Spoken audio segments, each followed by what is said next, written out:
crypto industry moves fast. We Monstrous Rage. That's the one that makes blocking hard. Monstrous Rage, quite good here. Monstrous Rage will turn the Empire Challenger into a 4 toughness creature here. Using the Monstrous Rage aggressively here. And there's no way to block to get around any of it because Double Strike, Trample, and the Nemesis. Monstrous Rage, your Palace Cutter. So far, and that's Monstrous exactly Rage, what's happening. Monstrous Rage. Double Monstrous Rage? You know, there's... Plus the Monstrous Rage here. Yeah, Ian. Oh, hello, Monstrous Rage gets revealed. Oh my goodness. Are we finally ready to talk about bans? Or is Standard still flourishing?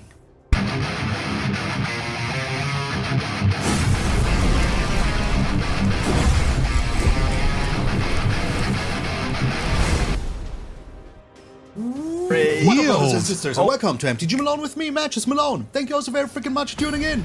It is that time of the day again. Malone talks about banning cards.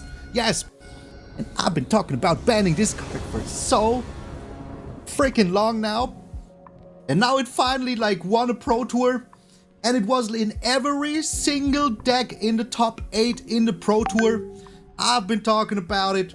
Even people like, Brian Kibler have been talking about it. Solaris have been talking about it. Everybody has been talking about it. So we're talking about it again.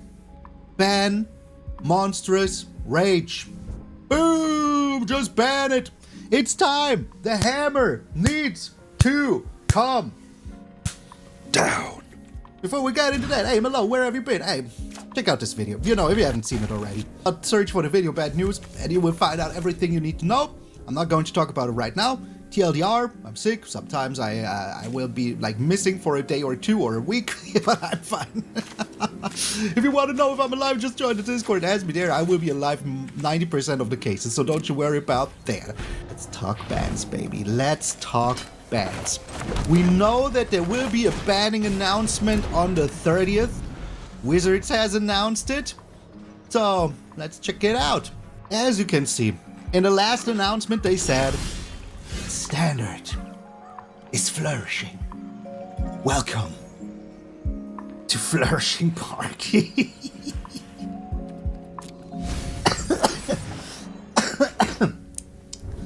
I'm dying here, man. I'm dying here. So, yeah. Standard wasn't displayed on the Pro Tour Ether Drift, which showcased the rich and diverse metagame. That is correct. But you know what we didn't have in the Pro Tour Ether Drift? Dragonstorm. So, a card that absolutely warped the whole format in the last 2 years, or a year, has been Monstrous Rage. There is no denying. What do pro players say about Monstrous Rage? It defeats the purpose of Magic. You will not be able to block. Should I block? Should I not? I can never block again. There's so many combat tricks that we had over the years. And I don't remember a single time where somebody said, oh, Giant Growth needs to get banned. Oh, I don't know. This little give a creature +2/+2 and make a detective spell needs to get banned. Nobody ever said that. You know why? Because there was no reason for it. Usually if you block, it's a one and done deal. It's a combat trick. That's it. But now we have something like Monstrous Rage that gives you +2/+0 for the turn, and it gives you a token, a roll token that gives you +1/+0, +1/+1. It gives you trample. It gives you all of the good stuff. Forever. You will forever trample on that creature. So that is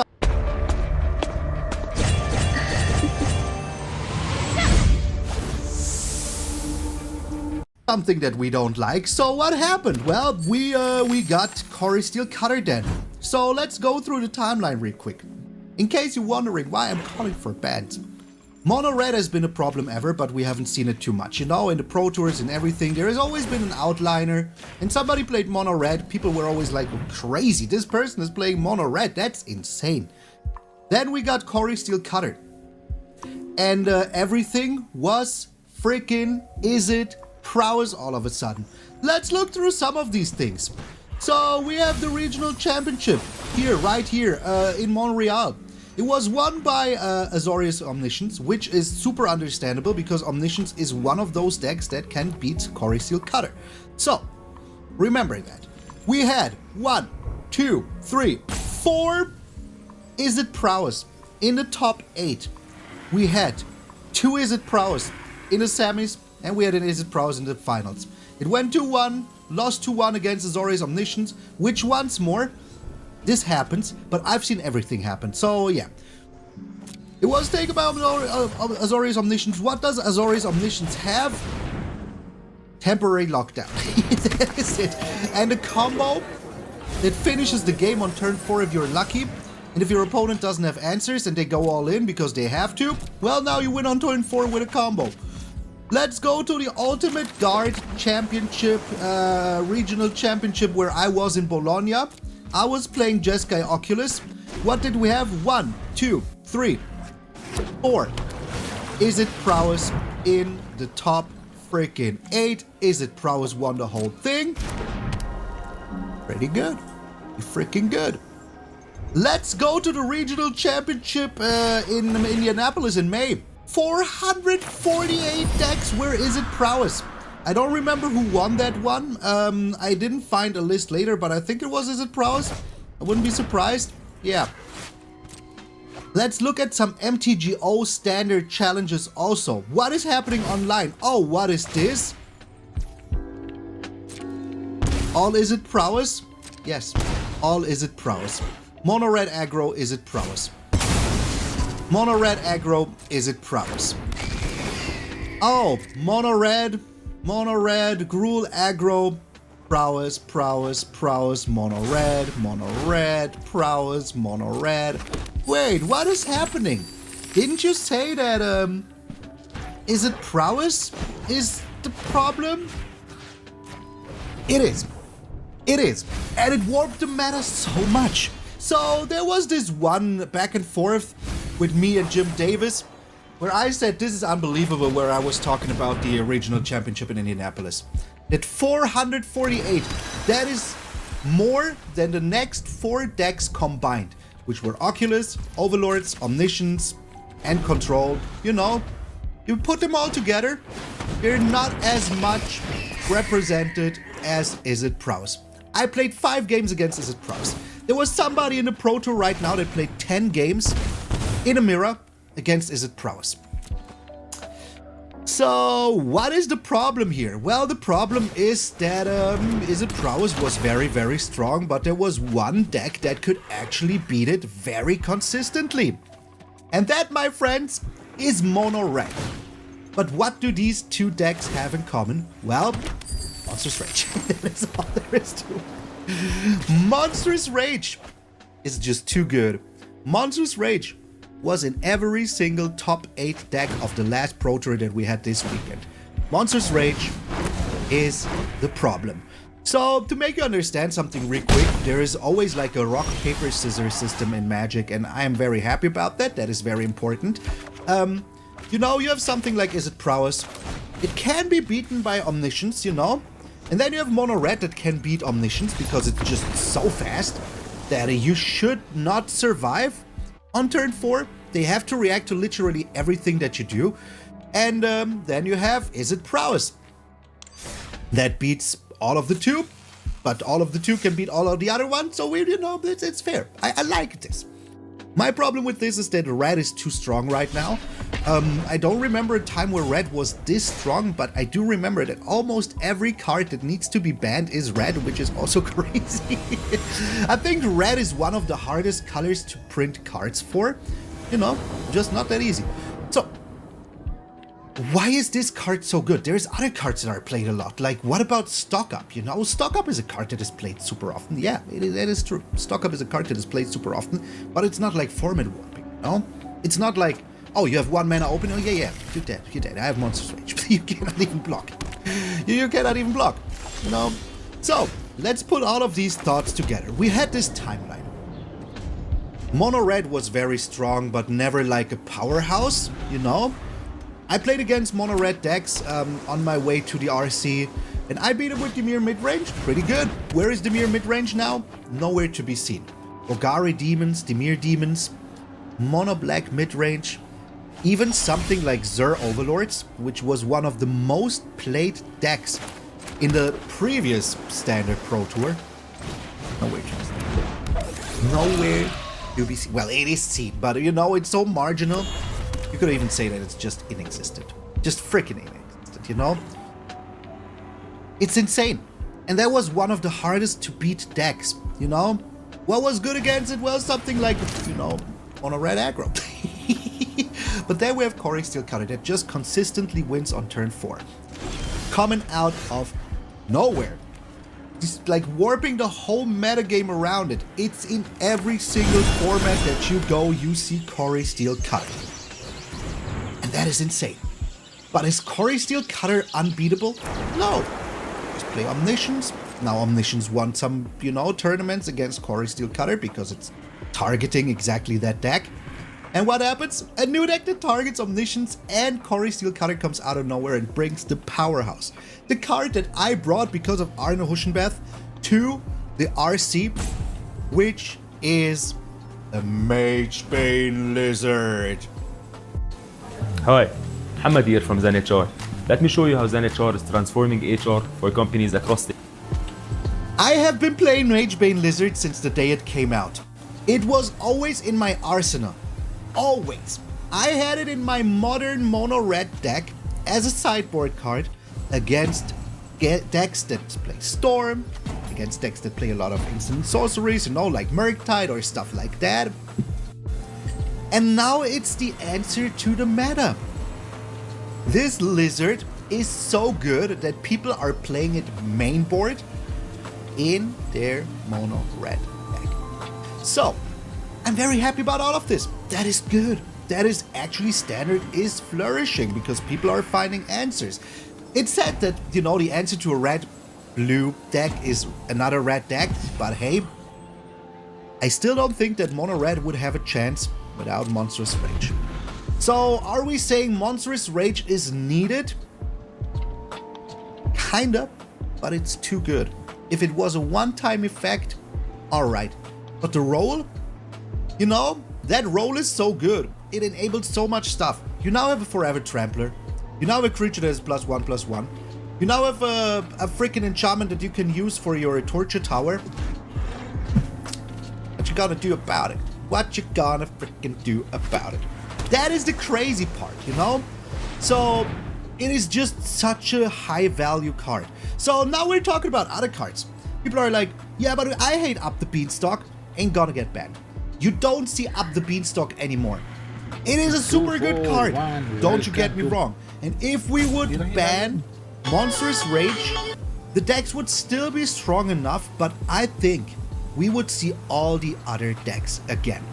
I want to go back real quick to the RC in Indianapolis. This was before, of course, before Final Fantasy, so there might be some changes as well.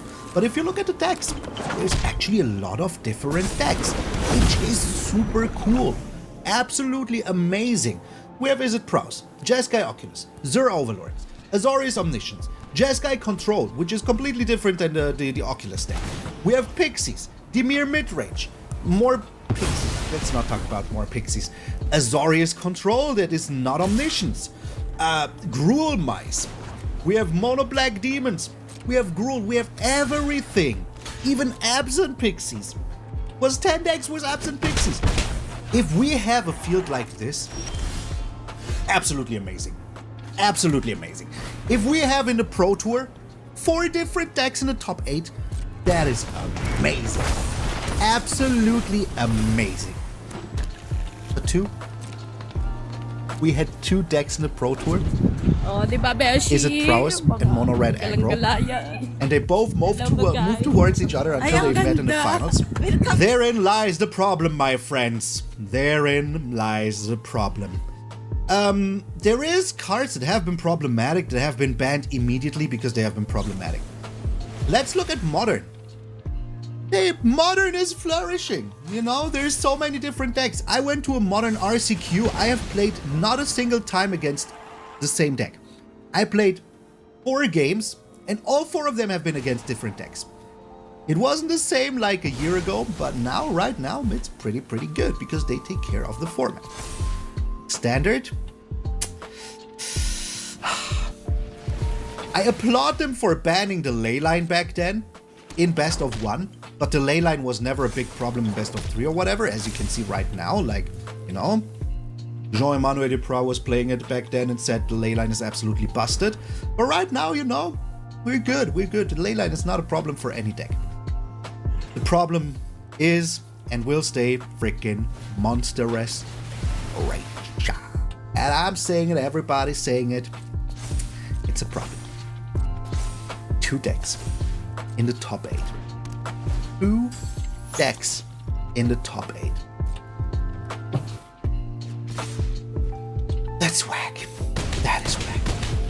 It's, you know, remember the freaking Hogak summer? Remember Nadu's terrible nightmare? And now we have Corey Steel Cutter Spring. Corey Steel Spring, you know. That is still warped by 1 card that I've been saying in a long time.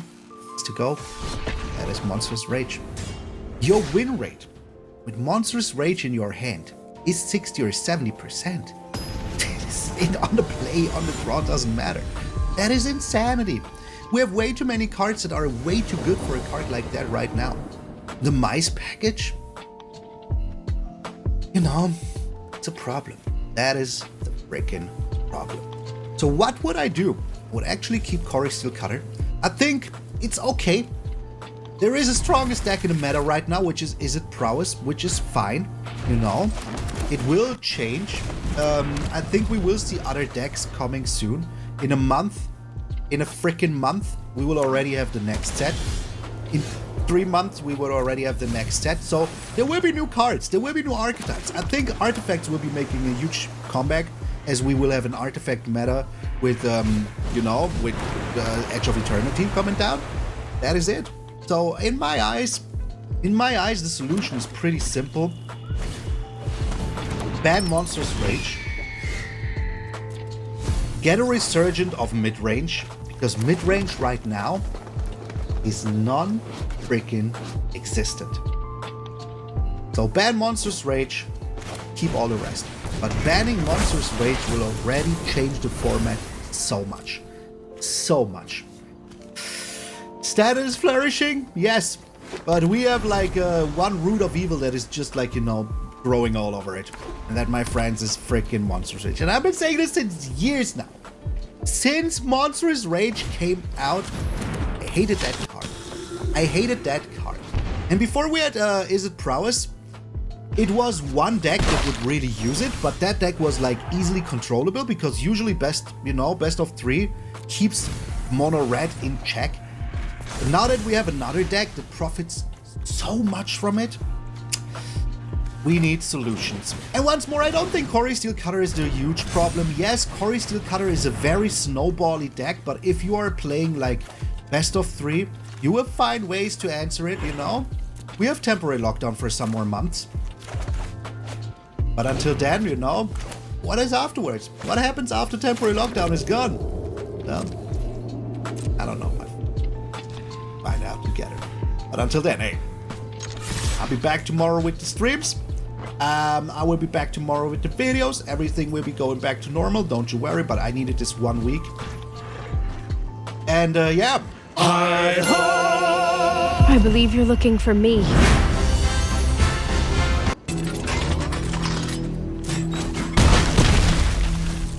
What's going on, everybody? Welcome back to another video. Today's going to be a little bit different than what we normally do here on the channel. If you're new here, we normally post standard best of 1 content here on the channel, but today we're going to be shaking it up a bit, and I'm going to be actually giving my opinion on some things, which is always a little strange for me. I don't really feel like I'm in the position or smart enough to be giving my opinion on anything, so take it with a grain of salt. But I did just get back from Vegas Magic Con, which was a lot of fun. It was my first experience ever doing something like that. I guess we could talk about the elephant in the room. Something crazy is going on with my eye.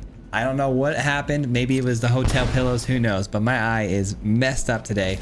And I'm exhausted. It's Sunday night, so I wanted to get a video out to you guys. I don't think I had time to actually make a standard deck, and I feel like there's some things we could talk about with standard that it's a little concerning, thanks to some of the information we got from the recent Vegas Pro Tour. So what I'm going to do today is we're actually going to be taking a look here at a little video this is on YouTube. This is the finals match of the Pro Tour at Las Vegas, and we've got Mono Red versus Is It Prowess. Stop me if you heard this before. Now, these are our two finalists, by the way, and this is game one of a best of 5, I believe. It's first to win 3 games here. So I'm just gonna play it. This is the end of game number 1. You know, I have a problem with a lot of the same 3 deck lists. These 3 deck lists are gonna be that Is It Prowess, Mono Red, and show you guys. And I Mono Red play. Somebody else made a fantastic point, guys. This is not me by any means. Like this, I think that this hopefully is some sort of indicator that, you know, changes hopefully are to come, and maybe some bans will be, things like that, and they play it, you know. It seems like such a dominant force. So I don't know. Those are just my thoughts and my little rant here today, but I thought it'd be an interesting video to... Thank you so much to Card Market for sponsoring today's video. Hello everyone, my name is Filipa and today I'm going to be playing, of course, Golgari Obliterator Fight. Do I need to say anything? This is my favorite standard deck, and every time there's a new set I like to update it with the new cards, so it's time for Final Fantasy update. Now, I have to say, this is not a deck for everyone. This is a deck for the people that like to make their opponents not only lose but suffer. And today I had it. I went against like 10 mono reds in a row and I'm like, you know what? No. It's time to bring the Obliterator, because if you don't know, red doesn't have a lot of ways to deal with this.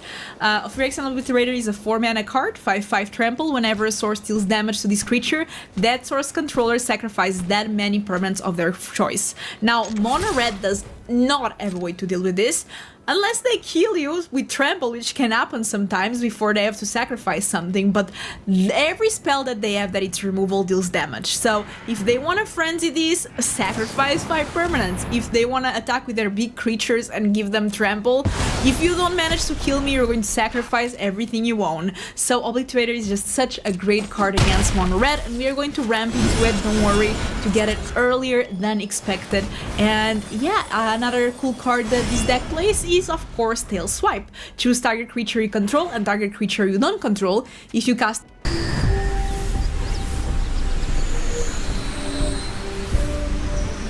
this spell during your main phase, that creature gets +1/+1.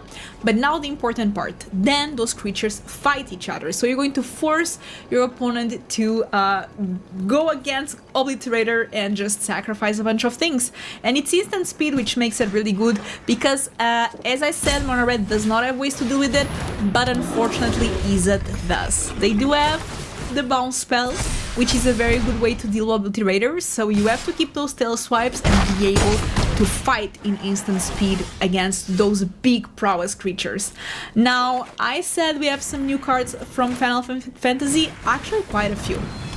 Starting here with Dark Confidant, 4 of them. I love this card. This is a combo deck. We need to find our tail swipe and Obliterator very fast, and honestly our curve is pretty low. Obliterator is 4 mana, so that's the most life that you can lose, but we also have a lot of lands, a lot of 3 and 2 drops, even 1 drop, so the chances that you don't lose that much life or any, it's actually pretty high, and those extra card draws are very important. Then we have 3 Esper Origins, also a new card. This one gains us life, which is really nice, in addition to help us find the tail swipe or the Obliterator, whatever we are needing.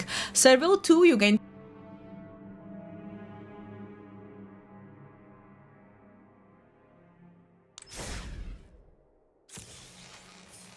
to life. If this was cast from your graveyard, then it's even better, because it has flashback 4, so you get it from your graveyard. You then transform it, and it's going to be a 4/4 that first reveals the top card of your library. If it's a permanent, put it in your hand. Then second chapter, you're going to add 2 mana. Don't forget, it's a 4/4. Then third chapter, you're going to sacrifice it, but other creatures you control get +2/+2 and trample until the end of the turn. So a very cool card here as well to gain us back some life. Now for Summon Fenrir, I've been playing a lot of Final Fantasy Limited. I actually won some collector boxes on the Arena Direct. I might do a video opening them when I get them. But it's a 3 mana, and again it's one of these sagas, 3/2. And the first chapter is search a library for a basic and put it on the battlefield tapped. So this is for our ramp. This is the most important part. Then it has the second chapter, then it has the third chapter, and you're going to sacrifice it. They do something, but the most important part is that it ramps you. And I like it over the Overlord because for 3 mana, first of all, it's not 2 green, is 1, which is important in Obliterator because you need a lot of black mana.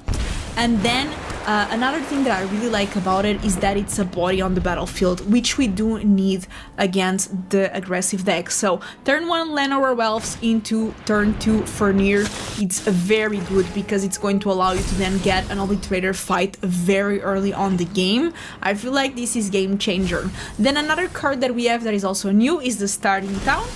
Unfortunately, it's going to ping us, but it's going to act like a Llanowar Wastes. I don't know, I just like this card. I really wanted to try it out. Also, it doesn't have to ping, you can always add the colorless without paying life, the same way that you do with the Llanowar Wastes. So, since this deck does need a lot of black to cast the Obliterator, I thought this could be a good addition to it. Let's see if it works out or not. The other cards, it's the same that I was running, a lot of removal with Cut Down, with Anointed with Affliction, Go for Throat, Liliana for some discard and even for some sacrifice. So yeah, this is it. I'm really excited to try the deck out. Don't forget to subscribe, comment if you enjoy these Obliterator videos. I really have a lot of fun playing this deck. So let's go for the games. Okay. If I go first, if you insist. Don't have the Lana, which would be great, into the Fenrir. It's one of my favorite new things to do in Standard. Turn 1 Llanowar Elves, turn 2 Fenrir, but hey, cannot have it all. As per Origins is a card. وبأنت كل الملل وانا في عاص بستانس وونسكم طق رقبه وبالمخ تصار خلونا نلعب ونضحك طول العمر.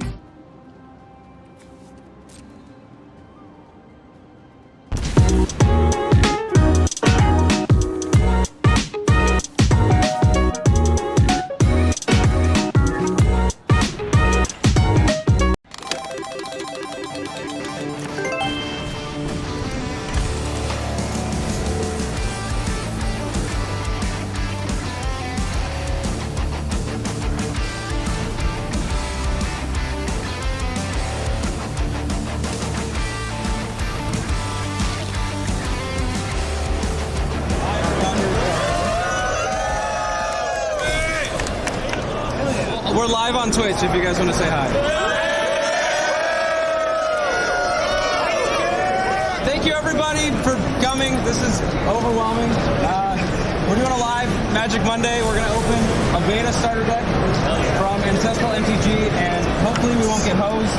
And then also, I don't know where he is. I think his name was Steven, small dude. He handed me these revised packs and he said to flip and rip them.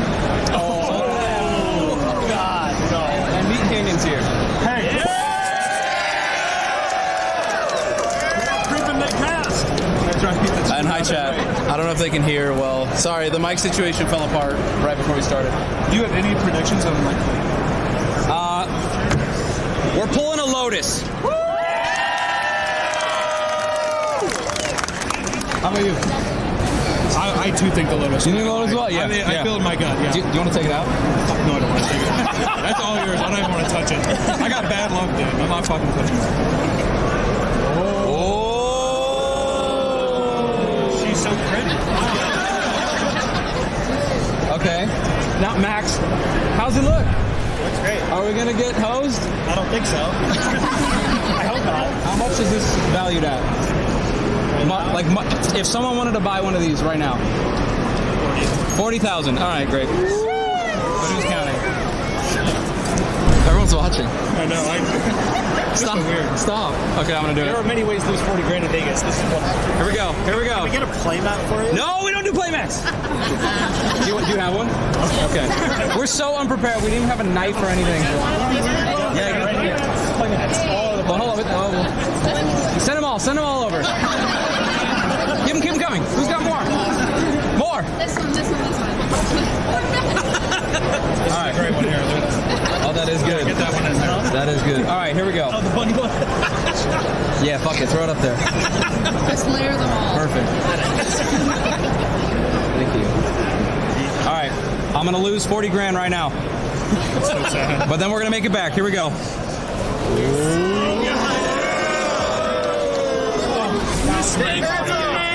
Okay, do we want to keep the pants on? Pants on or pants off? Pants on? Yeah, take them off. All right. All right.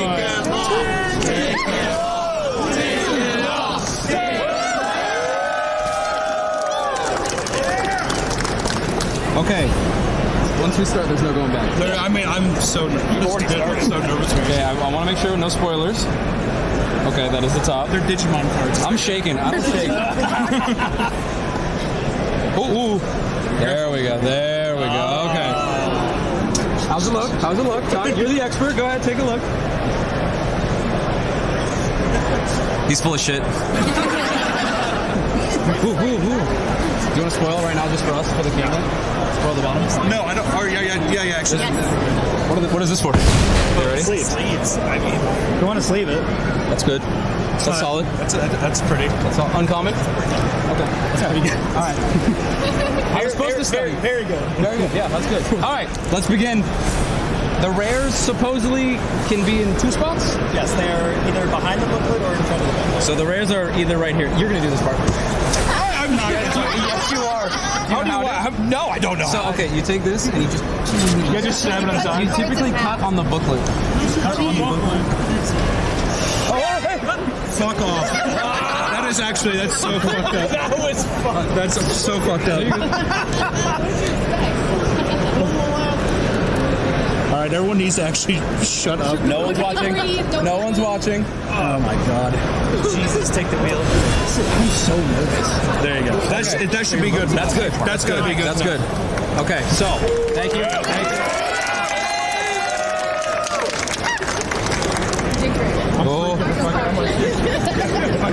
Oh my god, I feel so bad. Okay, so supposedly. Okay, hold on. So these 2 could be rares. Oh shit. These 2 could be rares. All right. And then The bottom. these 2 could be rares. We will come back to these, everybody. Don't touch them. Okay, you want to start? Split. Just flip here? This should be nonsense commons that we're just gonna... I'm so on the top! On the top! It was a swamp. It was a swamp? It was a swamp. Oh, no. We'll go back and forth. Island, okay. No tap symbol. Next we have Bears. Bears. Go Bears. Go Bears. The Bears. Plains. No trees. No trees. Mountain. I hate the art on that mountain. It's really dark. It's just really beautiful elf woman. Yep, elf woman. I believe that's official. I think that's the official match name of it. A forest. A forest. Here, you keep flipping. I'm going to keep pushing this way. Yeah. We have some armor, some holy armor. Oh. Does anyone want these commons? Yeah, too bad, dude. Yeah. I bet you do. We have a mountain. Like $100 bills. Oh, $50 bills. We have an island. Alex, you can literally just start throwing those to people. Do you want me to? Yeah, okay. toss them. Yeah, I don't care. Fog. Stop! No. Maybe don't literally throw them. I can't, just wait. Thank you so much.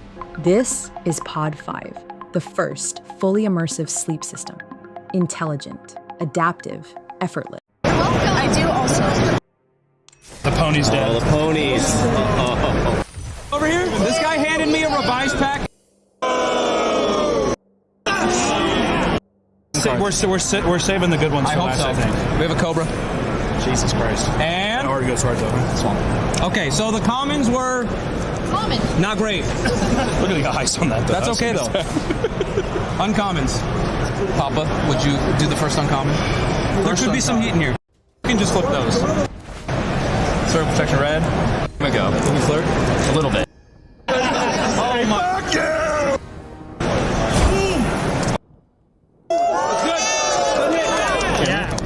this is the reason you all crowded here. Lands versus not. Huh? Yeah, nice. Oh wait, so all of those, half of the deck was lands. Yes. All right. Okay, so You're fine. should we just flip and see? Yeah. On 3? So this could be just nothing. Okay. Okay. You ready? Yeah. This could also not be a rare. 1, 2, 3. Oh. That is a rare. That's not good. That's not good. That is a rare. This is a bullshit. So this is the other rare. So we're gonna move this. So you can just flip those. Gorilla penis. Ray Ogre trash. Go ahead and flip that one. Okay. Disenchant. Okay, no. Disenchant. We have got. This has got to be. This has to be a Black Lotus. The people with the sheet already know. You think so? I have a feeling. Could it even be something good at this point? It can be good. I'm gonna let you guys see first, and I'm gonna go off your reactions. 3. And be honest. Yeah. Don't. Oh, please don't cheer if it's bad. I'm not gonna lie. What Okay. do you expect? Look at all the disappointing videos. Oh my. Fuck you! 3, 2, 1. Yeah, that's fine. Oh, I saw him. It's okay. There's a few honest people here. It's all right. Oh,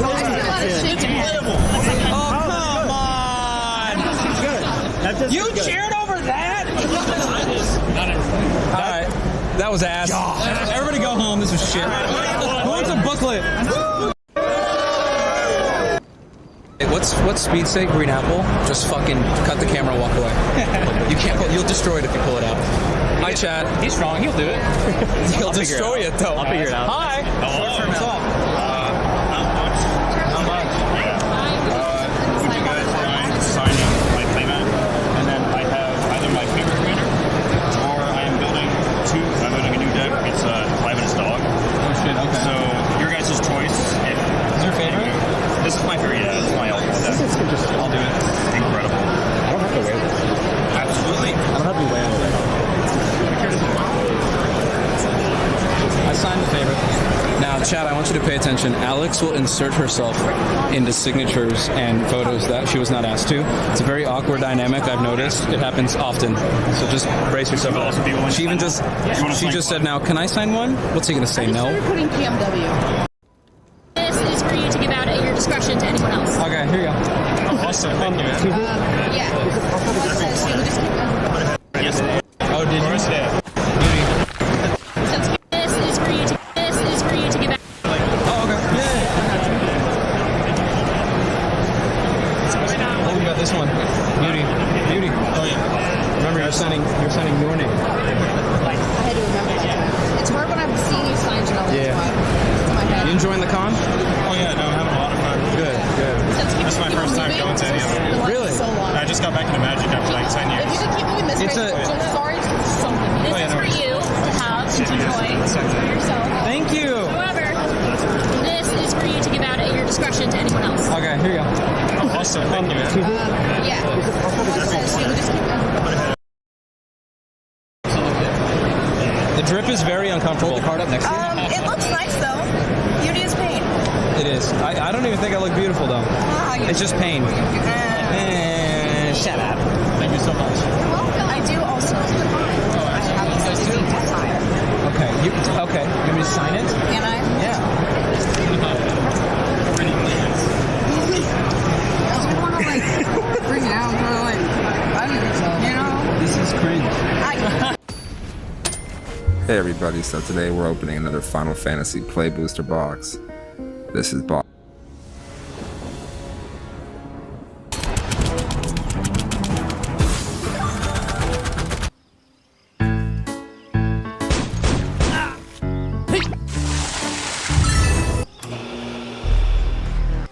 And my commander can further that plan by letting me discard to the bin, then bringing stuff back with its flames of rebirth. Once my Joshua-fueled engine is online, I'll deliver a truly dominant performance. I love Chocobos, I love their theme song, so today I'm playing Choco, Seeker of Paradise.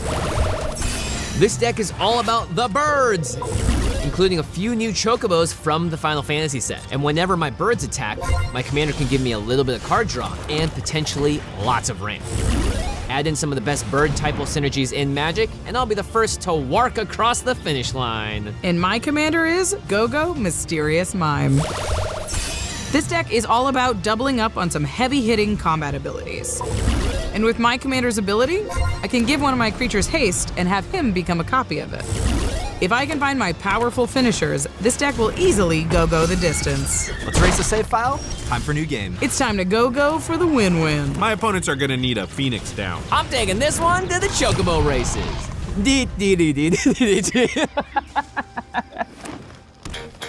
All right, we ready to start? You bet. Let's do it. Draw for turn, and I'm gonna start things off right, playing a tapped Valakut the Molten Pinnacle. Whoa, Go ahead, let's get to 7. That is starting off right. I will draw, play a Fabled Passage as my land for turn, and then I'll pass to you, Josh. Okay. Draw my card. Oh my gosh. Literally just drew this. Soul Ring, Esper Sentinel. Esper Sentinel. Whatever. Go ahead. Yeah, I will go ahead, and I will draw for the turn. Play a forest, and I will play a 1-drop, Josh. Are you happy? It's a Birds of Paradise! Pass turn. Untap. I'll draw. I will play a mountain for turn, and reluctantly, I will pass the turn to you. No 2-drop out of the mono red deck? No. Thanks for being responsible. Because of a certain guy. I will also be responsible. Thanks, Murph. Crack my Fabled Passage on your end step. Very responsibly. Thank you. I'm gonna search my library for basic lands. It'll be a mountain, comes into play tapped, and then I'll go to my turn. I will untap that mountain and draw. Swamp. Swamp. And it doesn't really do anything right now, but I will play a Dreadhorde Arcanist. Cool. But notably, that is not a non-creature spell, so no Esper Sentinel. Pass, Josh. All right. I will untap and draw. I'm going to play a mountain, and then I'm gonna tap 2 and play a Boros Signet. Have you ever held the Boros Signet? Have I ever held a Boros Signet? That's what the flavor text says. Oh. Like, Murph, I just You put one memorized the flavor text to all the signets or just Boros? I'm gonna go with just Boros, so you don't think I'm weird. Nope, too late. Oh no. I'm gonna go to combat. Okay. Jimmy. No. Esper Sentinel coming up. I will not block. 39. Go ahead. Jump with the Birds of Paradise. Turn. Send a message. Turn 2, I will play a Breathing Pool, and then pass turn. I will get started here and draw for turn. I will play an Arena of Glory, and then I will do what I should have done last turn. Cast a Fire Diamond and pay for Esper Sentinel and pass. She's the best. Well done, Rachel. Well done, Rachel. I'm happy with this outcome. Go ahead, Merv. All right. Untap. Draw. I'll play Mountain, and then I will pay 2 for a Tormenting Voice. As initial cost, I'll discard this Ironcrag Pyromancer. That Sentinel trigger, I will pay the 1 for that. Okay. Thank you. Thank you. Thank you. Don't do it. Oh. Yeah. I'll shake Josh's hand. You're being responsible. I'm still happy with everything that's happening. Yeah. I will draw 2 cards. And then I could attack. 1 damage. 1 damage, hey. It's all the difference. Yeah, I'll go to combat. Rachel, thank you for 1 with my Dreadhorde Arcanist. I'll take 1. I go to 39. And I have nothing I can cast with the Dreadhorde Arcanist, so I will pass the turn. Untap. Draw for turn. Planes into combat. Sorry, Rachel, you are the safest. Attack you with my Esper Sentinel. Sure. I'll go 38. Then I will tap 4, and I will cast Mangara the Diplomat. Hey. Josh, not safe to attack anymore. Go ahead, Jimmy. Okay, I will untap and draw. Let's play a Plains, and then I will tap all my manas and cast Choco, Seeker of Paradise. Pass turn. Looking for Paradise. Okay. Untap and go to draw my card. I'm gonna play a Nykthos as my land for turn, notably not making headway on this mountain count. And then, in the interest of using my mana, I think I'm going to cast a Blade Gryph Prototype. I love that card. Go ahead, Murph. I will untap, draw. I will play a Bloodstained Mire as my land for turn, immediately crack it. I'll search my library for a Swamp or Mountain. I'll get a Blood Crypt, which is both. That'll come to play untapped, so I'll lose a total of 3. 1 from the fetch land, 2 from the Blood Crypt. Go to 37, and then I will cast my commander, Kuja, Genome Sorcerer. Oh, sweet. And then I'll go to my end step. Kuja will trigger. And I already got 2. Gonna get a 3rd wizard here? Yeah, gonna get a 3rd wizard. Mm-hmm. I will get a 0/1 wizard token. It's a black Black Mage, and that comes with play taps. He's so cute. He's casting Fire 1, probably. Eventually, he'll cast Faraga. Faraga, yeah, that's the one. You know, in my recollection, the Black Wizards don't look like that. Black Mages look like that. That's a Black Mage. But it's a wizard. Yeah, but there's no creature type mage. True. Just saying. Yeah. They should have made it look like the wizard then. That's all. Because you know well, I'm talking about Final Fantasy 1. Oh. But but that's where this little that's where the Black Mage with the hat comes from. That's the original Black Yeah, Mage. exactly. And then when it upgrades to wizard, it looks different. It looks like an adult and not a kid anymore. Right? Yeah, well, these are just regular old Black Mages made by Kuja. See? But they're wizards. After all that complaint, I'm gonna pass the turn. Just saying. I don't know why everybody laughed so hard when I said Final Fantasy 1. I don't know. Maybe some of us weren't alive when that game came out. Oh wow! I don't know. Ouch. All right. Well, we'll be back. We'll be back to the game and more stunning conversations about the olden times. Nostalgia. But we wanted to take a quick break and talk about our sponsors, CardKingdom.com/command. That is the best place to go to get your Magic products, singles, anything at all. If you're excited about Final Fantasy, like we all are, Oh, yeah. the best place to pick up those cards is Card Kingdom. They are one big Magic retail site, and the thing we love about them the most is they're super convenient, super fast, and The last one, or the ones that are coming up, they've got Apex sleeves with amazing designs. They have their classic Mana 8 line, which we love to sign at conventions. And really, anything that you need to make your protection complete, your collection complete and protected. To make your protection complete. That works too. Yeah. You know what? That I one's should do free, this for a Ultra Pro. living. Yeah. ultrapro.com/command, brought to you by Jimmy Wong and his amazing copywriting skills. Yeah, and of course, before we go, the final way to support all of our content is directly if you go to patreon.com/command zone. You can get all kinds of cool perks, one of which is watching extra turns in game night. No attacks, nothing. All right, untap, upkeep, and draw my card. All right, I will play a land for the turn. It's a Hallowed Fountain. I'll have it enter untapped, so I'll pay 2 life and go to 37. That's gonna trigger Choco's landfall ability. Ooh. So Choco gets +1/+0 until end of turn. Now the question is, do I play something that may get blown up by Blade Grip prototype? Politics, Griffin. Why not? I'm gonna play Castrol the Wind Crested. Ooh, that is a good bird. That's good. I'm gonna go to combat, and Murph, I will swing at you with a 4/5 Choco. When that attacks, Choco will get a trigger, so I will look at the top 1 card in my library. Hey, it's a land. It's gonna enter the battlefield tapped. It's an Animal Sanctuary, everybody. Nice, thematic. That's also gonna trigger Choco's landfall ability again. That's your 5th land. I only have 4, so Archaeomancer's map will trigger. And I will also put a land into play. Oh, very cool. All right, Murph, do you want to block a 5/5? I'm gonna say no blocks. Okay, 5 damage. I will take 5. Go to 32. Commander damage. That's gonna trigger my Castrol on combat damage, so I'm gonna choose to draw a card. All right, Rachel, your go.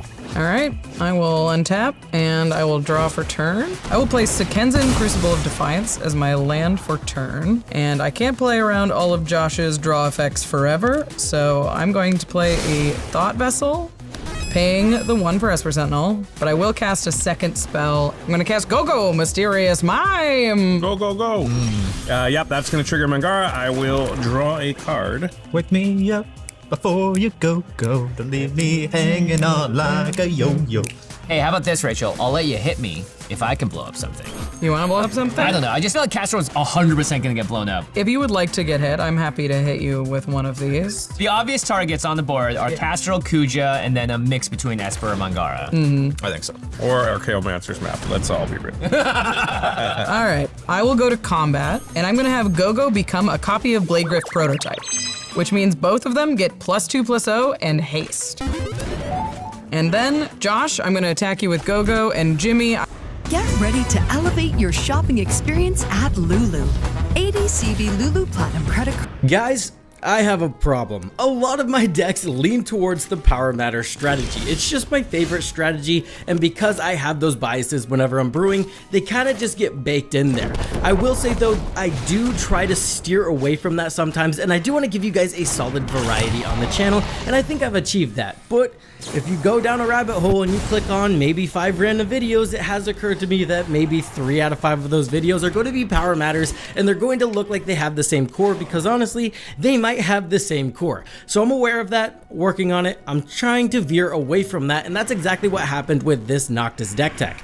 I built a Noctis deck tech, I looked at it, and I was like, we fucked up. The core is very similar to this Power Matter strategy that I always lean towards, so I went ahead and did my lore accurate Noctis deck tech instead, but also this one still slaps. We are using a lot of the cards that we're used to seeing in my brews. We have your Ruthless Technomancers, your Altar of the Wretcheds, but what we're sacrificing looks a lot different. We're sacrificing creatures that have their power equal to the number of artifacts you control, and that's going to allow us to mill, draw, generate a ton of mana whenever we're sacrificing these creatures, and then our plan B is just smash face with some giant artifact creatures.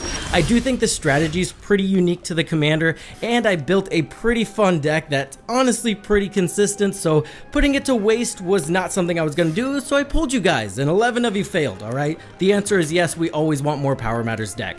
Joking, of course, but I saw that you guys still wanted to see it, so I'm giving it to you guys today. So as always, click on that whatnot link, claim your $15, get 10% off all of your Tolarian library proxies whenever you use code DT4D, and liking, commenting, and subscribing always helps me out. It's always appreciated, and I will be replying to all the comments in the comment section down below to show my appreciation. Now let's get into this deck tech. Let's start it off by talking about how we're going to generate these massive creatures. Mechanist Arsenal and Nettle Cyst are amazing. They're both equipment that enter the battlefield and instantly attach themselves to a token creature. The equipped creature is either going to get +1/+1 for each artifact and enchantment you control, that's Nettle Cyst, or the equipped creature is going to get +2/+2 for each artifact you control. That's going to be Mechanist Arsenal. What I like about both of these is you can sacrifice the creature instead of the artifact itself, and then whenever you blink it with something like a Displacer Kitten, that creature is going to come back. So you can kind of just keep sacrificing the creature instead of the artifact, and we don't have to keep casting the artifact from our graveyard, which again loses us 3 life every time we try to do that. Simulacrum Synthesizer is absolutely broken and has a ton of synergy in the deck we're going to talk about. This is a 3 CMC artifact that says when it enters the battlefield you get a scry 2, and then whenever another artifact with mana value 3 or greater enters the battlefield, you get to create one of those constructs that has its power equal to the amount of artifacts you control. Super busted. Thousand Moon Smithy is a 4 CMC artifact that says whenever Thousand Moon Smithy enters the battlefield, create a white gnome soldier artifact creature token with this creature's power is equal to the number of artifacts and or creatures you control. It also says at the beginning of your post-combat main phase, you may tap 5 untapped artifacts or creatures you control. If you do, transform Thousand Moon Smithy. Then it's actually going to turn itself into a land, but we're going to talk about that land later. We're also on Urza Lord High Artificer. It's 4 CMC, he enters the battlefield, you get one of those 0/0 colorless artifact construct creature tokens that has its power equal to the number of artifacts you control. You can also tap an untapped artifact to add mana, and then it has the ability to pay 5 mana, shuffle your library, then exile the top card. Until end of turn, you may play that card without paying its mana cost. Pretty useful. We're still on Mendicant here as well. This is a 2 CMC legendary artifact creature robot that says Mendicant Core's power is equal to the number of artifacts you control. So again, he's massive.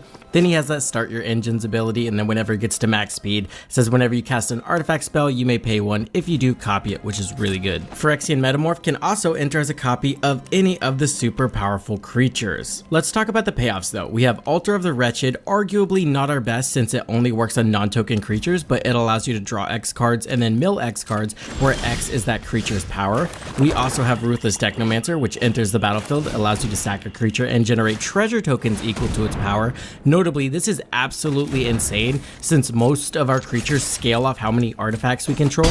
If we sacrifice a 10/10, generate 10 treasure tokens, let's say we have another creature on the battlefield, that creature now becomes a 20/20 because we just added 10 artifacts to the battlefield. Altar of Dementia can kind of be a payoff, and it additionally can kind of just win us the game. You sacrifice a creature and then you're going to mill cards equal to the creature's power. Again, this can win us the game. We can get rid of our opponent's entire library, or we can just draw X cards essentially since our commander gives us access to our graveyard and kind of just turns it into our hand. Mask of Grizzlebrand is also going to see an inclusion. Not only does this give equipped creature flying and lifelink so it can gain you life to help offset the cost of your commander, it also says whenever the equipped creature dies, you get to pay X life and draw cards equal to that creature's power. Some other creatures of note that are just genuinely massive in this deck, you have Burrowgoyf and Neardiv. Burrowgoyf's power is going to be equal to the number of card types among cards in all graveyards, and its toughness is going to be equal to that number +1. And then Neardiv is an insane engine in this deck that says whenever it becomes tapped, you mill cards equal to its power.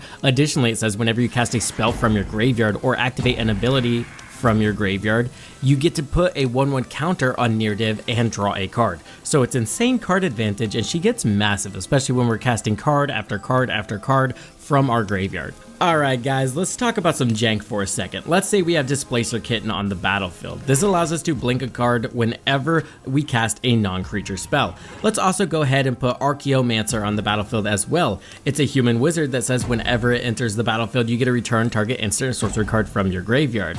Then we're going to have Frantic Search in our graveyard. It's a card that's 3 mana that says draw 2 cards, then discard 2 cards, and untap 3 lands. This is where I want to talk about Barracks of the Thousand, that flip land we talked about earlier. It allows us to add 1 white to our mana pool and says whenever you cast an artifact or creature spell using mana produced by Barracks of the Thousand, create a white gnome soldier creature token with this creature's power and toughness is each equal to the number of artifacts and or creatures you control.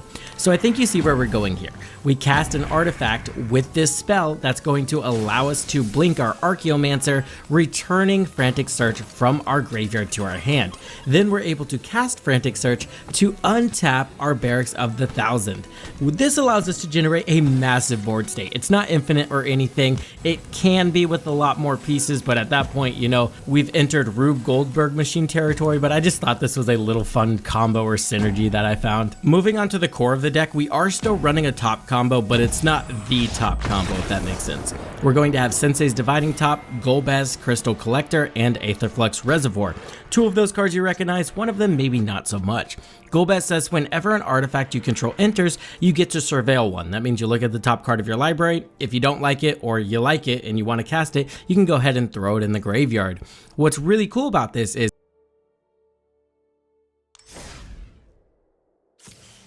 we can cast the top from our graveyard. It's going to trigger Golbez, then we're going to activate the top's ability to put the top on top and draw a card, and then Golbez surveils top, we put it back into our graveyard, we can cast that with Noctis. This allows us to do the top combo with Aetherflux Reservoir that gains us increasingly more and more life until we shotgun down all of our opponents. I also like Golbez's ability to return a creature card from our graveyard to our hand. Ruthless Necromancer and some other creatures in this deck are pretty important to the strategy, so just having a couple ways to bring them back is definitely welcomed. Black Mage's Rod is also going to make an appearance. This is the one that allows him to ping our opponents whenever we cast a non-creature spell. Since he has lifelink, that basically gets rid of his downside, and we can just cast spells from our graveyard without having to worry about the cost. We're also on Solemnity, so we don't have to worry about the finality counter as well. We don't care about that a ton, but we do care about it a little bit. So whenever we have Solemnity and Kitten on the battlefield, the finality counter BS is just not going to matter. I kind of thought it'd be funny to run Villas here as well. This is an 8 CMC demon with flying that says we can pay 1 black and then we get to pay 2 life, and target creature is going to get -1/-1 until end of turn. It also says whenever you lose life, you get to draw that many cards. So now whenever we're casting an artifact card from our graveyard, we also just draw 3 cards. Pretty insane. I mean, he is 8 mana, but he's definitely worth it in this deck. If you thought the Kitten shenanigans were over, you were wrong. Kitten's going to be amazing with Imri, Lurker of the Loch, and Lightning Greaves. Lightning Greaves is 0 to equipped and says equipped creature has haste and shroud. Imri, Lurker of the Loch is 3 CMC and says whenever this card enters the battlefield, you get to mill 4 cards. You can also tap her to cast target artifact card from your graveyard. This is basically a 3-card copy of our commander that mills us again and again and again whenever we cast a card from a graveyard. This can result in us drawing our entire deck, or I guess putting our entire deck in our graveyard. What happens is we cast a card from our graveyard. That's going to trigger our Kitten. Our Kitten then blinks Imri. Do not have Lightning Greaves equipped at this point because that's going to give Imri Shroud. We will not be able to target her with the Kitten. But as long as Lightning Greaves is not equipped, we blink Imri. Imri allows us to mill 4 more cards, and now she's not tapped anymore. Now we can equip the Lightning Greaves, tap her, choose target artifact that we want to be able to cast from our graveyard that turn, unequip the Lightning Greaves, and then cast that artifact, and then boom. We can do that over and over again, especially if we're casting an artifact with 0 CMC, which we don't have any of. Hey guys, I just got back from MagicCon Las Vegas 2025. It was a really fun, really good experience. This was my 2nd time at MagicCon. I was there last October 2024 when they had the Duskmourn released at the time, but this time this was a very special MagicCon because this was the Final Fantasy MagicCon, and if you know anything that's going on in Magic the Gathering right now, you know that Final Fantasy is all the rage. It is really popular, really expensive, and really fun as well. So I want to share my experience at MagicCon Las Vegas 2025. I want to talk about the things that I did, what I enjoyed, the things that were not so good at the con, and then the ugliness of either what I've heard of at the con or what I experienced personally. So without further ado, let's get into it. So overall, my experience at the con was really, really fun. I had a really good time. I did a couple of events. I signed up ahead of time for a two-headed giant Final Fantasy collector booster box event, so that was really awesome. It was only $500 when I paid for it. I think they charged tax, so even with tax, $550. And of course, we didn't know at the time because I bought this a long time ago, but it turned out at the time of the MagicCon that a box of Final Fantasy collector booster was going for around $1,200. So that was really interesting. Then I also signed up for a Tarkir Dragonstorm collector booster box team trios event. Obviously Tarkir Dragonstorm not as hyped or pumped up in terms of price and value, but it was fun nevertheless just to play some team trios and open collector booster packs. I just love opening collector booster packs, and if I can make an event out of it rather than just cracking them open, I'm all for that. Then we signed up for Final Fantasy Team Trios. It's like a sealed event using play boosters. It was like a turbo event, so there was only one round. We did that, and then just hung around and did some of the on-demand stuff, which I had never done, which I didn't do the last time, but I found out about it, and that was really interesting. So, that was all of the events were really fun. I found that there's something for everyone there, whether you like to play Commander, whether you're just there for the vibes, you want to go get your cards signed. They had tattoo artists, you want to buy playmats, you want to buy merch, you want to go to the vendors and buy singles, or you want to sell your cards to the vendors. Beckett was there, so if you wanted to grade stuff that you open. They also had stages where you could watch the announcements for the sets coming out next year, Edge of Eternities. They also had live game nights, the Commander stuff. Pro Tour was there, so you could go watch the Pro Tour, and they just had a bunch of things. So if you wanted to draft, if you were there for Commander, if you were there just to buy, sell, if you're really competitive, right? They had the multiple PTQs, and of course, if you're there for the Pro Tour, you could do all of that or none of it at all. And plus, you're in Vegas, so you've got everything else that Vegas has to offer. If you gamble, a lot of great food, a lot of shows, just everything that you can do in Vegas. So that was really cool, really awesome. It was the first time I experienced the Tesla loop, which runs under the convention center. It does go to the Encore Hotel and Resort World, and I think it goes to a couple of other places. But first time I tried that was a very good experience. It was, the price was reasonable. I thought it was really efficient. It went quickly, and then it was just really convenient because it goes right from the convention center to where you want to go. And then we went to Resort World to eat at the food court because, oh my God, I'm about to get to it. But one of the worst things at the con is the food. So you can take the loop, go to the casino, go to the food court or any of the restaurants there, have some drinks, eat some food, enjoy the time there, and then you can come right back to the con. And of course, if you're staying at either one of those casinos, then you can just travel back and forth really conveniently through that way. The artists, I didn't get any of the cards signed. I have my friend Jared, he really enjoyed that. He had a bunch of cards signed. I'll show you a photo of all of the cards he got signed. But that's a very popular thing. There's long lines for certain popular artists, and you can meet them and you can have your cards signed for them. Then they do like a really nice signature.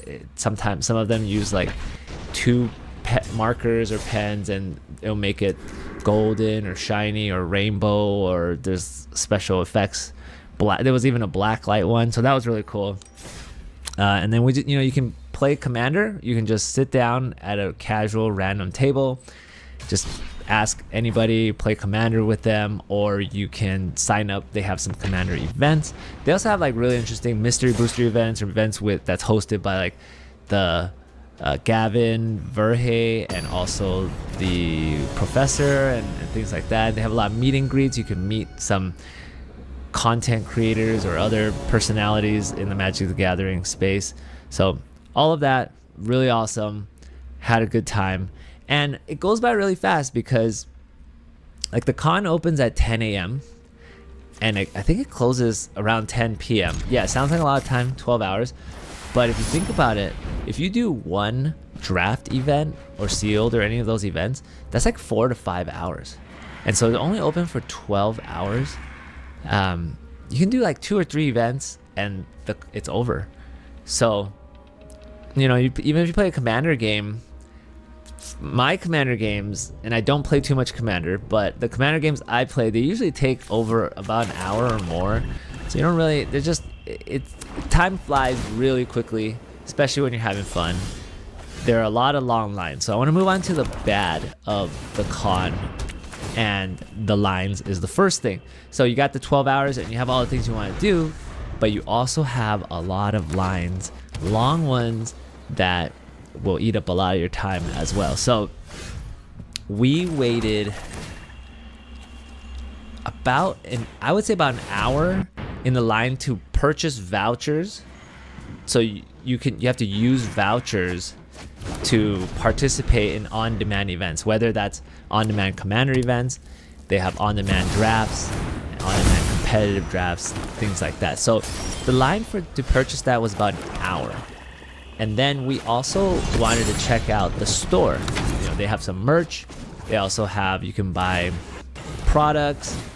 One of the popular things people wanted to buy was Final Fantasy products. So you could buy Final Fantasy play boosters. You can buy the collector boosters even. And I heard, I can't confirm this because I never actually got to the front of this line before it sold out, but I heard that they were selling collector booster packs at MSRP. I don't know if there was a limit or what the details are, but MSRP I believe is around $40 something a pack before tax, or $50 a pack before tax. So we waited in the line. We waited about, I think almost 2 hours, and we were about to get to the front of the line, and they told everybody that all of the Final Fantasy products, were sold out. And not only the Final Fantasy products, but anything else we wanted, which included Festival in a Box Las Vegas. We were also hoping to see if we could get that other secret lair, the one with the dragons. All of that sold out, and nothing was left. Nothing good was left, and we ended up just leaving the line after wasting 2 hours in that line.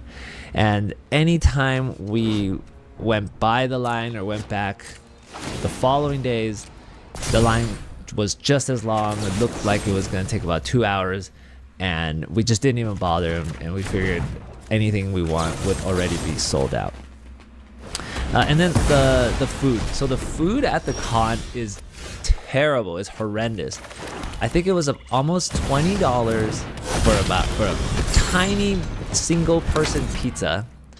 And the pizza, I didn't try it. My friend tried it, and he said it tasted like the worst pizza he's ever had. It was like a cardboard frozen pizza you get at the grocery store, and in fact the ones you get at the grocery store that are frozen are probably even better. So really expensive, really bad food. I think they were selling like a grocery store cold turkey sandwich for like $17. It was just those pre-packaged turkey sandwiches for $17. I bought a hamburger. It was like a small hamburger with fries that had been like sitting out for all day, and that cost me $20. And like a soda there cost $7. So it was really bad. I would recommend you eat a big breakfast outside of the con, bring some snacks, bring your own food if you have time. It was difficult for me to leave the con in the middle of the day because either I'm in an event or I just want to keep doing stuff and having fun, and taking the time to go eat would have taken another like 2+ hours. If we left the convention, you had to get an Uber or you have to just travel to wherever. So really, most of the days I didn't even really eat lunch. I did have like some granola bars, some snacks, some chips, things like that. I did eat a burger one day, but highly regretted it. So that is something we need to all figure out what to do about food. And then finally, another thing that was really bad is I found that there were inconsistent rules amongst judges for how they're running their events and stuff like that. So I had a group of friends. They were lucky enough on the first day on Friday to purchase 8 competitive Final Fantasy vouchers for a competitive draft. Now, let me tell you about this competitive Final Fantasy draft. I didn't know this going into the con, but there was an event. It was an on-demand event. It cost $100, and they only allowed each person to buy 1 per day. Now, I'm going to get to the ugly, and there were ways to get around this and stuff, but essentially, the rule was one competitive voucher per person per day, and there was a limited amount for the Final Fantasy one. Don't know the exact number. We heard... Sorry, my dog is barking. Don't know the exact number, but we heard maybe around 30 to 60 pods of 8 per day. So my friends were able to get 8 of them. There were eight friends. They were trying to get into a pod of the Final Fantasy competitive together so they could guarantee the prizing and then just split it amongst themselves. Now, the prizing was first place, so it's single elimination. First place gets 2 Final Fantasy collector boxes, right? Remember, at the time at the con, they were going for around $1,200 each, and you would get 2 of them for first place, and then second place gets 1 Final Fantasy collector booster box. So total of 3 collector booster boxes, and it's $100 entrance. And then that was really interesting because essentially that was such a good value. There are 8 players only. Everybody pays $100. So Wizards of the Coast at the event, they were getting $800 and giving out 3 Final Fantasy collector boxes. Total value of that was around $3,600. And so as you can see, this is a incredible return on your $100 if you could do well and get first or second. And so this was a really, really popular event. So what happened is my friend said that they read the fine print, they read the rules, and it just said that once you have 8 players, you'll get into a pod and play. But so they bought their tickets, they tried to do that, and the judge or whoever was running the event said that's not allowed. They couldn't do that they would get shuffled around, mixed up, so that they couldn't play with their friends. I guess the idea is that so that people couldn't cheat the system and do what they were trying to do, but it didn't really make sense to me because Wizards was going to get the same amount of money anyway. No matter what, they're only going to get $800 for that pot of 8, and they're going to give out the exact same prizing no matter what. I guess they were trying to prevent people from helping each other, coordinating, colluding in the draft so that friends would have a higher chance of winning or placing and winning the boxes over other random people. Now that, I kind of I do understand that, but if it's a pot of 8 friends and they all agree, that doesn't matter then.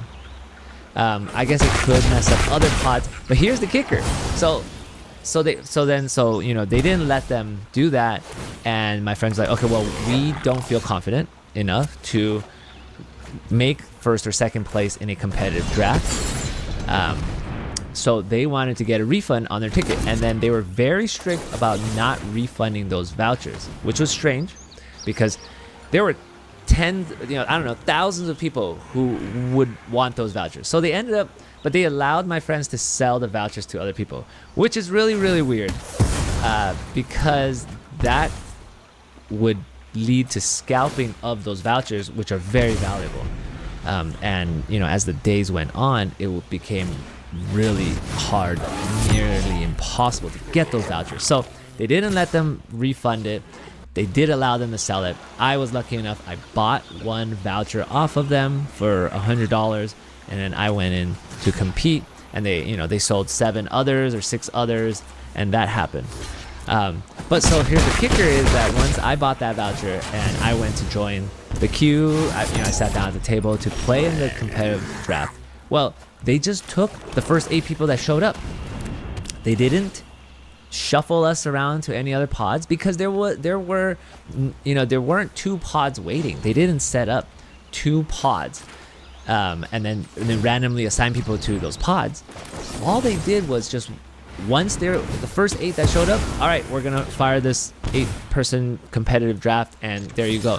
So had my friends not let them know that they were a group of 8 and wanted to do that, they probably wouldn't have even known or cared, and they just would have let them do that. Of course, there could have been other people waiting, so then they would just take like the first 6 or however many to fill up that pod and go. So that probably would have been the case. But like, I don't understand. Their reasoning was they're gonna shuffle people around, but that wasn't true. And when I did another competitive draft on Sunday, it was not Final Fantasy because it was literally impossible to get those vouchers anymore once people found out. On Sunday, I did the Tarkir version, which I mean, the value was not nearly as good because they charged you the same price, $100 for the ticket, and the prize was the same except that it was not Final Fantasy product. It was Tarkir Dragonstorm collector boxes, which of course are worth 4 times less than the Final Fantasy ones. But I did that on the 3rd day on Sunday, and I went in with 2 other friends. We didn't get split up. They don't even randomly assign the seat where you sit for the draft.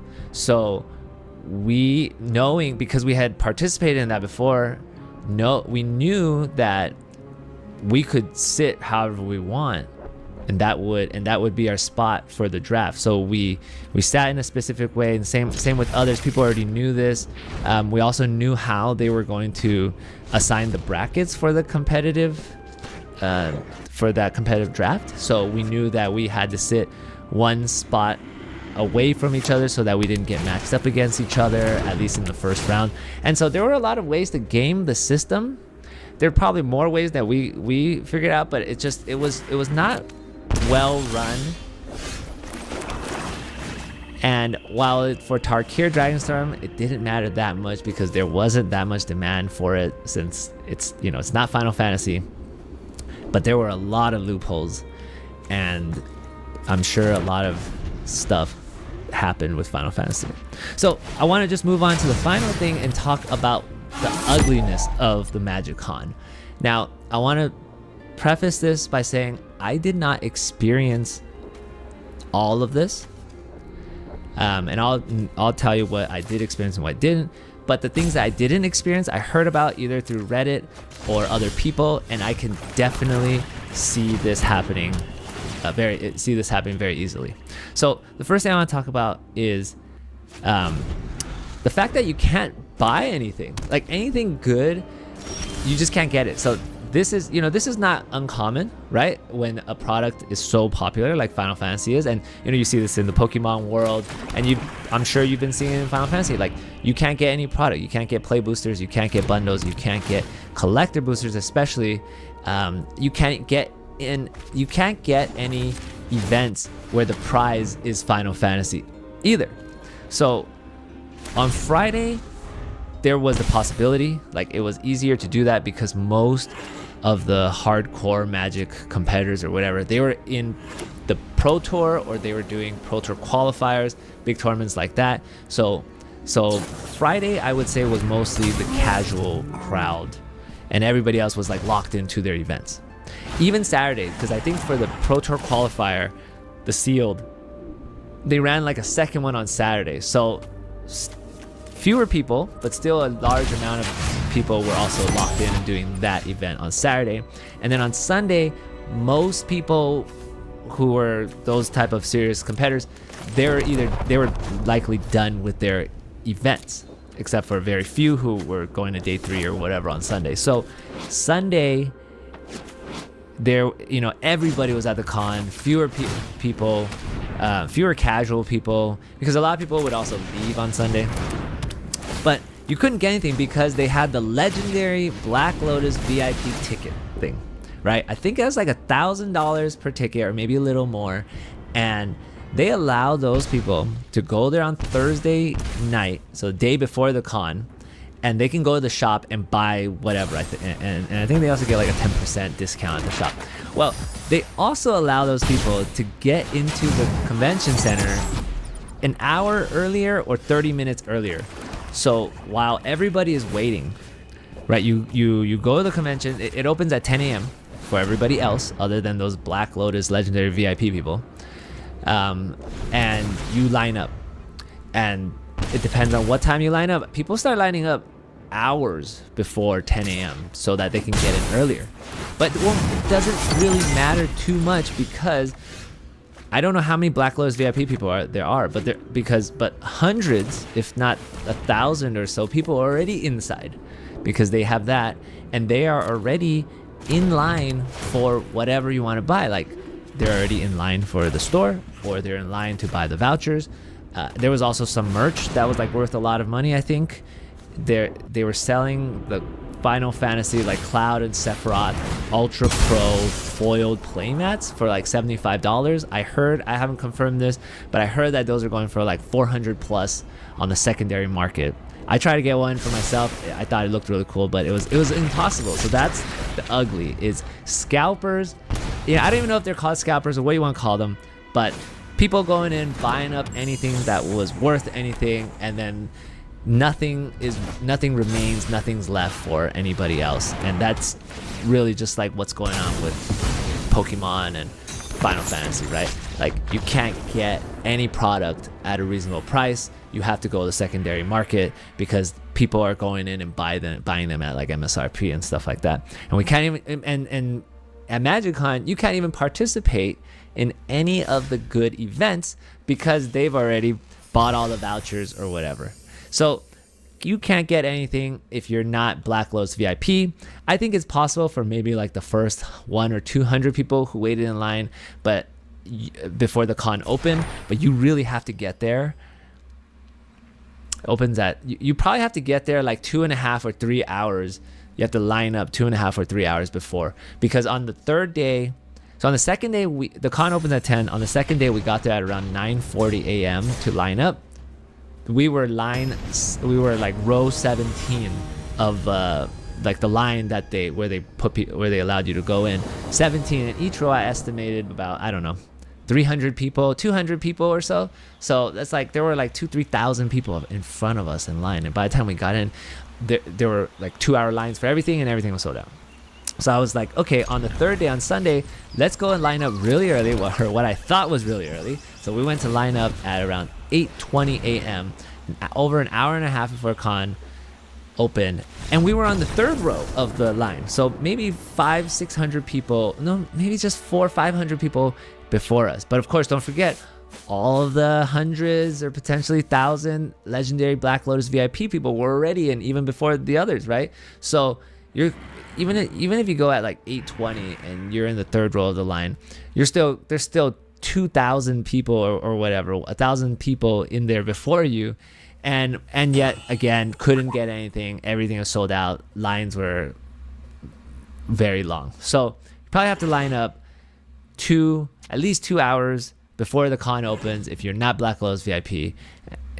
You know, good luck getting anything. That was really ugly.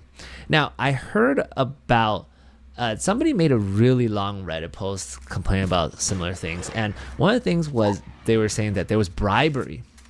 Now, I did not witness any bribery going on, but I can definitely see how that is very possible.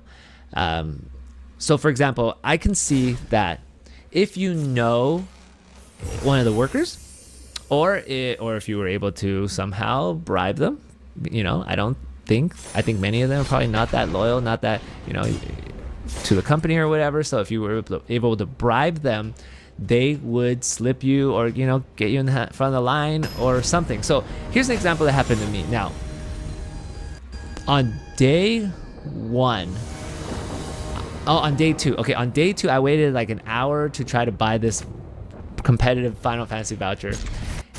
It sold out before I got in there. But I wanted to ask them a question or something. And so I went up to one of the workers who was working near the front of the line, and I don't know what rank or what his position was. He seemed a little older. He was wearing a different color shirt, like a black shirt. So perhaps he had a little more authority. But he was like, he didn't have the answer to my question, and I can't remember my question now. But he didn't have the answer, but he let me cut the line to ask my question. So I got in front of maybe 300 people. He just opened the line thing for me. I got in front into the line. There were maybe just 10 people in front of me, and so I could go ask the question. Now, I didn't buy anything, and because it was already sold out at that point, but I could see something like that happening. And then, you know, you get to the front of the line, and he's like, oh, hey, I'll take this voucher or whatever, and you just buy it and just cut like 300 people. So I can see like you could cut these long lines some way, one way or another.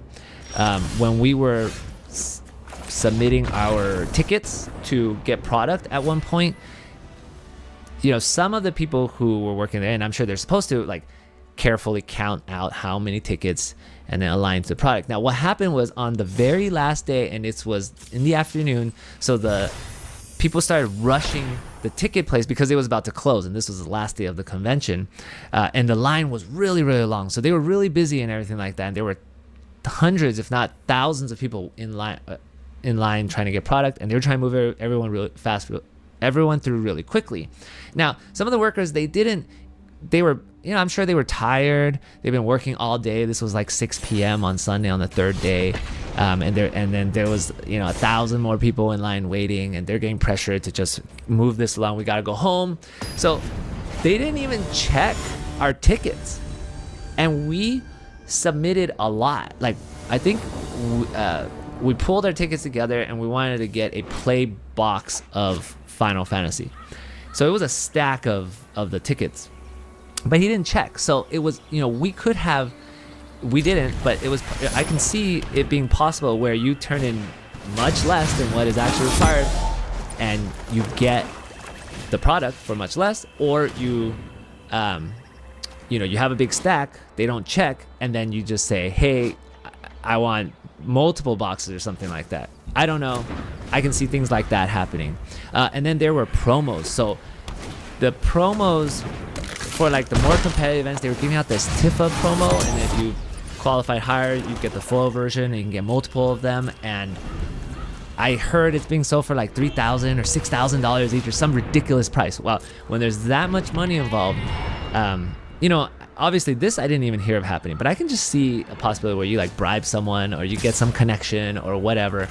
And, you know, I'm sure these workers or the judges or whoever, they have a huge box full of thousands of these cards, and they just take a couple and then give you some, and they're worth like $6,000 each or $3,000 each or something ridiculous like that. So I can see things like that happening with promos. I don't know. So yes, I'm sure things like that did happen. I'm sure it can happen. You know, and when this much money and greed is involved, it will happen. And then the last thing I want to talk about, the ugliness, is theft. This did not happen to me or anyone I knew, but obviously theft is, you know, I heard it did happen. We were approached by a security worker. I think they were a security guard for the convention center, and they told us to be careful and watch our bags, as our bags were just on the table next to us, but we weren't really paying full attention to it. And they were telling us, be careful, watch your bags, because people have been stealing bags. And if you go on Reddit and things like that, you'll see certain people saying like, oh, I lost this, I lost that. I think somebody said that I lost something. I went to the Lost and Found. I was notified that it was at Lost and Found. I went to the Lost and Found, but then somebody else had Oh my God, it's too much. So a lot of theft, not a lot of theft, but theft did occur. And, you know, that's just what happened. There's tens of thousands of people. It's really hard to keep track, but got to be careful with everything like that. So overall, it was fun. It was frustrating, but it was really good. It was a really good time. It did outweigh all of the bad stuff. I feel for anybody who lost their stuff or weren't able to participate in the events they wanted to. I think for next time when I go, because I will go back, I will consider if I can even get it, buying the Black Lotus VIP. If that's something you can afford, I would consider that. It just gives you so much of an advantage and so much more peace of mind in terms of just being able to get stuff you want, enter into the events that you want, things like that. And so I would consider that. I would probably do more of on-demand events because I don't like being locked into pre-scheduled events and then, I want to do this or do something else, and I can't because I already paid to do those other events. So I didn't like that too much. And then otherwise, if I don't get the Black Lotus VIP, I think you should probably try to get in line at least 2 hours before the convention opens. Otherwise, everything will be sold out. But of course, don't forget, this was Final Fantasy. It's an anomaly. Nothing about Final Fantasy is regular for how Magic the Gathering products work, prices, and even the people. So it's really Wild West for Final Fantasy. I think next May, the MagicCon Las Vegas, I think it's gonna align with Strixhaven, the Strixhaven set. Obviously not Universe Beyond, so it's not. I don't think it's gonna be that as wild as it was this year. Who knows though? Magic is definitely growing. And one more thing I just remembered. So apparently, if you bought depending on what entrance ticket you bought, one of the swag or merchandise you get is Final Fantasy Collector booster packs, right? And given that a booster box at the time was like around $1,200, the packs were close to $100 each. Now I don't remember the numbers off the top of my head, but for the premium day passes, I think they were about $70 or $80 each, and you get 2 collector packs each. So I bought 3 premium days and I got 6 collector packs. But I think the website or the convention, they allow each person to buy like 4 or 5 per day. So I heard people were buying, let's say it was 4, so they would buy 4 premium per day for Friday, Saturday, and Sunday. It was just one person. And right, so you buy for like $70-$80, but you get 2 collector packs, which is $200, and you also get like some other promo. And so I heard like multiple people were just buying all of that out. So, and then what ends up happening is they'll go and they'll collect like 40 collector packs because it's worth way more money. And then obviously somebody else doesn't get to buy it because they eventually sell out of that stuff. So that was also happening. I don't think it's gonna be like in any other convention where it's not Final Fantasy or not another set like Final Fantasy. It probably wouldn't be worth it because collector packs for like a regular set are like somewhere around $20 to $30 a pack, and so you're not getting more value for what you pay. But in Final Fantasy, you were. All right, well. Let me know if you went to MagicCon. What was your experience like? We're gonna do a mega podcast episode recording tomorrow with some of the people I went to con with, and we're just gonna talk about the experience. I'm also gonna make another video about the financial impact, on the MTG finance, the impact on MTG finance from the con, what I witnessed, what I learned, because I think that there are a lot of financial implications from the con I want to discuss in my next video. Thanks for watching, everyone. See you later. Final Fantasy prices are going insane, and the set is essentially sold out everywhere, but I feel like people are conflating sold out with expensive or rare. Right now, people are scrambling to get sealed products, all sealed products in some cases, or scrambling to buy singles that only seem to be going up in price, though the set is being sold out at record pace and is being mass opened. The thing is, and this is the part that you can clip and show back to me in 2 months if I'm super wrong, I still think that we should all be waiting.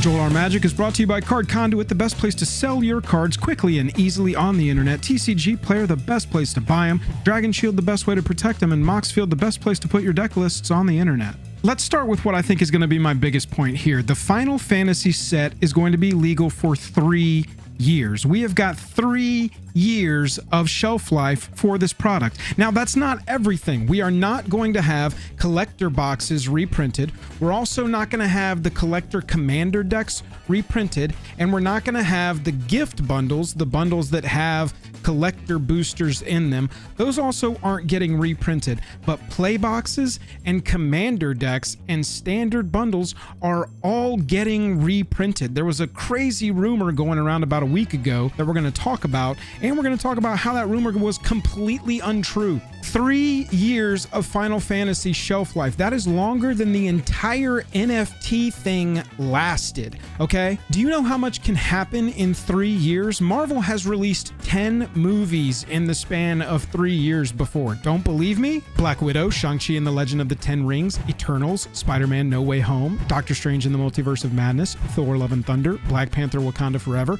Ant-Man and the Wasp Quantumania, Guardians of the Galaxy Volume 3, and the Marvels. And that was just the movies over the course of 3 years. They also had WandaVision, The Falcon and the Winter Soldier, Loki Season 1, What If Season 1, Hawkeye, Moon Knight, Miss Marvel, I Am Groot, She-Hulk, Werewolf by Night, Guardians Holiday Special 2023, Loki Season 2, Secret Invasion. A lot can happen. In 3 years, Tom Brady retired, unretired, divorced, re-retired, and then started a career as a broadcaster.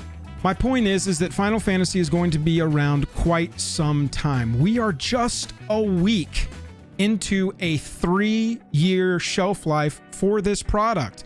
The play boxes and everything that comes in them is going to be opened for the next 3 years. And let's take a look at the play boxes, okay? The play boxes contain, yes, base copies of Sephiroth. One of the most expensive cards right now is your Surge Foil Sephiroth in the special treatment. And while that single card is tied exclusively to collector boosters, look at this. We saw a base copy of Sephiroth in the play boxes. You've got your showcase version art here with Sephiroth and Sephiroth One-Winged Angel on the back available in play boosters. You've got Sephiroth Fabled Soldier as the treatment where the number is behind them version, also available in play boosters. You've got your extendeds, which that's only available in collectors, and then your Surge Foil only available in collectors. But the thing is that you're going to be able to get these copies of Sephiroth Fabled Soldier that are still popping off even right now. Look at this borderless version of Sephiroth Fabled Soldier. $62.40, market price $93. That means that the cheapest one around, yeah, we may have a median price today, but the stuff is going up. We are still at over $90, and it's risen since we had our pre-release weekend. Things are going absolutely nutty right now, and it's unlike anything I've ever seen before. Let's take a look at Cloud, okay? We got a couple of different versions of Cloud. Now, this one here is the Commander. As you can see, collector boosters, collector boosters, collector boosters, collector edition Commander decks for the Surge Foil full base art there. If you want this variant specifically, this individual look of this individual card, yes, these ones are in the collector booster, and these are really the only cards I think that should super be on your radar right now. The Surge Foils that are locked exclusively to collector boosters, if there's one of those that you're particularly after, probably sooner rather than later. And the Commanders from the precons in their alternates, even the non-foils, are locked to collector boosters. Everything else can be opened in the play boxes. Let's check out our Cloud Midgar Mercenary that's popping off like crazy right now.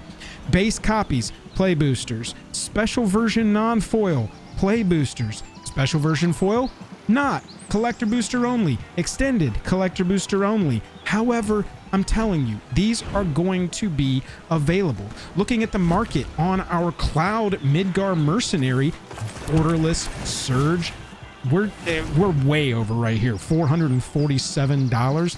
But the thing is that right now, even the non-foil versions of this, you've got $71 on the Commander. Wouldn't that make sense? But look at this borderless non-foil Cloud Midgar Mercenary. $70? $70 for a Mythic that's going to be on shelves for 3 years? It just doesn't make sense to me right now. So yes, sellouts are a thing, but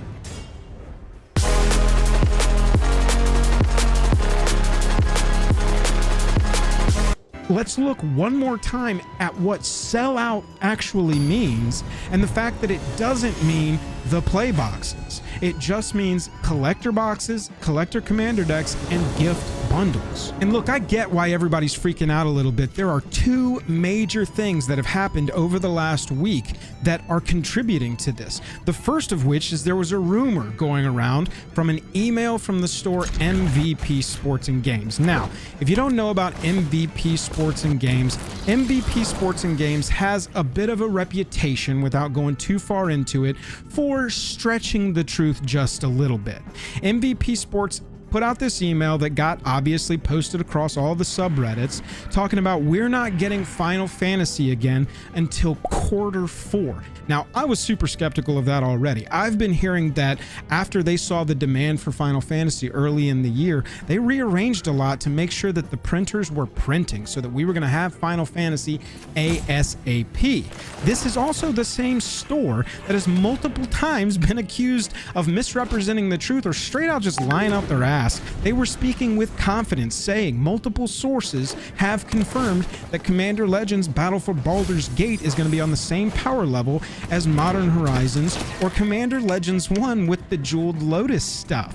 Yeah, that ended up being a lie, so I was already skeptical about them saying Final Fantasy we're not seeing again, even the play boxes, until the end of the year. That seems like FOMO.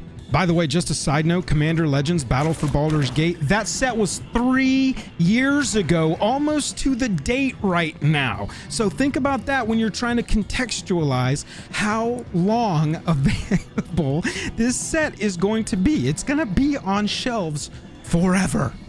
One day later, after this had already reached a fever pitch and I'm sure has affected the price of stuff, and everybody's panicking and buying and freaking out because we're not going to see Final Fantasy until the end of the year, they say. One day later, Nelson Brown, community manager for Wizards of the Coast, says, no, there's more coming soon. The stuff that we said is going to get reprinted is getting reprinted soon. Play boxes, the base commander decks, and the bundles are on their way like July, so I don't know what MVP was smoking, maybe some Gessel Greens, but obviously that took a hold of the market and made some people panic. I also think that what we have happening here is Magic fans, me included, this is completely me and I'm admitting it, realizing exactly what it means when they said that the Final Fantasy fans have deep pockets and aren't afraid to spend on their hobby. If they've been watching any of my videos, any of the typical knowledge that people would communicate about these sets ahead of time, they were hearing, wait until after pre-release, wait until release weekend. That's when you want to buy singles. Pre-sale prices are terrible. Wait until the weekend after the pre-release. Wait until the release weekend when, you know, Ricky can open his cards up and list his on TCG Player, not just pre-orders for the stores. That's when you should go buy singles. They took that very, very seriously. They sprinted to TCG Player over release weekend, and the prices have just been going up. That's all I heard all last weekend. I was out of town for an event, and people just kept messaging me, walking up to me and saying or texting me, hey, did you see the price of Buster Swords going back up? Did you see the price of Clouds going back up? Oh my God, all the card prices are going back up because those like top 5 to 10 cards, not counting Chocobos, we're not talking about Chocobos here, not counting those top 5 to 10 cards started climbing back up because we had some panic. I think part of it was due to the rumor and the rumor being untrue, not that piece of the information not really getting around. And I also think that it has to do with the Final Fantasy fans not knowing Magic the Gathering and how long some of these treatments might be available. Maybe that's why some of the treatments and locations of finding the treatments isn't as transparent as it possibly could be, because it makes it easier to get the fans all fervored up, so they got to go buy the stuff as quickly as possible. You got to get it on release weekend. Wait until then. I wish you would just wait like 5 or 6 more weeks, because we need to see what's going to happen with this set. A lot of Final Fantasy fans entering the market for Magic the Gathering cards specifically works both ways though. You are going to have a lot of new buyers buying boxes, opening it all up, and not all of them are going to hold on to every single card. that means more casuals are going to start dumping playsets and flooding TCG Player and eBay even harder than they already are. These people don't yet know, how to go and where to list and how to sell these things online. And so over the next few weeks, I think it's going to go a little slower than we would normally be used to, with some of this stuff that's been extra opened getting onto the internet and finding its way into other people's hands and forcing the price of some of these cards down that we would expect to go down. There has always been a fall before the rise as far as the EV of a set's packs go. I talked about it in the last collector video that I made about this set. I won't go further into it here. All I'm saying is it's never happened like this, that the rise happened so quickly after the initial fall. Like,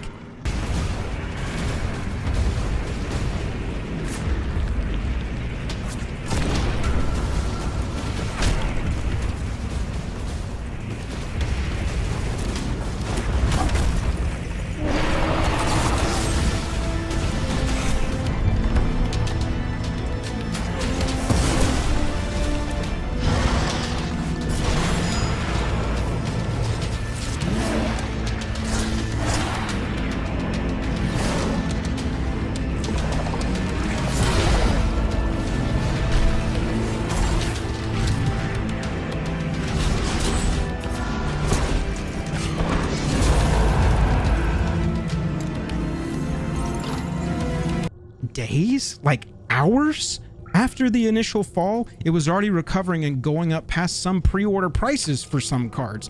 It's never ever done this, and so I just can't understand how specifically the stuff in the play boxes is going to keep these prices long term. I feel like there's still going to be that fall before the rise that we would typically be used to, and that is when we need to go and buy singles for this. So let's talk about the exceptions to everything that I'm saying here, the cards that are not going to follow what I think they will follow. The Chocobos are obvious, right? The Chocobos are super rare. They are the chases. That's what they are. Your top characters is also where you need to keep an eye out. Obviously, Surge Foils, those are exclusive to collector booster boxes. We're talking about the availability of play boxes in this set and how that is going to drive down the prices of certain singles in this video. The Surge Foils are exempt from that. Those are collector booster only. If you want any of the specific Surges, like I said, sooner rather than later, go get your trades going, start targeting them, because I don't know what they're going to do. Typical knowledge would say they're going to go down and then they're going to go back up. But right now, everything's going insane. And so I think that with Surges, it's safer to hedge your bets. I also think, like I said, specifically the commanders from the precons in their alternate treatments, even the base copy non-foils, base copy, these versions, the art that you're seeing here, but in a non-foil, not Surge foil, non-foil treatment, those are only available in collector boosters as well as the foils and the Surge foils. Non-foil, foil, and Surge foil base commanders from the precons, like Yuna, like Tidus, these two were in the same deck. All of the decks have two of them. Those, Terra, Celeste, Tifa, Cloud, those are going to hold value.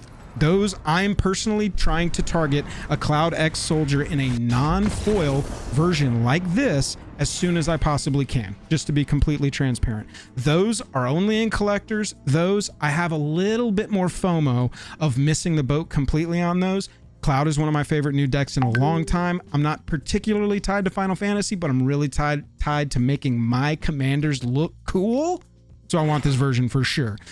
The commanders, I would make sure that you've got a good target on. The Surges, I would make sure you've got a good target on. Everything else can be opened in a play box. It is crazy to me that this is a $61 Mythic still in its non-foil, that this Summon Bahamut in the borderless is $60 non-foil. That doesn't make sense to me at all. So yes, I do think there are specific cards, especially some of the Mythics, some of the big name faces, some of the bigger played cards, VV versions, for instance. I think that those are going to be exempt from what I'm talking about, but I'm talking about 95% of the rest of this set, even alternate treatments that are going to be available. The other stuff is all long-term speculative stuff, and that's why I'm saying maybe hedge your bet and go sooner rather than later. I'm talking to Johnny and Ricky, who want a copy of Cloud Midgar Mercenary and a base copy of Buster Sword to open and play with right now, not 2031 Joel, who is selling a Surge Foil Cat Mommy to pay for the energy credits so that I can run my AI Cat Mommy. That's for the future Joel to worry about. The bottom line here, and I will hold the L if I am wrong. I swear in 3 months I'll make a video that said I'm taking the L. But right now, my bottom line is be patient. Sold out does not equal rare. Collector cards are different from playable cards. More Final Fantasy is coming sooner rather than later of the non-collector variety. And 3 years ago, the newest standard set was New Capenna. New Capenna feels like a lifetime ago, and that's how long Final Fantasy is gonna be around.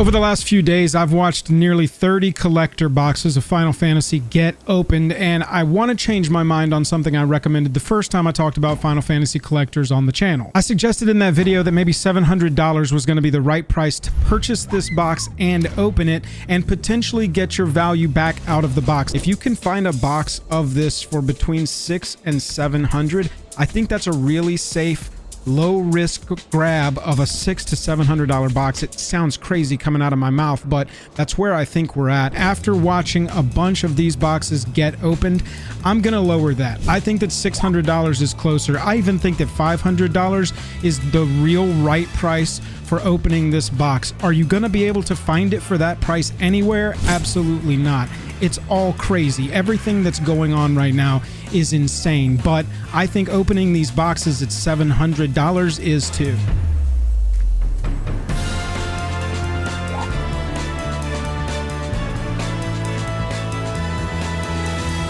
Joel R. Magic is brought to you by Card Conduit, the best place to sell your cards quickly and easily on the internet. TCG Player, the best place to buy them. Dragon Shield, the best way to protect them. And Moxfield, the best way to put your deck lists on the internet. To $722. That is the price online right now to buy a collector booster box of Final Fantasy. Like I said, I've watched a ton of openings, and a lot of the openings have price trackers going alongside them, or I'm just sort of keeping notes on my own. And if you're going off of singles prices as they are today, yeah, you're seeing some good boxes come back that are hitting that $700. However, what always happens, and I'm sure will happen with this set, is a fall off from pre-order prices. Let's look at Double Masters 2022 first. When it came out, you can see it is a hype season that then falls. This is all the way through the next year.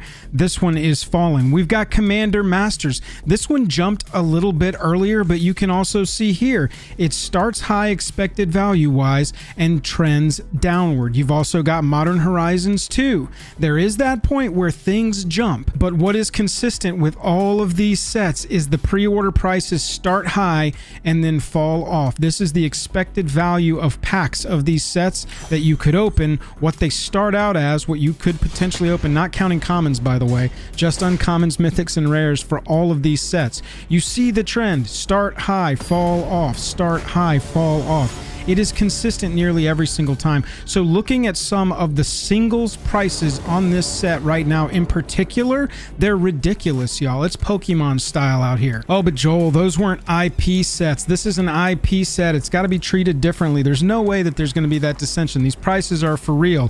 All right, let's look at the top card in the top IP set prior to Final Fantasy. It starts high, it goes low. Does it go up over time? Yeah, this was the #1 pick. This was the tip-top card of the set that doesn't belong to a famous rapper.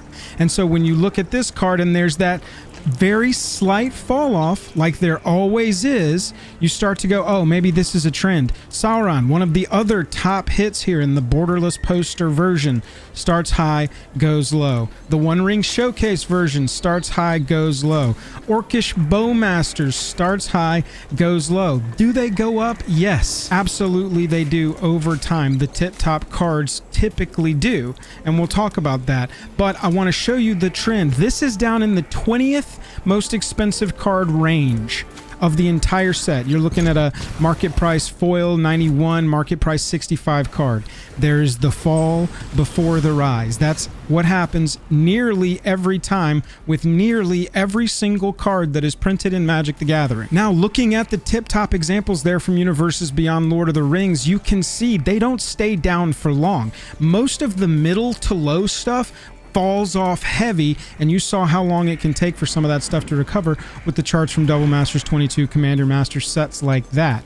The tip top cards, though, even those tend to fall and then rise. It happens much more quickly, and maybe even that very top card, because there's always that number one super chase card in sets, maybe that one doesn't actually have the dip.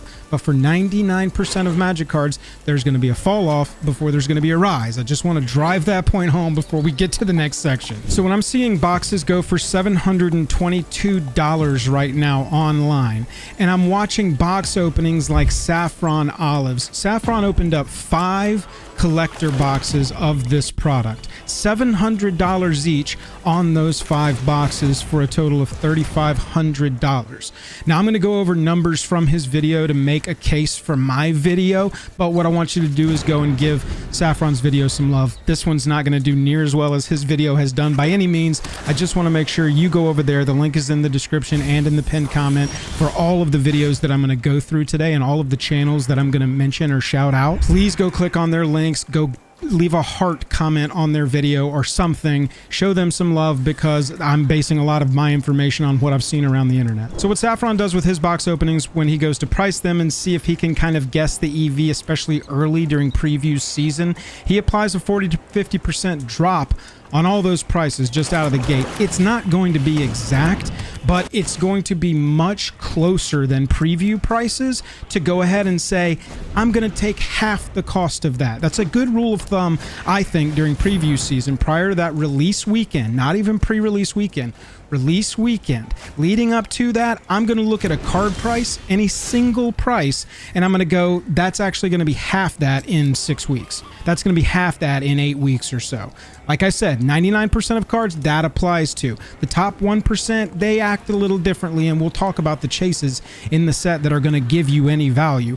But with Saffron, he is calculating ahead of time a 50% drop off. The total singles value for Saffron's 5 collector boxes that were $3,500 total was $2,323 of value. That means Saffron's 5 boxes lost $1,177 total.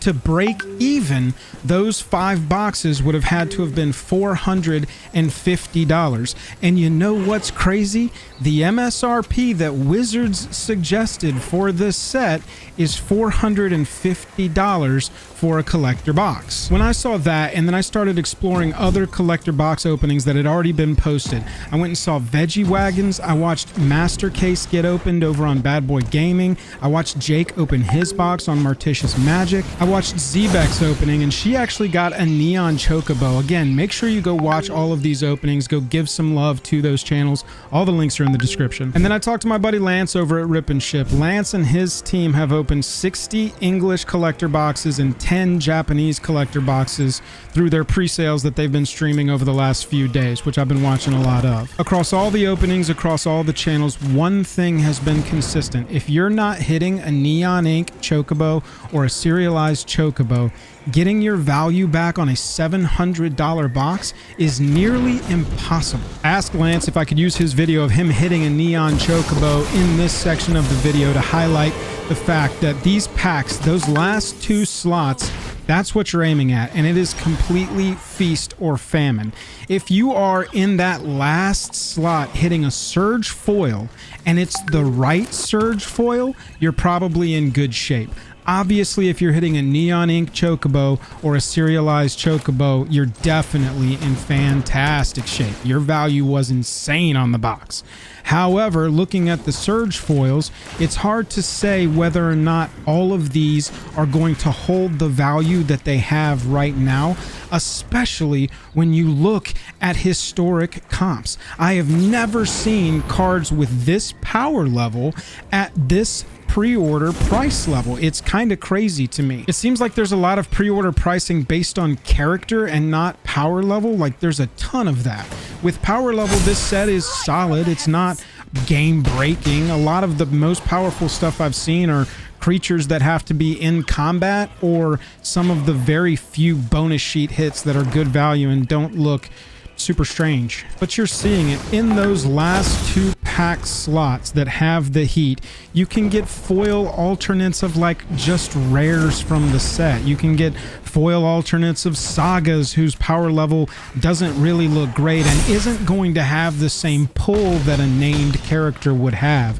You're really trying to hit surge foils of top characters with that game number treatment behind them, that showcase borderless surge foil card. If you're looking at this specifically from a value point of view, you can see here these pre-order prices, if these come down by half, that feels closer to right. These are some of the 1% pulls. If you do happen to hit one of these, I'm trying to make a case of how difficult it is to get the right card in this slot and make one of these boxes worth it. But if you do hit one of these, right now, Cloud Midgar Mercenary Borderless Surge Foil is like $600. That feels like a $300 card to me if we half it. Again, that's like tip top. That's the toppiest ones. The fall off won't be as stark for those, but some of these down in this mid-range, Kefka Court Mage in the Borderless Surge Foil, Squall in the Borderless Surge Foil, these are famous characters, but Vincent Valentine Borderless Surge Foil,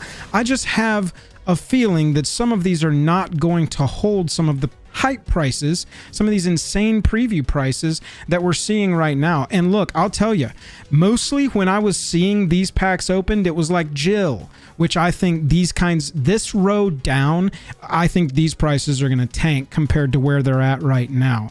You've got surge foils in that uncommon slot that are in that $10 range right now. You got some that don't obviously have any price because there's no listings because this is a brand new set right now. I just think that right now, as I made a case for early on, these prices are insane, and so to judge the value of the box off of these surge foils in particular is just not doing it for me at all. So then there's the Neon Chocobo. It's estimated right now, I've seen people estimating that it's like 1 in every 500 collector boosters. That means it's going to be even less the rarer you get in color, and super even less for an actual serialized Chocobo, which personally I haven't seen on camera yet. I've seen quite a few neon blues, I've seen one neon green, but I have not seen a serialized pop-up yet. And then the difficult part of this is taking all of these observations and trying to moosh them into some sort of recommendation. I don't know if the price of these boxes is going to go down. I'm 99% sure that the prices of the cards will.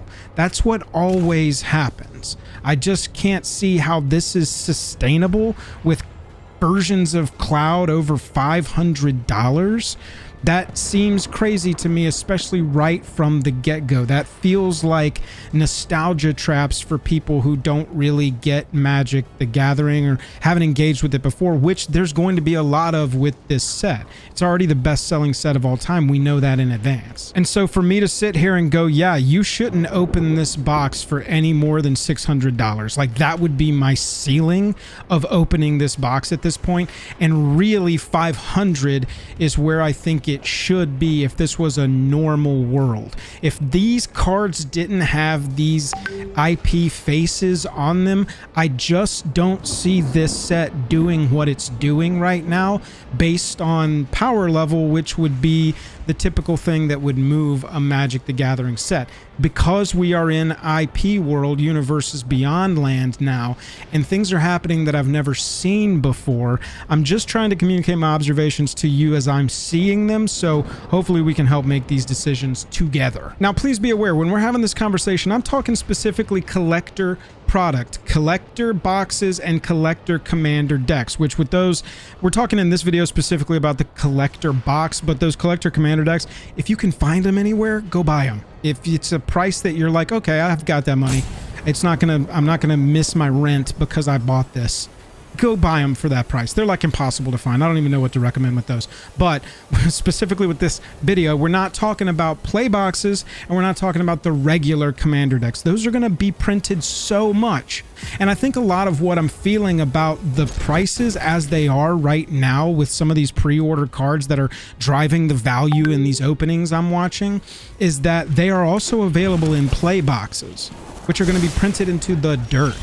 A lot of the very same treatments. These Surge Foil borderless cards in non-Surge Foil, the borderless with just the game number behind them, you can get those in regular play packs.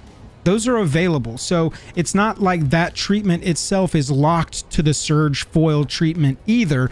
And so you're going to be able to get playable copies of those, just not in that hot top foil treatment, which will drive the collectability side of it. Now let's be clear, that showcase treatment with the number of the game behind the character, you can find those in play boosters and in collector boosters. That's one of the big points I'm trying to make.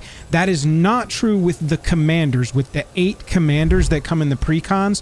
Those in non-foil, foil, and surge can only be found in collector boosters. So that is sort of one of the chases on top of what you're looking for with the chocobos in any color. But the fact that it will have a parfait, and this is what I call a parfait, one single card getting multiple treatments. You've got the base Mythic of Cloud Midgar Mercenary pre-selling right now for $24. I think that price is going to go down too. I think all of these prices are going to go down, at least in the short term. Long term, they'll go up. Magic sets act like that a lot. They find a deck, especially in a 60 card format, Modern, Pioneer, that makes the card go up. Standard, that makes the card go up.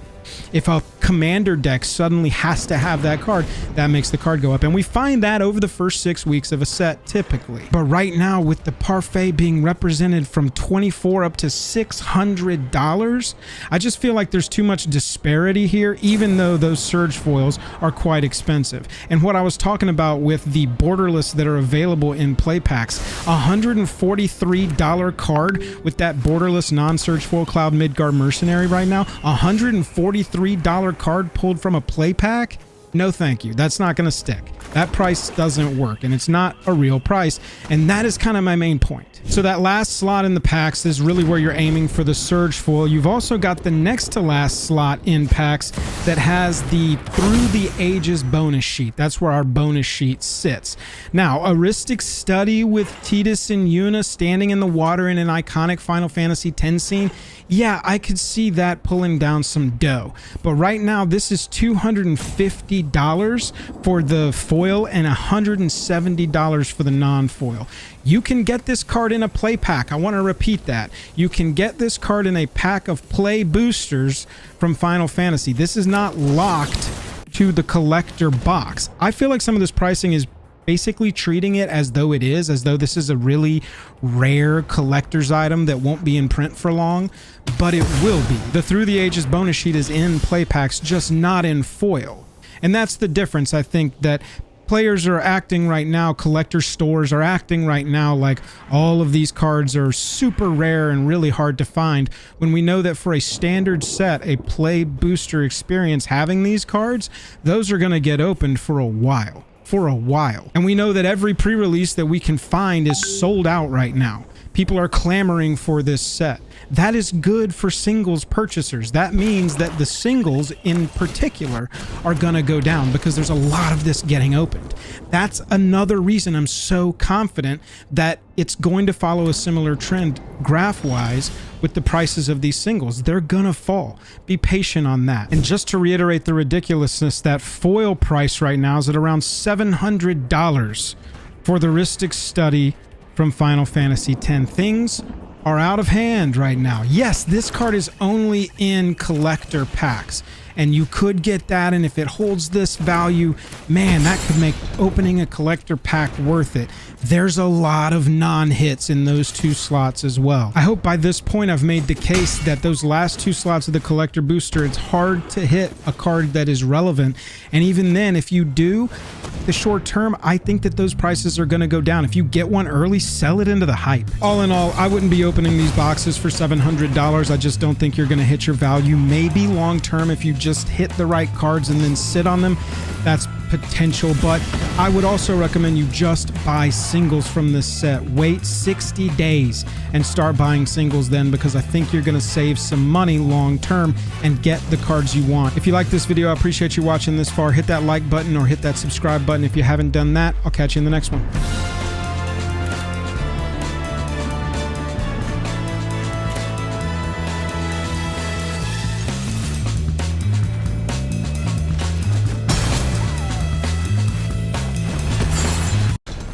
As I sit down to shoot this video, Final Fantasy collector boxes are around $718 to obtain.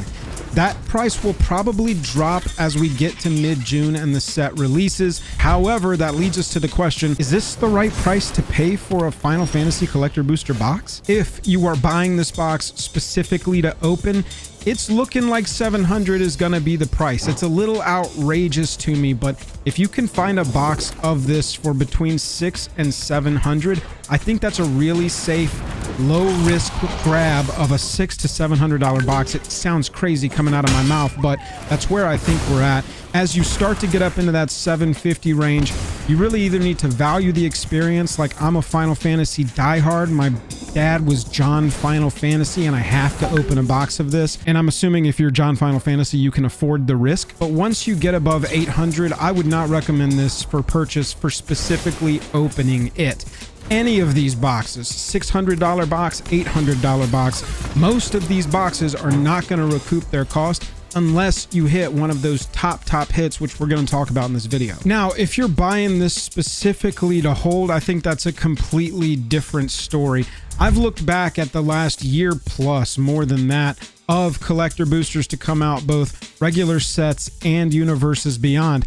I have found that largely, number one, collector boxes are gaining value. Number two, Universes Beyond tied products of collector boxes specifically gaining value with only very few exceptions. Long term, there's a good chance that these boxes just go to the moon. And I'm not trying to drive FOMO, I'm just telling you the impression I'm getting from looking at multiple sets, boxes, and I want to share that with you. That's my general advice on this product and the price ranges that I would sort of aim at, but what I want to do is give you context so you can make the most informed decision possible when you're spending this much money.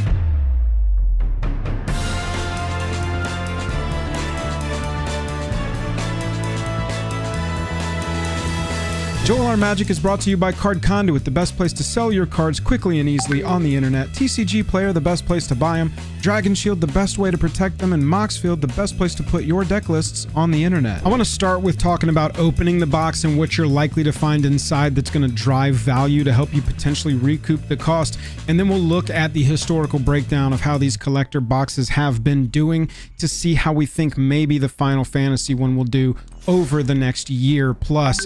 Opening the packs, though, starts with this bird here. Traveling Chocobo. Well, not this bird here. These birds here. The blue and green neon ink versions of Chocobos. We have got blue, green, yellow, and pink. From what I can tell, these are all... I believe you're looking...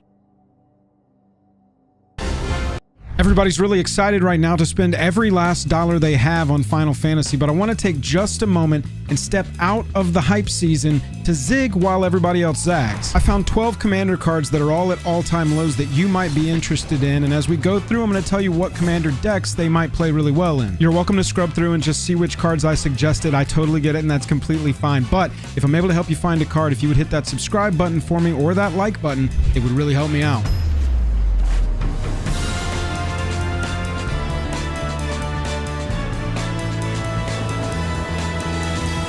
Joel R Magic is brought to you by Card Conduit, the best place to sell your cards quickly and easily on the internet. TCG Player, the best place to buy them. Dragon Shield, the best way to protect them. And Moxfield, the best place to put your deck lists on the internet. Adeline Resplendent Cathar is a 2-white, 1 other, star 4 human knight with vigilance. Adeline's power is equal to the number of creatures you control, and whenever you attack for each opponent, create a 1/1 white human creature token that's tapped and attacking that player or a planeswalker they control. This card pops up in more decks than I care to admit. This just constantly seems like a great 3-mana creature to build into a ton of different decks. It just showed up in Commander Tarkir Dragonstorm, and right now it's like $1 or $2. It's definitely the cheapest of all the versions you've got here. Your original version one is Innistrad Midnight Hunt, and you can see this card got up to $15 at certain points before they started reprinting it pretty heavily, especially since it was just originally printed in 2021. Having this many versions already is kind of interesting. Adeline is going to go fantastic in attacking decks like Ishin Two Heavens as 1 or Jetmir Nexus of Revels. Either way, Adeline is a strong attacker for Ishin, and Jetmir is going to love the tokens that Adeline creates. You can just create tokens as a strategy too. Caesar, Legion's Emperor, or Marneus Calgar really love Adeline. And at the end of the day, Sidar Jabari is looking for knights, and Adeline is kindred with knights and humans. Just a lot of applicability across the board. Being that most of the versions are between $3 and $7 now, depending on rarity or foiling, Adeline being around $1 or $2 to pick up from the Tarkir Dragonstorm decks as people are trying to get rid of the extra stuff, this could be a really great time to grab a copy or 2 of Adeline. Divine Visitation is 2 white and 3 other for an enchantment that says if 1 or more creature tokens would be created under your control, that many 4/4 white angel creature tokens with flying and vigilance are created instead. Speaking of commanders like Caesar or Marneus, Divine Visitation is another white card having to do with tokens that also has a large price discrepancy right now. You can see it also was just reprinted in Commander Tarkir Dragonstorm and is around that $1 to $2 mark. Look at all of the other copies of Divine Visitation. $5 plus for any of them. We got this in Ravnica Remastered in a nice parfait, a base copy or retro, a serialized, and then the anime alternate here. Looking at commanders for Divine Visitation, this is a token commander card. You've got Caesar, Legion's Emperor, Teysa Karlov, Marneus Calgar, just to name a few. Really any deck that is creating creature tokens regularly, this is a consideration for. And at around $1 or $2, if you can grab it for that, as people are breaking these commander decks apart, this is just a nice low price compared to even where the next lowest version is at around $5 or $6. Hey, pretty cool news. Today we launched a tabletop commander gameplay series called Garage the Gathering. Go check it out. The link is in the pinned comment and in the description. Go tell us what you think in the comments over there. Drop a subscription for us. The premiere is actually 3 episodes. There's an episode today, and there'll be 2 more episodes over the next 2 days. So go check that out if you're into that kind of thing. We really appreciate your support on that show. Evereth, Viceroy of Plunder in the anime version from Foundation's Jumpstart is 1 black and 2 other for a 2/2 vampire soldier.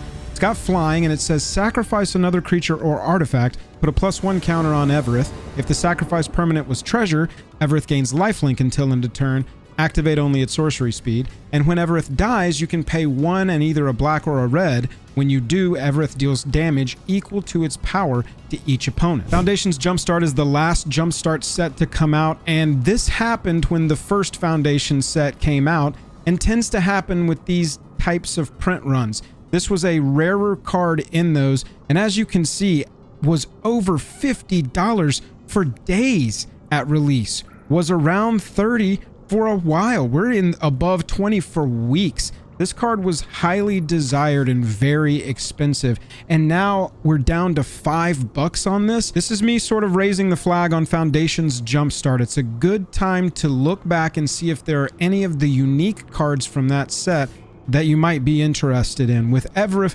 being a $20 card for so long, now just pick upable for $5. It's fantastic as a commander, running alongside things like Mahadi, Emporium Master, Black Market Connections, Mayhem Devil, really anything that's going to have to do with creatures or artifacts that you can regularly sacrifice, and then sacrifice itself as a sub-theme. And look, the card goes in the 99 of decks like Edgar Markov because, hey, it's a vampire. It can go in Corvold, Fey Cursed King. This works beautifully with all of the sacrifice synergies that you'll be running in there. Marchesa the Black Rose loves Evereth. Evereth is a great attacker, and that's what Marchesa wants to do. These anime treatments are desirable, and it was inevitable that these were going to fall, and some of them are at that point. Like Thurid, Mare of Destiny. Look at that hair. I wish I had hair like that.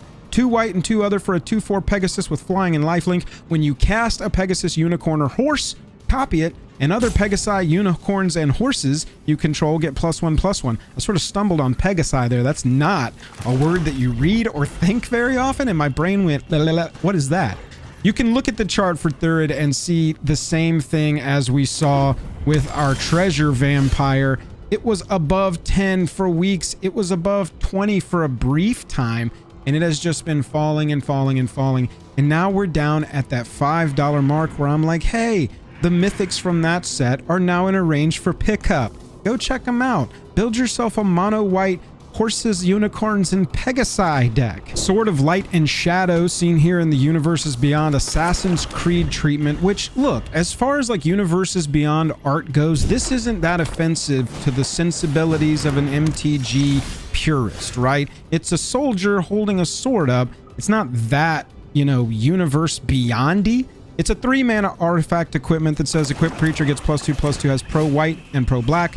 Whenever a equipped creature deals combat damage to a player, you gain 3 life, and you can return up to 1 target creature card from your graveyard to your hand. It equips for 2 like the rest of the swords. You can see this one has been pretty low. It had some hype out of the gate, but it's mostly ridden that $8 line and just continues to bounce off of that. I've been watching it for a little while now, and I think that at this point, if you need a Sword of Light and Shadow, if this is one of the equipments you don't have and you want, this might be a good time and a good copy to go and look at. If you look at the historical relevance of this card, you've got a card here whose all-time high is $75 with Sword of Light and Shadow. Around 2020, this thing popped hard. It has been in a dissension since that, but even the original copy is still $14. You got a nice little price discrepancy here with your number 100 from Universes Beyond Assassin's Creed, and that's not to mention that we also got an etched version that's barely more than it, and a showcase version that, again, doesn't offend the traditional MTG sensibility too much,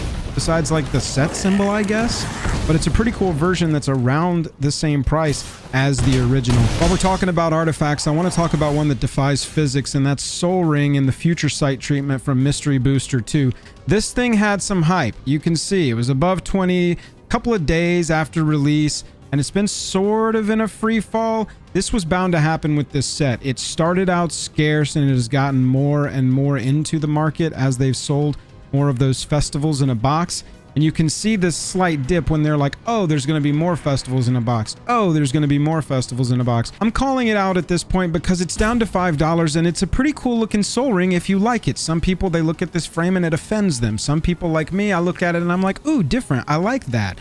The foils are way more expensive. Now, don't even go looking for a foil of this because that is going to break the bank, and I would like wait for more of these festivals in a box. I'd wait until they really start talking about, okay, Mystery Booster 2's done, and then we can start looking for some of the hot treatments. But right now, we don't even know how long this is going to be in print, and so patience is what I recommend there. But around $5, if you want to make your Soul Ring look a little different, now's a good time. Overlord of the Hauntwoods is 2 green, 3 other for a 6/5 Avatar Horror. It's got Impending 4, which means you can cast it for 3 with 4 counters on it. It's not a creature, it's just an enchantment if you cast it this way, and so it can't attack, so it doesn't have power toughness. That's what it means to cast it for 3. However, it will get the enters ability here if you do cast it for 3. Whenever Overlord of the Hauntwoods enters or attacks, create a tapped colorless land token named Everywhere that's every basic land type, and then once it does become a creature, either through just casting it for 5 straight up or removing all of the counters one at a time at the beginning of your end steps. It'll be creating more of those token lands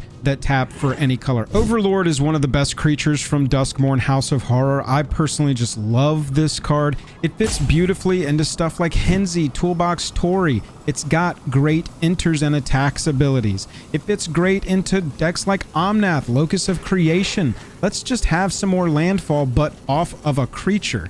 And then it also goes in weirder decks like Onyxia, Hand of Erebos, or Bellow, Bard of the Brambles, because it is an enchantment creature. This card was above $20 for a while. You can see it premiered higher, but it's been around this $20 mark for the longest time, and I've just sort of been watching it. There's a chance this gets played in standard because it is a standard card. It could have some constructed applicability, but overall, it's just been sort of descending, and at $15, under 15 bucks now, it's as low as it's ever been. I feel like it's entering a good pickup window. You may not want to grab this for $15 right now, but you also need to look at it and say, do I know standard well enough to decide if this is ever going to be like a 3 or a 4 of in a deck while it's standard legal, which lasts for a while. It's somewhere between now and the heat death of the sun is when standard actually rotates. So Overlord could just continue kind of a downward trend until it settles at the price for a Mythic of a set that's still in print. That is somewhat desirable, but around $15, I'm now getting out of the I just proxy that card into the okay, I might look at picking up a few copies. Eladamri Krevekdal was a new card from Modern Horizons 3. It's 2 green and 1 for a 3/3 elf warrior. You can look at the top card of your library at any time. You can cast creature spells from the top of your library, and you can pay a green, tap it, and tap 2 untapped creatures you control to reveal a card from your hand or the top of your library. And if you reveal a creature card this way, put it onto the battlefield. I thought that maybe this card was going to do more than it actually ended up doing. You can see it was originally in that $20 range where Mythics like to sit before anybody knows how good they are. And then at release, it was around a $10 card, but it's basically halved since then. We're not even a full year yet from Modern Horizons 3, and it's already down to $5. If this is a creature that you were looking at for your creature-based decks, help you get a little velocity or know what's coming, or even cheat some stuff right onto the battlefield for some major payoffs, I think that you need to take a look at Eladamri, and it's a good pickup range now. Another green card that makes you want to punch things is Railway Brawler from Outlaws of Thunder Junction. Brawler's 2 green and 3 other for a 5/5 with reach and trample. Says whenever another creature enters the battlefield under your control, you put X +1 counters on it, where X is its power. It's just casually doubling the power of all of your creatures.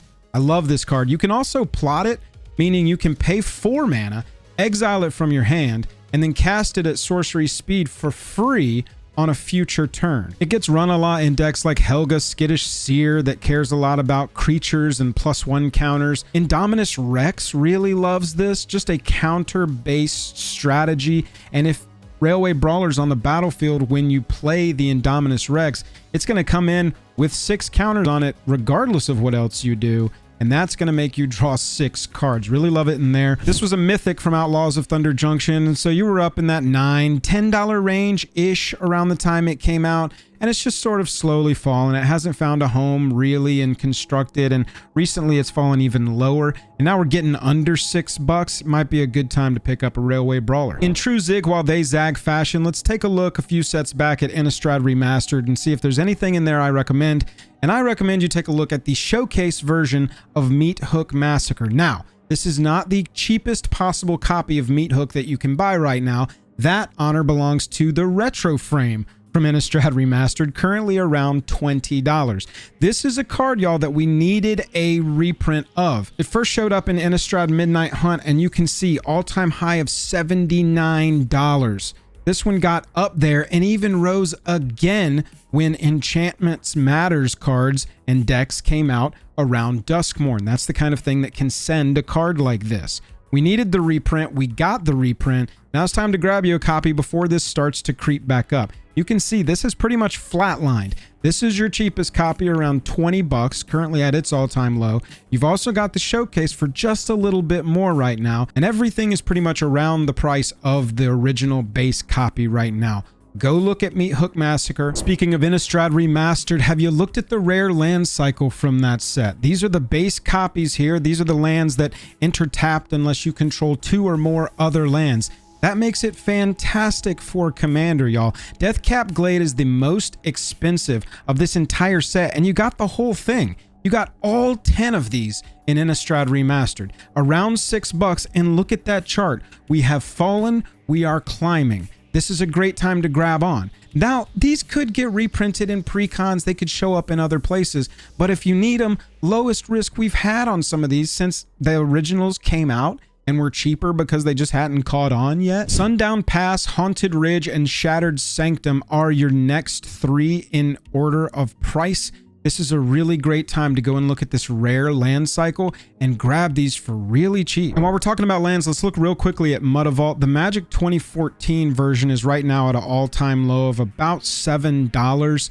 This one is one, it showed up originally in Morning Tide, and this copy got as high as $40, y'all. This was a very desired land, and it makes sense. It becomes a creature of every single creature type, and so it's got application in decks that have to do with every single creature type. With us being at an all-time low of $6 on the Magic 2014 Mudavault, looking at the copy of Morning Tide, the all-time low on this one was $10. And so we are under the all-time low of the original. It's a great time to grab this one for your Kindred decks. If you've watched this far, thanks so much. Hit that subscribe button if you haven't already, or that like button if you have. If you want to support me directly, go check out my Patreon. You can get a free pack of custom dragon shields just for joining over there, along with a ton of other perks, our private Discord, and our Commander gameplay night every Thursday. Be like Cloud X Soldier. Go get yourself some cool sleeves to pimp out your deck and support me and my efforts over here directly. Thanks very much, and goodbye. See you in the next one.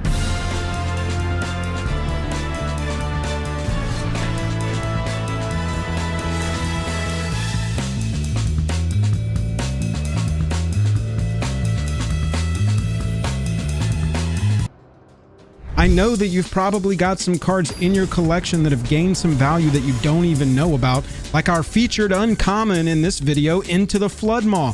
I know you opened up Bloomburrow packs. I certainly did. You've probably got some stacks of commons and uncommons sitting around that you need to go look through. Into the Flood Maw just recently got to an all-time high of $6. It's around $5 right now. It's a really good time to go pull these out and see if you can buy list them to a website like Card Conduit, quickly and easily sell your Magic cards there, or use them in trades or sell them to your LGS. I've got 12 cards that have hit all-time highs recently that you might want to go through and sell out of your collection in the short term, because a reprint will probably crash the price. Look at the timeline down below if you just want to skip through the video and see which cards I picked. That's completely fine and I get it. But if I'm able to help you find any value in your collection whatsoever, hitting that subscribe button is the best and easiest way to thank me.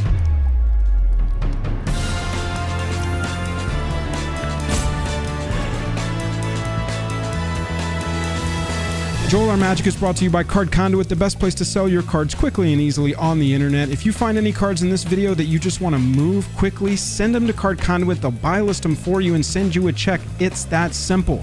I'm also brought to you by TCG Player, the best place to buy cards quickly and easily on the internet. Dragon Shield, the best way to protect your cards. And Moxfield, the best way to put your deck lists on the internet. There are a lot of things that can send the price of a card, and one of those is a precon being printed that didn't reprint a pretty critical card to the strategy, and that is what happened with Sapling of Kolthanor. Sapling is a 5-mana 2/5 Treefolk Shaman with Indestructible. It says whenever it attacks, reveal the top card of your library. If it's a creature card, you gain life equal to that card's toughness, you lose life equal to its power, and then you put it into your hand. It's card velocity and a little bit of life gain strategy. If you've got a deck that has to do with creature toughnesses and or life gain, Sapling is pretty sick in that deck. It did not get reprinted into Felithar the Steadfast, which is why people are wanting it. That commander has everything to do with toughnesses and wasn't the only commander in this set that had to do with toughnesses. Beator had 2 different versions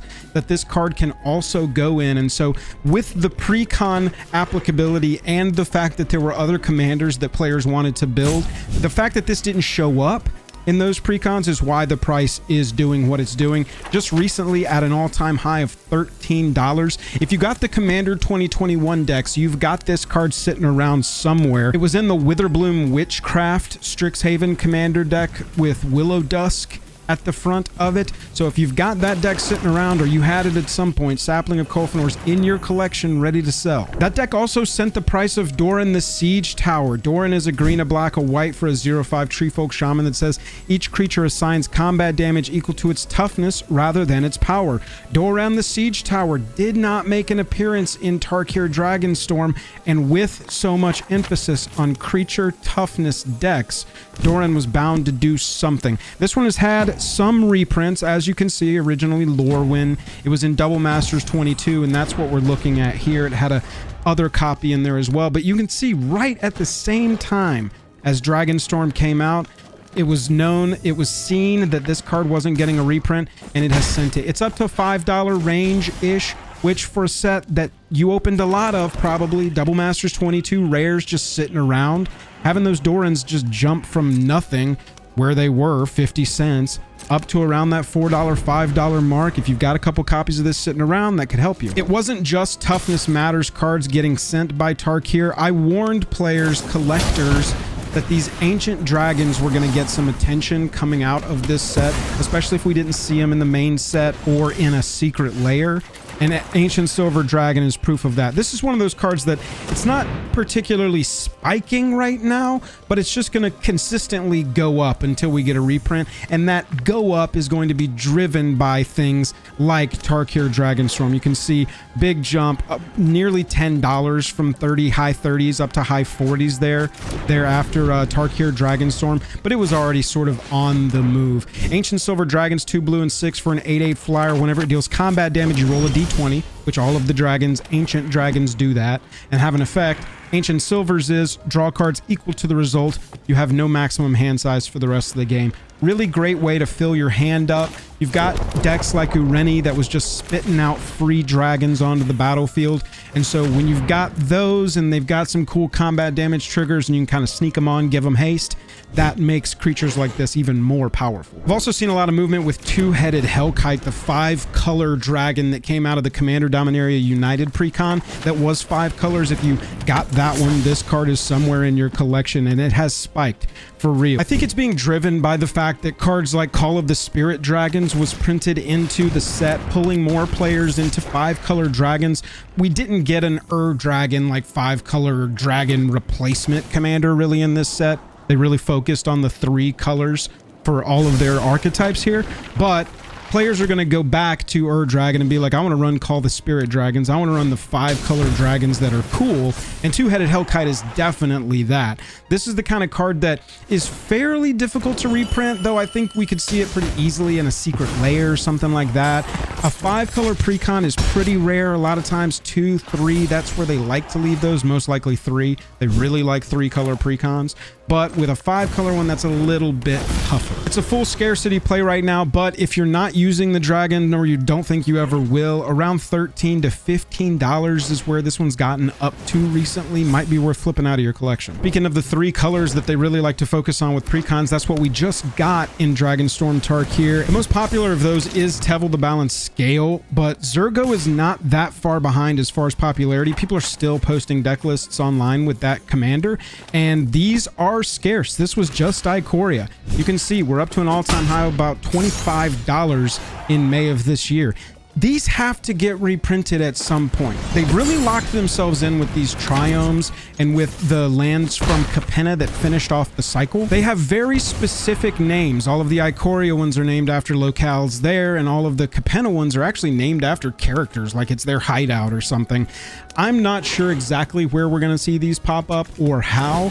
Hopefully, you know, sort of a Modern Masters type set, maybe a Horizon set. We could get these as one of the chase rares in there. I just know that this is the type of card, this is the type of cycle that they're all going to grow until they get reprinted, and then it's going to plummet. And so right now might be, depending on if you've got them, if you're using them right, like don't go sell the ones you're using, but if you've got these sitting around, $20, find a $20 bill, go towards something else, any of this Final Fantasy product, wait for them to reprint them, pick them all up low, and that the reprint will probably be a full parfait where you've got base copies, you've got extended, you've got showcase, and then you've got like a showcase borderless and a crazy foiling that's dragon scale, something like that, you know? That's how they do these. And so when they do get reprinted, most likely they will get slammed in price.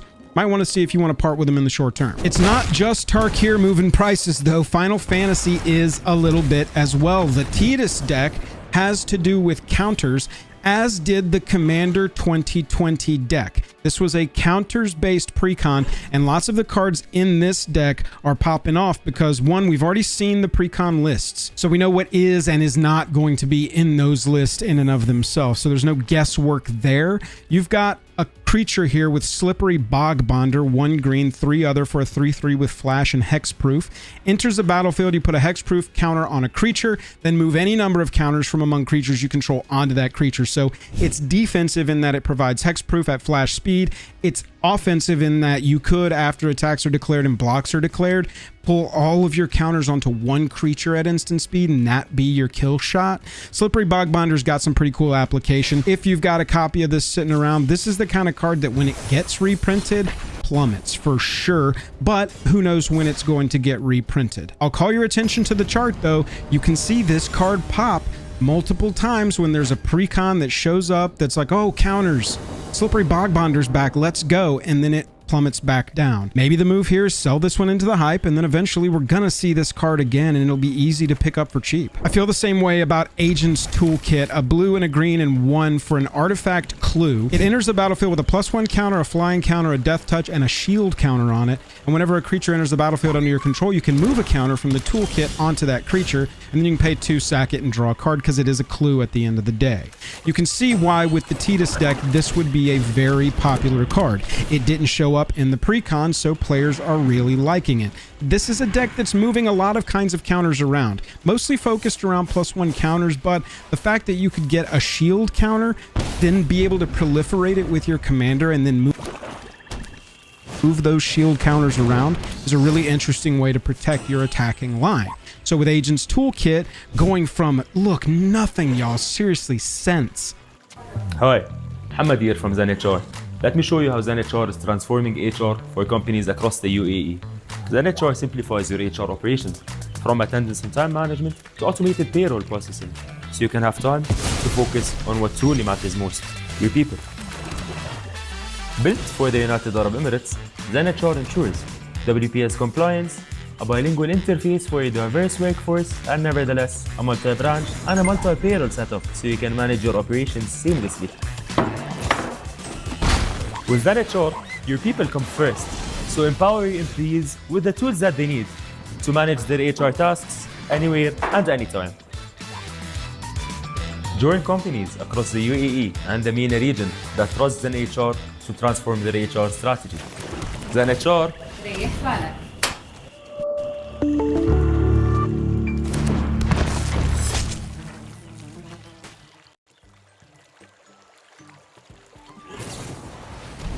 This was under 50 cents, popping up above that $5 mark right now.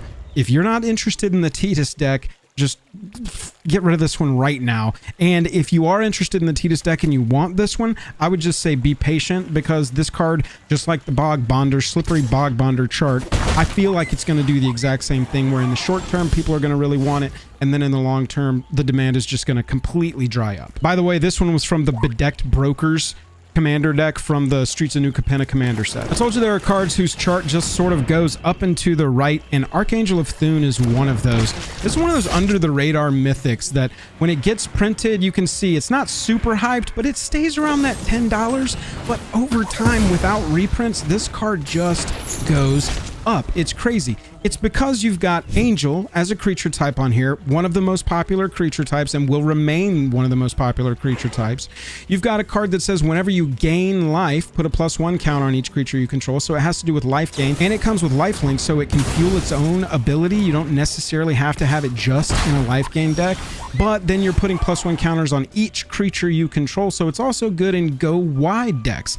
Angels, life gain, +1 token decks, all those types of decks want to give a look to Archangel of Thune as a potential inclusion, and the price is starting to reflect that. Recently, up to an all-time high of nearly $57 for your Double Masters 22 version. You've got an M14 version that you can get around 40 to 45 right now. You can see it is also here spiking recently. This is just the type of card that will get printed into these top tier sets as an under the radar mythic that people aren't super stoked on, but it will silently grow in price over time. Another card like that is Out of the Tombs from the Universes Beyond Warhammer 40k set. A black and 2 for an enchantment that says at the beginning of your upkeep, put 2 Eon counters on Out of the Tombs, then mill cards equal to the number of counters on it. And if you would draw a card while your library has no cards in it, instead return a creature card from your graveyard to the battlefield, and if you can't, you lose the game. Graveyard decks, period, are going to want this. The amount of self-mill that this card can do is insane, and the fact that it's got some backup protection for decking yourself in case that's a thing you do, also really good. Recently, it's Tevel the Balanced Scale. That's the commander that's the most demanding of Out of the Tombs copies right now. But look, going backwards, Myco Tyrant, Muldrotha, Onyxia, there are graveyard decks printed all of the time, and there will be more graveyard decks printed in the future. And every single time that happens, Out of the Tombs is going to be in demand. That will cause this price to just sort of go up and to the right over time until we get a reprint. Now, talking about reprints, I don't know how difficult this one really is to reprint. There's nothing about the name that's insanely bound to the IP. There's no words in the text that are insanely bound to the IP. And so I think that the possibility of this one showing up in like a precon or a secret layer is very high. However, right now, people have really caught on, and you can see 2 years ago, this was a $1 card. Even as recently as last year, this was a $2 card. Then it made the jump, and it slowly started climbing as people have caught on. Fantastic graveyard card. It's just going to be in high demand until it's reprinted. Very similar story with Exalted Flamer here. A red, a blue, and 2 for a 2/4 demon. At the beginning of your upkeep, return an instant or sorcery at random from your graveyard to your hand, and whenever you cast an instant or sorcery, it deals a damage to each opponent. These types of decks, anything with blue and red in it that has to do with spell casting, those decks come up quite often. We just got another one in Tarkir, and they will continue to be reprinted. Commanders like Stella Lee from Thunder Junction, they get printed, and people gravitate toward cards like this. We just saw Vivi from Final Fantasy, and I have no doubt that that is causing a spike on this card right now because people are wanting to build Vivi. Spellcasting is a powerful and popular archetype. Look at the chart on this card. You can see when a spellcasting deck gets printed. It's almost easy to track along the track of this price here. It jumps and then it comes back down. It jumps and then it comes back down. Recently, it's just sort of been growing, and that's why I'm calling it out here, because this one, unlike Out of the Tombs, feels a little bit more difficult to reprint. That feels like a very Warhammer 40k name, and so maybe we'll need some sort of Godzilla treatment on this. I'm not really sure how the IP license works. Perhaps we could see it in a secret layer, but I feel like it's a little more difficult for this one just to pop up in a precon, which is why the price is doing what it's doing based on that scarcity. And then there's the Great Henge. They do not want to reprint this one too much, do they? They like the cost of this mythic artifact to be mythic in and of itself. This is the Throne of Eldraine copy, now recently at a brand new all-time high of $69. Nice. This one got that reprint. We got the what is it, the party tree in Lord of the Rings. Boom, right there. We got a serialized, we got a couple different versions, and we also saw it in Commander Masters with the etched foil version there, currently at $103. This is the kind of card that you just have to take a guess on. You can see, look, we were up to 66. We were nearly there, getting up to an all-time high at the beginning of last year, and then we got the Commander Masters reprint. It only got down to 40 bucks. So you have to decide, is it going to go higher here? What's the risk? And can I possibly flip any Great Henges that I have when they're finally at their absolute peak that they've ever been, and then rebuy them when inevitably we get some sort of Great Henge reprint? Again, note what it did last time, from 60 down to 40s. It's not going to completely tank the price. This is going to be one of the cards that they're very protective of the price of. But with Great Henge right now, I think it's notable that it's getting up into that $70 range, and that is typically when the dam is about to burst and we're going to get a Great Henge reprint of some kind. Another scarce mythic here is Seagate Restoration. This is one of those dual lands that is a land that can come into play untapped on one side and is a spell on the other. This one is drawing cards equal to the number of cards in our hand plus 1, and we have no maximum hand size for the rest of the game. It scales up over the game. You can play it early as a land or late as a big draw spell. Give yourself a Reliquary Tower effect for the rest of the game there. Just recently reached an all-time high of $36 for this. You can see Zendikar Rising in the extended, the pre-release, and then that's it. This is just a very scarce land that is harder to reprint because it's a modal dual-face card. It's tough to get MDFCs just on a regular sheet in any of the sets as a bonus set, so it's got to be something that's flipping already, and that is where we're going to see Seagate Restoration next. For a card whose price is really driven by Commander, this shows up in a couple modern decks, but not really that much.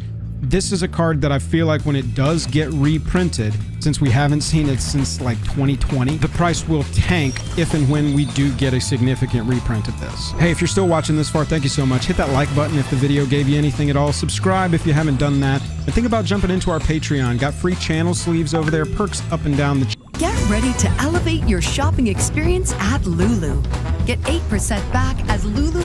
Look, I know all anybody wants to do is freak out about Final Fantasy right now, and the set looks awesome, but it's gonna be a few months before I'm recommending that it's a good time to buy singles from that set. I've got 12 non-Final Fantasy Commander cards to look at in this video that are all at all-time lows. As we talk about them, I'm gonna tell you what Commander decks they might be good in so you can get some cool upgrades. I've got all these cards laid out on the timeline of the video if you just want to skip through and see what my picks are, and that's completely fine. But before you leave, if I'm able to help you find a card, hit that subscribe button for me. That would be supreme.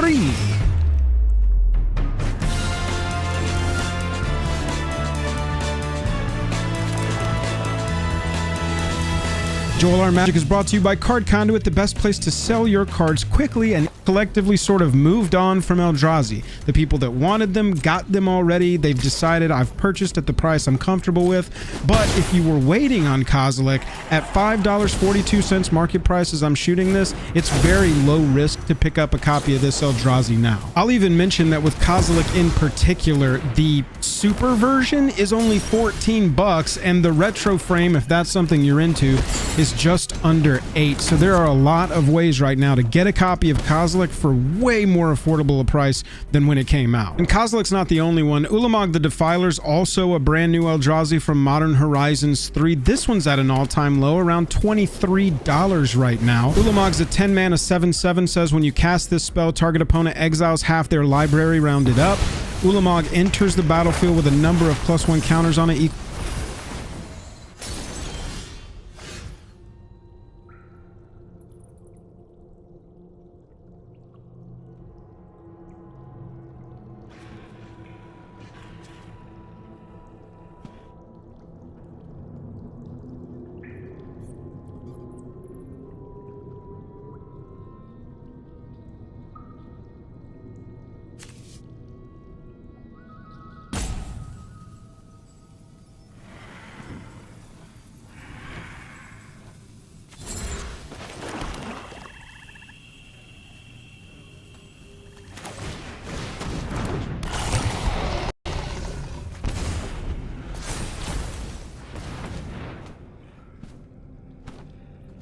equal to the greatest mana value among cards in exile, and Ulamog has Annihilator X, where X is a number of +1 counters on it. Ulamog also has a ward cost of sacrificing 2 permanents just to target Ulamog, so you can see a little bit more strength out of this sort of Eldrazi, and more synergy outside of just colorless stuff. +1 counter decks might also want Ulamog the Defiler. Often you'll see Ulamog or Kozilek that we just looked at in Ulalek, Fused Atrocity, or Zuladoc, Void Gorger. Those are really the 2 primary Eldrazi commanders that players like to build. Ulamog also shows up as a strength piece in cheater decks like Animar that can reduce creature costs, or Joda that can do the same thing, decks like the infamous Cruel Claw that'll let you completely ignore the fact that Ulamog costs 10 mana to cast. Even with new colorless cards being printed like Ultima Origin of Oblivion, Ugin, Eye of the Storms, or even Summon Bahamut, also from Final Fantasy like Ultima, it's not really pushing Ulamog or Kozilek any higher right now. These just just are on the downtrend. When it debuted, it shot up into the 80s, 90s, just crazy prices, and then even sat around 50, high 30s for a while.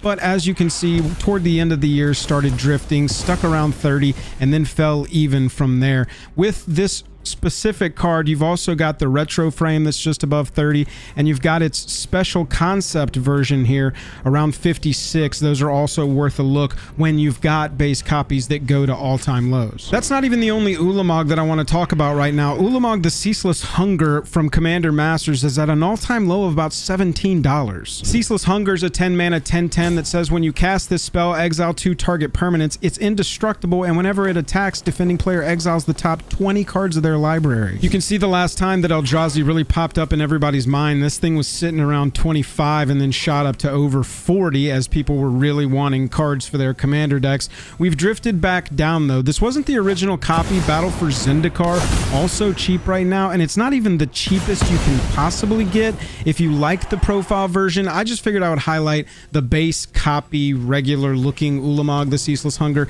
If you want some big top end, it plays the same as the other Eldrazi we've looked at. Decks that can help you cheat the cost, decks that want Eldrazi as the creature type, that's where these are gonna play, and they've sort of collectively all dropped as the hype has moved away from them. Staying on the colorless theme, I want to look at Chameel the Inner Sun quickly. This 6 mana legendary artifact from the Lost Caverns of Ixalan says spells you control can't be countered, and at the beginning of your end step, discover 5. That essentially lets you dig down to a spell that's mana value 5 or less and cast it for free at the beginning of each of your end steps. It's very powerful. Every time I see this get resolved on a battlefield, whether it's me or my opponent, it becomes a lightning rod and everybody groans and is like, all right, we got to remove that because it's an extra free thing every single turn. As you can see, the line for this one has been pretty steady, and that's why at this point, I'm personally going to go grab a copy of this. I never grabbed a copy of Chameel. I've been just sort of proxying it, waiting for it to drop, but at this point, I'm pretty comfortable with this line, and until it gets a reprint, which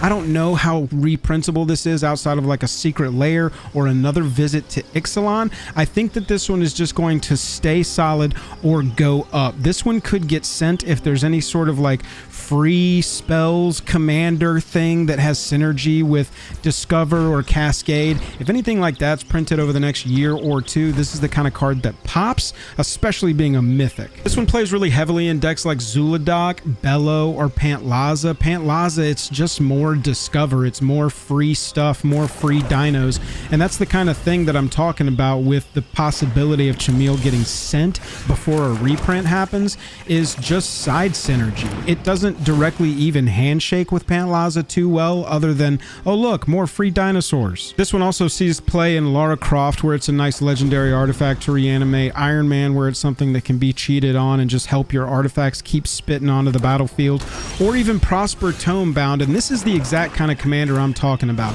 The bottom ability of Prosper says whenever you play a card from exile, create a treasure token. Chameel casts cards from exile. That's what I would be looking for as a card or a legend that could really shoot this mythic artifact up. All-time low right now of around $14. You can see it's been in that 10 to 20 bracket, sort of bouncing around for a while anyway. Very flat line on this one. Not the typical downward that I'm interested in looking for with this series, but I'm happy with this at this cost. By the way, you've also got the special version here if you want a showcasey looking thing for around 40. That one's also available. All right, let's get away from colorless cards and look at a red dragon. I've talked about Hellkite Courser in videos before. This was one of the ones I specifically called out as, hey look, if this gets a reprint, the price is going to drop. If it doesn't get a reprint, speaking specifically about Tarkir Dragonstorm, the price is going to just absolutely shoot into the sky, because Hellkite Courser is a 6 mana 6/5 with flying that says when this creature enters, you may put a commander you own from the command zone onto the battlefield. It gains haste, and return it to the command zone at the beginning of the next end step. Cheating your commander out like that, even for one turn, can be insanely powerful or even win you the game. The fact that it's a dragon on top of that, all signs pointed to the fact that this was going to be a very, very playable card post Tarkir Dragonstorm in some commander decks that were either going to get re-energized or completely introduced to the format. And I'm so happy that we got a reprint of this, because now it's a great time to pick it up. This one, the Commander Tarkir Dragonstorm copy, is at an all-time low of $5 $9.36 right now. Look at the price disparity. The Commander Legends copy is $9.29. The only difference is the set symbol, and the Commander Legends set symbol isn't that much less offensive than the Commander Tarkir Dragonstorm symbol. I actually kind of like the Commander Tarkir Dragonstorm set symbol, especially on a dragon card. The price disparity in particular right now just makes this a really great pickup, and I promise if you go to sleep, wake up in a year, and look at the price of Hellkite Courser, it's going to be a $15 card if it doesn't get a reprint between now and then, now that they've pulled the seal open on it being in precons. Another one that was in the Commander Tarkir Dragonstorm set is Dauthi Voidwalker, another card I've talked about on the channel before, but this one's great, y'all. 2 mana, 3/2 with Shadow, meaning it can't be blocked or can only block creatures with Shadow. It only interacts in combat with creatures with Shadow, so like it never interacts in combat. It says if a card would be put into an opponent's graveyard from anywhere, instead exile it with a void counter on it. That in and of itself shuts down a lot of strategies. Any of Ricky's decks that he brings to the table that says when this creature dies or when a creature dies do this, that thing doesn't die anymore because it says instead exile it. If a card would be put into an opponent's graveyard from anywhere, instead exile it. That is not dying. So you're shutting off death triggers completely with Dauthi Voidwalker, and then you can tap the Voidwalker and sack it to choose an exiled card an opponent owns with a void counter on it. So any of the stuff that's gotten exiled since you've played Dauthi, and you get to play that card this turn for free. It's a cool spell, especially in a Reanimator deck, especially in rogue decks. You can see the playability. It appeared in the Tevel the Balanced Scale deck, but it also plays really heavily in decks like Yuriko, the Tiger Shadow, Crick, Son of Yawgmoth. Mono black decks love this. Prosper, Tomebound, we were just talking about commanders that like stuff getting cast from exile. That's what Dauthi Voidwalker does. Decks like Marin of Clan Nel Toth that can reanimate it after it's been sacrificed. Muldrotha does very similar things. At an all-time low of about $4.50 for the Commander Tarkir Dragonstorm version, you can see, look at the price disparity. The next lowest copy is your Modern Horizons 2 base copy for $6.50. Get this while this is low. Grab these while people are ripping these decks apart. Grab the reprints and laugh all the way to the bank. Let's stay on black cards for just a second to talk about Massacre Girl Known Killer. This one's at an all-time low of about $5 right now. This Murders at Karlov Manor Mythic is a 2 black, 2 other 4/4 human assassin with menace. Says creatures you control have wither, meaning if they deal combat damage, they deal combat damage in the form of -1/-1 counters, making your opponent's creatures permanently smaller. Then whenever a creature an opponent controls dies, if its toughness was less than 1, draw a card. Now we're counting on our wither ability to wither their toughness down, and that's how they die, not from damage but from Massacre Girl's ability. Super synergistic cards like Nest of Scarabs, Blowfly Infestation, Massacre Worm go alongside Massacre Girl to help that toughness be less than 1 when the creature dies so that you get to draw cards. As such, this card shows up a lot in decks like Maha, its Feathers Knight, Toxrill the Corrosive, Hapatra, Vizier of Poisons, which is basically a -1/-1 commander. It is also a human and an assassin though, so you see it in decks like Ezio Auditore de Ferenzi or Altair ibn Lahad. I don't know if I did those names any justice, but I really gave it an effort. Regardless, Kindred Assassin decks are going to really like this because just in a general sense, your creatures punching your opponent's creatures and dealing the damage as -1 counters. If you're in a token deck, suddenly I don't want to block all of your 1/1 tokens or even chump some of them because my 5/5 is going to permanently become a 4/4. No, I'm good. I think Massacre Girl has been overlooked by a lot of people because Murders at Karlov Manor was kind of a blast set, but right now at about $5 for this Mythic, it's a good time to pick this card up, see if it might operate well in one of your decks. By the way, I will say that this isn't even the cheapest version. The cheapest version is this thing, but I'm not going to recommend that anybody buy this. Another black card I've had my eye on that I'm going to buy right now is Blasphemous Edict. This card has gotten under $5. It's a Foundations card, and this set's going to be in print forever, so there is a chance that as a rare in Foundations, this goes down to 3 or 2 or 1, but I personally waited to buy these when they were in that like $10 range for a while. I just thought that $8 to $10, a rare from this set in the base copy, is definitely going to come down. $4, I'm happy with that. At this point, I'm going going to grab this. It just recently hit that all-time low of $4. Blasphemous Edict is 2 black, 3 other for a sorcery that says you may pay 1 black rather than pay this spell's mana cost if there are 13 or more creatures on the battlefield. So it's very similar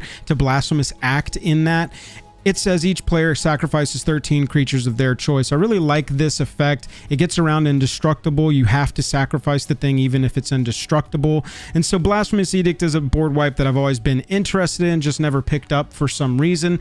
At an all-time low of about $4, I'm happy with that. So now is when I'm going to grab this card. Lots of players building this into decks like Edgar Markov, where you're creating a ton of creatures yourself, maybe even more than 13, because you're just absolutely swarming the field with vampires. So any deck where you're creating a lot of tokens and you can maybe have more than 13 creatures on the battlefield so that you're not getting the full effect of this, that could be a great way to build this. I mentioned Maha, it's Feathers Night when I was talking about Massacre Girl Known Killer. This one's at an all-time low as well. It's a Bloomburrow Mythic. That set was pretty heavily opened, but this one has been steadily falling. You can see from the above 15 where it was prior to this time.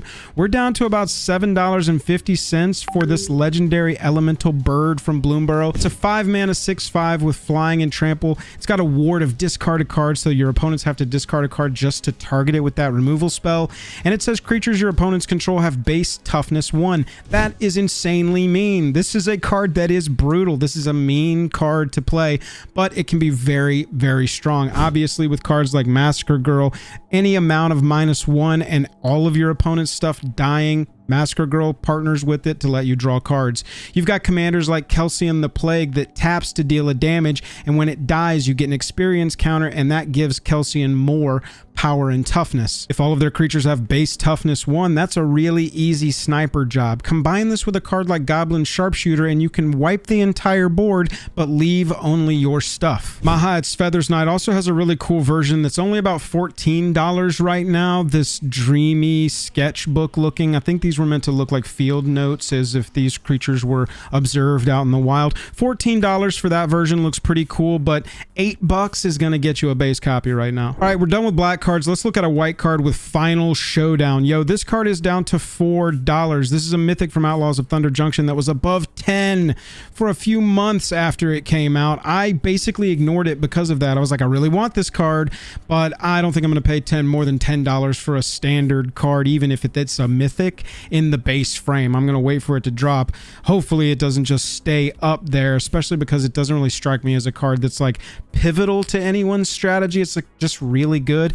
And now I'm ready to buy a really good card. Final Showdown's a 1 white instant. It's got Spree though, so it's either always going to cost 2 to have all creatures lose all abilities until end of turn, cost 2 to choose a creature you control to gain indestructible until end of turn, or cost 6 to destroy all creatures, and you can combine those to great effect, which is basically what you want to do with this. Pay that 1 extra to have all creatures die, but one of yours survive because it gains indestructible. That's how we want to use Final Showdown, and I want to use it for $4. Look at this thing. It was up in the 20s there for a second. It even jumped from where it fell, but at this point we've been slowly drifting down. We don't really even have a super special version of this one, so it's like if you want to go for the borderless, it's nearing $10. Right now it's only $4 for a base copy of Final Showdown. Let's jump over to green and look at Doubling Season. Hasn't this card popped up so much recently? I think though it's time to take a look at it, and this is why. This is the Double Masters version. This is a base copy of pretty much the traditional art that people want as their base copy regular version Doubling Season. This card is now at an all-time low of about $30. It's typically been above that. As you can see, it was nearing 100 there. It got a reprint in Commander Masters. You can see we've had quite a few reprints on this Mythic, but the price just seems to be staying the same. The etched around $45. You've got the Foundations copy here that's actually the cheapest, and it looks exactly the same. It even looks better in some people's eyes because you can see the little starry enchantment effect that this one doesn't have around the frame. It's an enchantment frame that's come into vogue recently, and so they reprinted it with that frame and Foundations. So you can get this one for the cheapest, but the reason I'm showing the Double Masters one being at an all-time low is I feel like these are starting to bottom out. If we don't get yet another Doubling Season reprint, I don't see these going much lower, and it's maybe a good time now that we're hitting those all-time lows on some of the other base copies to look at these. And look, it's a pretty wide angle that you can take on this. You've got Enchanting Tales with the gooses that is only $40. You've got Enchanting Tales with these gooses that's only $30. You've got the fractured foil ones that's above and crazy. You've got the other ones. You've also got the original one with the different art that's like $10 more. Some people prefer this for their doubling season art. But anyway, the idea here is with these other copies all starting to bottom out, it's a good time to start looking at this. Even with Foundations remaining in print, it's not getting as opened anymore. There will be supply if these ever shoot up. I'm not saying go spec on this. I'm just saying that there's a floor to the price of doubling season, and we may be nearing it. You might want to keep an eye on getting a copy of this if for some reason you don't yet have the token encounter doubler. Just to round out the video nicely and also get a blue card in here, Teferi Temporal Pilgrim is a card I'd recommend taking a look at right now. You can see it's been up above this $5 range pretty much forever since it came out as Brothers War. It bounces off $5 really consistently, and so it feels like maybe a $5 walker to me. Teferi Temporal Pilgrim is a 5-mana 4 loyalty walker. It says whenever you draw a card, put a loyalty counter on Teferi Temporal Pilgrim. So commanders that specifically draw a lot of cards might want to take a look at this. For 0, it lets you draw, but for -2, you get a 2/2 with Vigilance, which is just awesome to protect a Planeswalker with. That says whenever you draw a card, put a +1 counter on it. And for the -12, which seems impossible, but we'll talk about it, target opponent chooses a permanent they control to return to their hand, then they shuffle each non-land permanent they control into their library, effectively getting them to scoop. That should be scoop phase, basically, if you can pull this off. Commanders that are drawing cards like Niv Mizzet Perrin. Whenever you draw a card, it deals a damage to any target. Whenever a player casts an instant or sorcery, you draw a card. Every time that triggers, Teferi gets a loyalty counter. You get to that -12 pretty quick. Cards like Nekusar the Mind Razor that's forcing each player to draw additional cards. Cards like Quain Itinerant Meddler that's giving people the option of drawing extra cards. Commanders like Queza or Min Wily Illusionist that play alongside card draw strategies to help you win in different ways. There's a lot of places where this Planeswalker could be explored. I know that players are generally resistant to building Planeswalkers into commander decks for good reason, but being able to create a token that's got vigilance and can protect you, but then also grow as you do the thing your deck does, I really like the idea of that. I'm personally going to be grabbing a copy of this for my Bumbleflower deck that's all focused on being hard to attack, so I'm already ready to protect a Planeswalker and focused on drawing cards, obviously. Y'all seem to get a lot of value out of this series, and so I've upped its frequency just a little bit, and I've been coming at it from different angles. Let me know what you think, or if you have any ideas for something you'd like to see from me. Other than that, hit me up down in the comments about any of these singles. I'd love to discuss them with you. That subscribe and that like button is the quickest and freest way to support me, and if you want to do that directly, go check out the Patreon and get some perks for doing so. Catch you in the next one.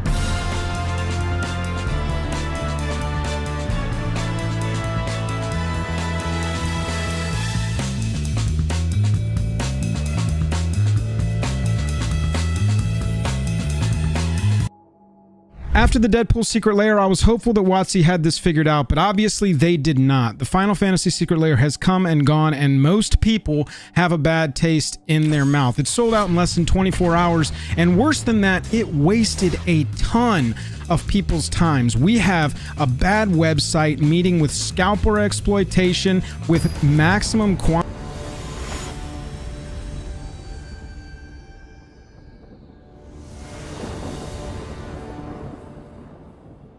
Exit Lag powered by AI. The world's first game optimization platform.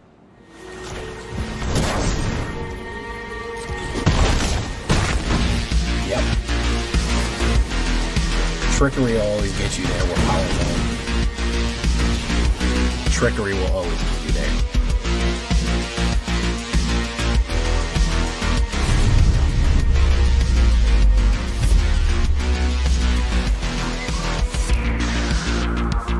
Welcome back, everybody, to the show. I am your host, as always, Jay Villain, aka That Villain Jay, and tonight we have a very special treat for you. Yes, we do. Because, you know, there's a crystal crisis occasionally in Final Fantasy, but what if we also had a Hydra crisis? Maybe even a Hydroid crisis. No, not that. That's no good. But you get what I'm saying. Guys, Landfall Hydras with Final Fantasy mix-in. We'll call them the Titan Hydras. How about that? How about we call them Titan Hydras with an additional stompiness that you wouldn't even believe. The pump, the landfall, it's all right there. We're going to be doing big things today, literally and figuratively. And then, of course, exploding. We're going to be making a little fried chicken off of it, too. So that never hurts, in case you're hungry. First things first, I need you to do something for me. I need you to tenderly press that like button, gently press that subscribe button. Don't smash them. I don't want you to just smash them and destroy them like a lot of other channels. Just gently push them. Because if you don't, you'll be attacked by the like and subscribe, which you may or may not know is a YouTube werewolf, which you are viewing on your screen right now, who will attack you for not liking the video and subscribing to the channel today. Join us on a stream every night at twitch.tv/thatvillainj for all live streaming goodness. We'd love to have you there live in person, either on Twitch or YouTube. Follow those links, hit that bell, be notified when we go live or anything else happens. Check out our Discord community where we're all hanging out, posting decks, asking questions, all right there in Discord. And of course this deck and all the other decks I build are going to be available down below on my Aether Hub. So if you want a copy of this one, go right down there to my Aether Hub and you will find it.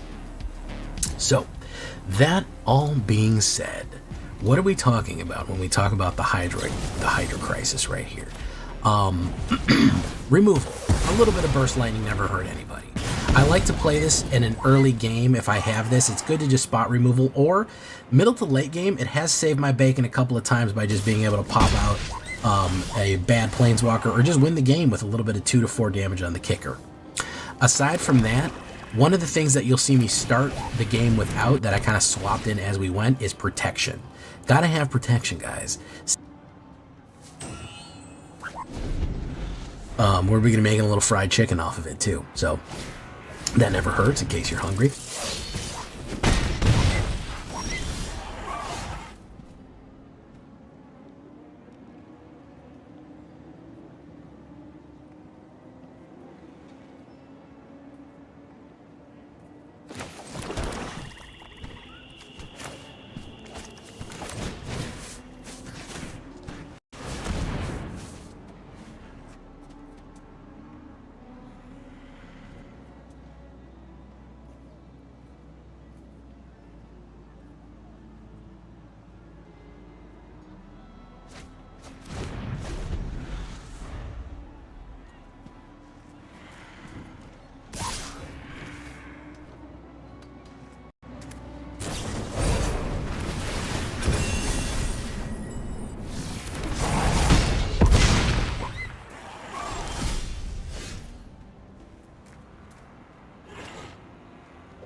First things first, I need you to do something for me. I need you to tenderly press that like button, gently press that subscribe button. Don't smash them. I don't want you to just smash them and destroy them like a lot of other channels. Just gently push them. Because if you don't, you'll be attacked by the like and subscribe, which you may or may not know is a YouTube werewolf, which you are viewing on your screen right now, who will attack you for not liking the video and subscribing to the channel today. Join us on a stream every night at twitch.tv/thatvillainj for all live streaming goodness. We'd love to have you there live in person, either on Twitch or YouTube. Follow those links, hit that bell, be notified when we go live or anything else happens.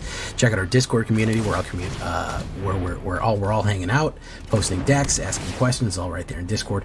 And of course, this deck and all the other decks I build are going to be available down below on my Aether Hub. So if you want a copy of this one, go right down there to my Aether Hub and you will find it. So that all being said, what are we talking about when we talk about the Hydra crisis right here? Removal. A little bit of burst lightning never hurt anybody. I like to play this in an early game. If I have this, it's good to just spot removal, or middle to late game. It has saved my bacon a couple of times by just being able to pop out a bad planeswalker or just win the game with a little bit of 2 to 4 damage on the kicker. Aside from that, one of the things that you'll see me start the game without that I kind of swapped in as we went is protection. Gotta have protection, guys. Snakeskin Veil and defend the Rider. Initially, we were doing quite well without any real protection. Then we hit what I call the wall of black, and we played like 6 black decks in a row, and their first 3 moves were just to destroy everything that we put down. Seeing as we're a creature-based deck, that's not ideal.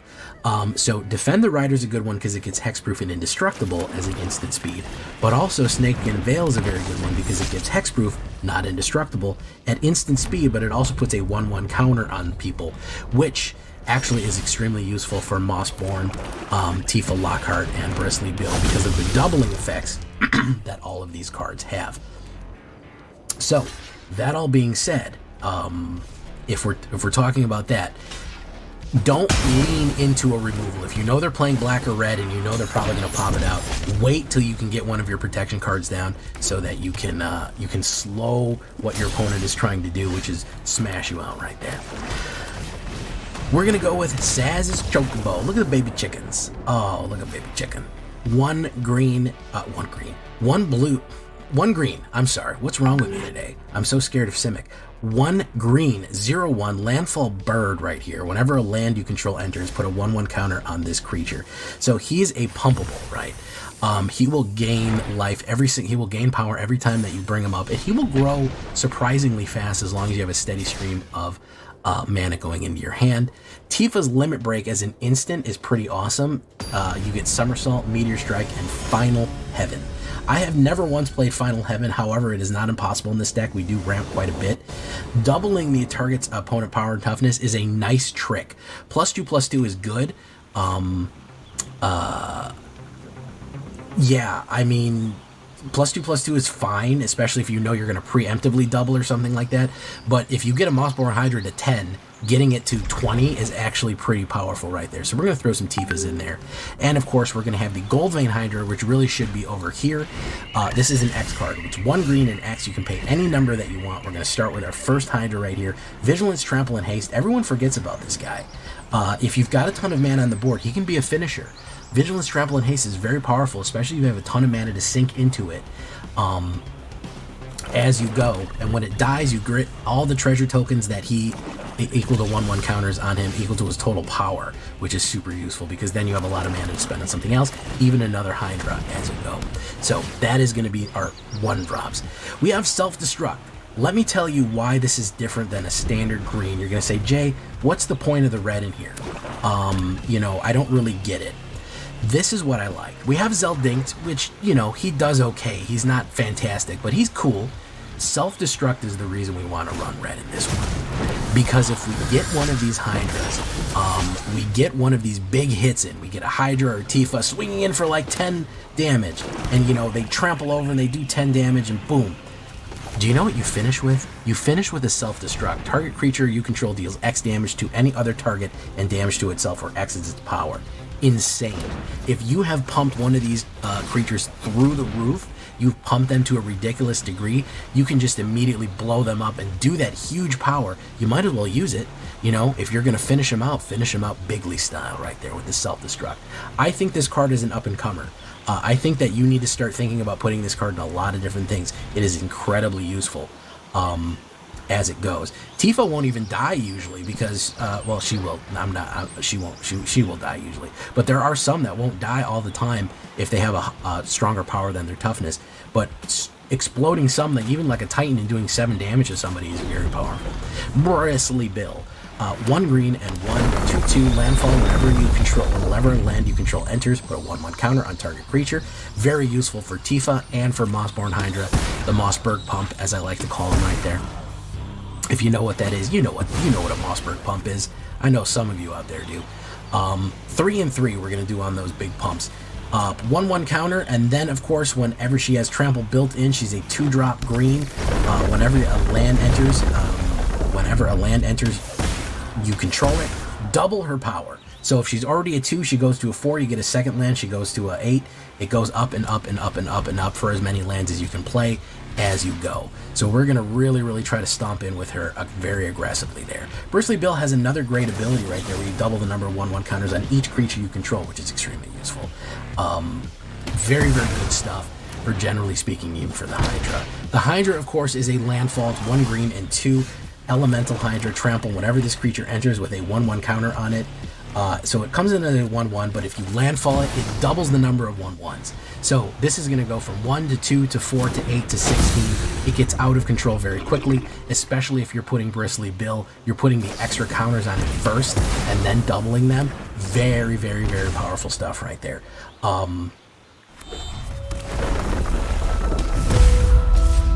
EVE Online is a vast universe, alive with the unrelenting activity and combined history of its players. Pursuing lives of adventure, warfare, and prosperity, they share this existence in the biggest single shard free-to-play MMO of all time. It is going to scale like to a ridiculous degree. And even so, like I said, if you get this guy to scale this to a 16-16, you don't even need to attack. Just explode him with self-destruct, you know what I mean? He'll get the job done like that. Here's Zeldinked. We're going to put with 2 Zeldinks in here, 1 red and 2 0/3. You may play an additional land on each of your turn. Very, very nice for landfall to be able to play that extra land a turn, and he gets +1/+1 for each land you control. At the beginning of your end step, you return a land you control to its owner's hand, so he'll always have a land to play, so you can guarantee that you hit landfall. We did not get to play with him very much. For whatever reason, I don't think I drew him the whole night, but he is a good card in this. Warden of the Grove to finish out Hydras and counters concept right here. 1 green and 2/2/2 at the beginning of your end step. Put a 1/1 counter on this creature. Whenever another non-token creature you control enters, it endures X, where X is the number of counters you control. Where X is the number of counters on this creature. So this Hydra will automatically make everything get bigger as he gets bigger. So if you put him in on turn 3, turn 4 you put down a Mossberg, he's going to come in with that many, because Endure basically says you can either have your own creature, you can create a spirit, or they can come in with that many 1/1 counters, and then they're really, really big. Then they're talking about they're humongous. So if this guy gets big, he gets a 1/1 counter, it endures X, where the X is the number of 1/1 counters. Boom. You could just make big creatures all the time. You could just drop a big creature like Tifa Lockhart, play a landfall, and then she gets double the amount of land. You don't even need to haste in. You can just do a self-destruct, because if she comes in with 3 1/1 counters on her, and automatically, or you know, her power is 5, it goes to 10, you just explode for 10 right there. Finishing it off is the Titan. I like the Titan. 2 green and 3 7/7 mill 5 cards. He is a 7/7 reach trample saga giant for only 5. I mean, talk about power creep. That's better than Rootbreaker Worm, and Rootbreaker Worm I think was a 7-drop. Anybody remember that one from back in the day? Rootbreaker Worm and Crawl Worm. So you're talking about a 7/7 reach trample for 5. Already big. You mill 5 cards. Next turn, return all the cards from your graveyard to the battlefield tapped. Insanely powerful if you're going to swing it in right there. Because all the cards that you just milled, or that you've played or discarded, or whatever you've done with your lands, they go back on, and they're going to trigger landfall that many times. Then on his third saga, until the end of turn, another target creature you control gets trample and +X/+X, where X is the number of lands you control. You can imagine that if you have 5 lands, give Tifa +5/+5 or +7/+7, and then play a land and double it, and then play another Fable Passage, double it to 16, and then double it again to 32, you can imagine that the game's going to be over pretty quickly as you go. So that is going to be our Gruul Landfall Hydra themed landfall cards right here. 4 mountains, 13 forest, Restless Ridgeline with best in class towing, Temple of Abaddon, 2 Thornspire Verges. We don't really want that many of these, because we don't really want to always be stuck with red first. We kind of want green first, and at least 3 Fabled Passages. I wouldn't mind going with 4. I don't know where the 4th one went, but I would say that 4 Fabled Passages, or any kind of, if you want to do the secret passageway or whatever thing, Wasteland or whatever you want to do, you can do whatever you want to do. It's if you don't have Fabled Passages. Any kind of land that triggers another land that you can play 2 a turn, that is going to be the one that you want to do right there. So that is going to be that for that case. By the way, guys, if you're saying, Jay, that kind of looks like a weird land combination that you have, this deck is rotation proof. You do not have to worry about when Edge of Eternities comes that this deck is going to be, you've spent your mana on nothing, you spent your wilds on nothing, you haven't done anything, it's going to not be useful. This is 100% rotation proof, which is why you're going to say, Jay, how come no Awake in the Woods? How come no this, or how come no that? They are not rotation proof.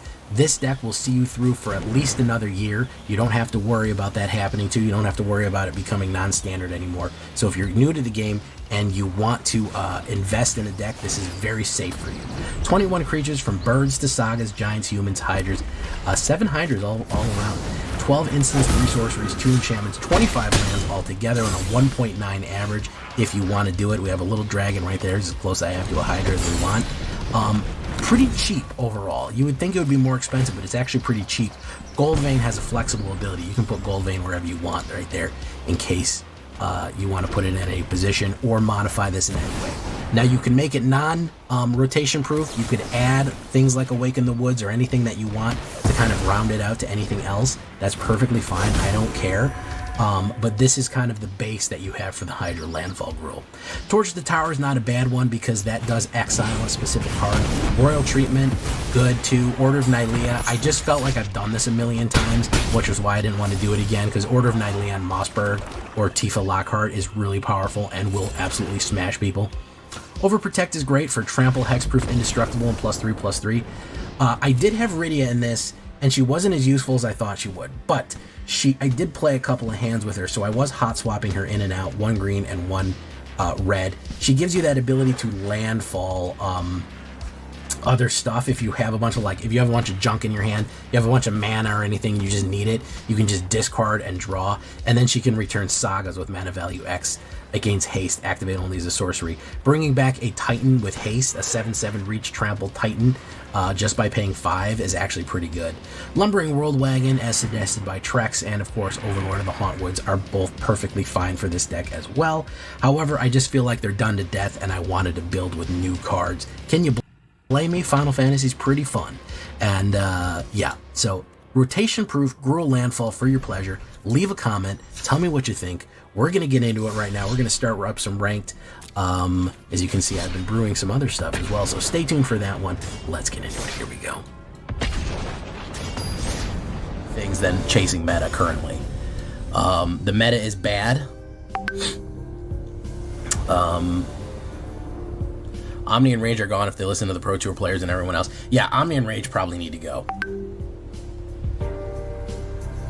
Listen, I'm genuinely, I'm not trying to brag. Like, for real talk. I've done it.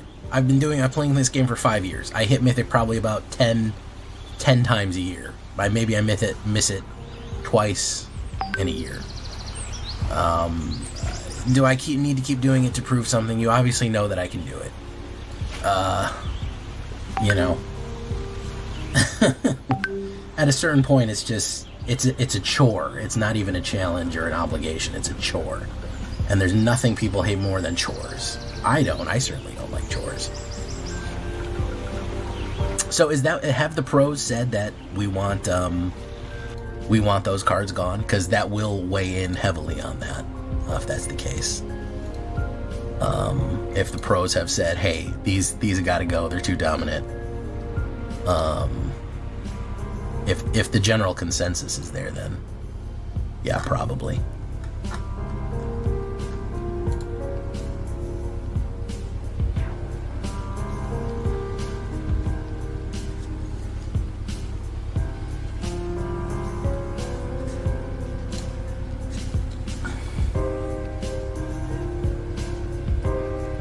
You know what?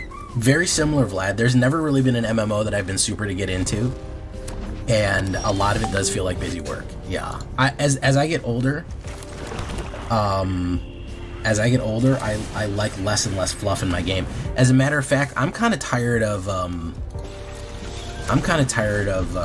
RPGs in a lot of ways because I don't want to sit and talk to NPCs. I don't care anymore. Like, I'm skipping cutscenes. And I used to not be that way, but I don't know. Monstrous Rage and Omniscience, I think, are the ones that people have identified as the biggest offenders.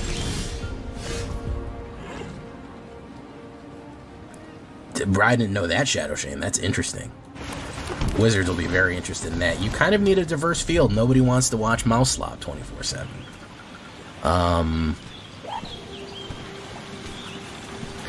I don't think Corey is as bad without Rage. I think maybe one mice might bite it too. One mouse might bite it too.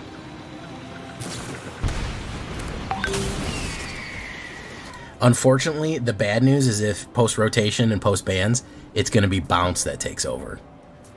Until somebody figures out a good counter to that. Yeah, I think that is going to be...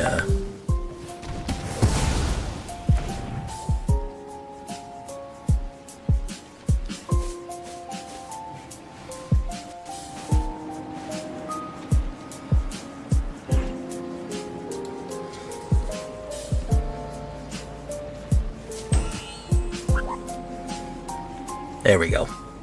Easy. Just got to do that, guys.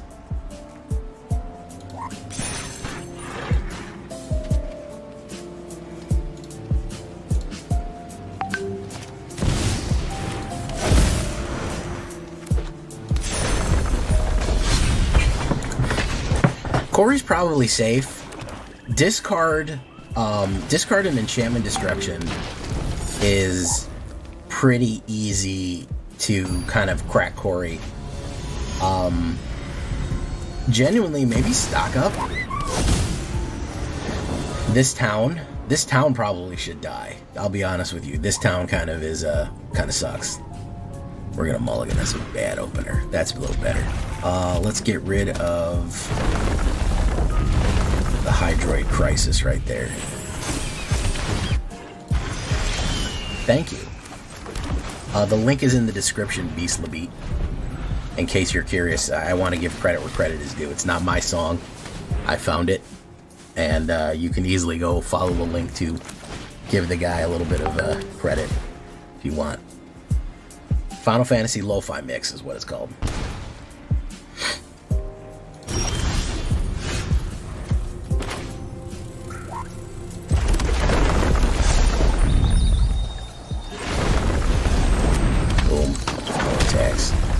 Probably gonna get hit with Corey right here. Have you seen decent Y'shtola based decks manipulating enter end step? The only decent Y'shtola I saw was Malone did a Demon's Y'shtola. The reason being is that you could demon up your Y'shtolas, and that way you got an end step and you got the double draw and the double triggers. However, she's very expensive, so it's a long time before you can get there. And as you guys know, we got a long way to go and a short time to get there. Let's go in.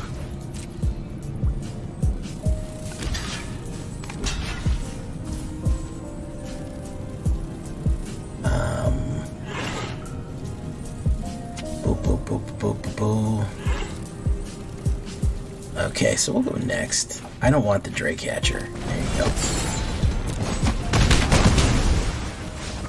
Yeah, that's fine. We'll put down the Mossberg Pump. Boom. Storm Chaser's Talent. It's so funny because there's a lot of cards that just did not see a lot of play, and for some reason they pop back up with the new sets. People found new uses for them. Hey, what's up, Lord Gypticus, the Flipticus, the #1 Kipticus? How you doing? Deals 1 damage. Hydra Crisis.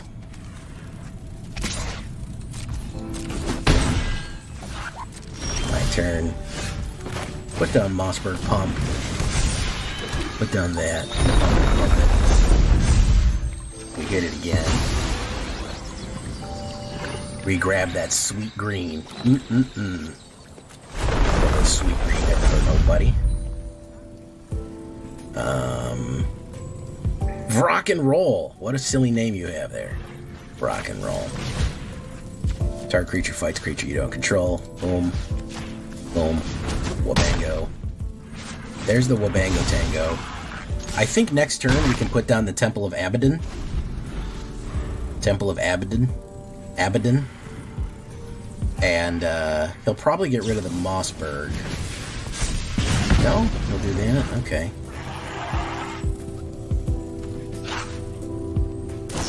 Mossberg Pump. Yeah. There's the Hydra Crisis once again.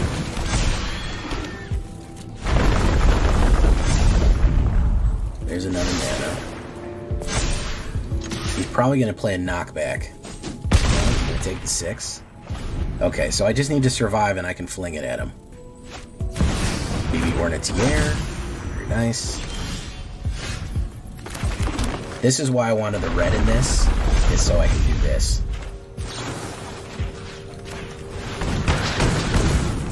Choco Destruct.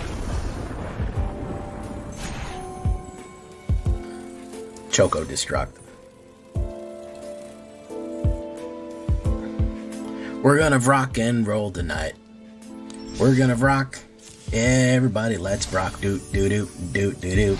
We're gonna rock and roll tonight.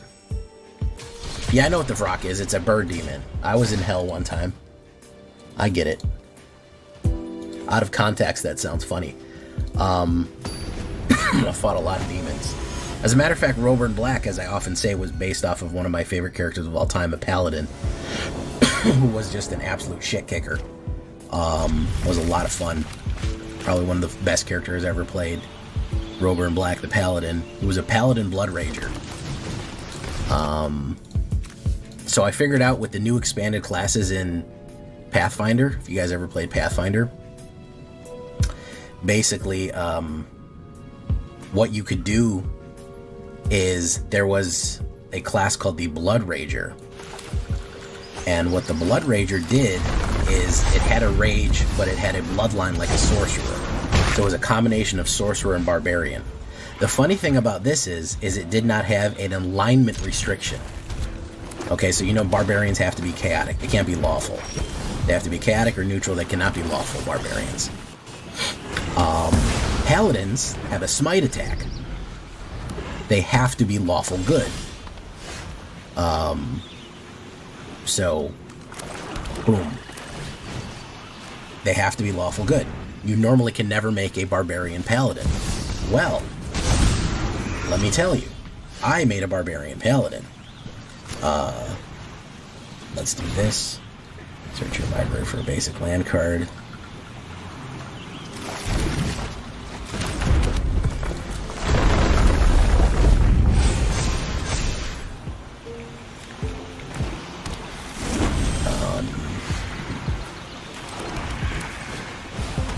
Do we want to kill the Hydra Crisis? We do. Hydra kids, Hydra dog.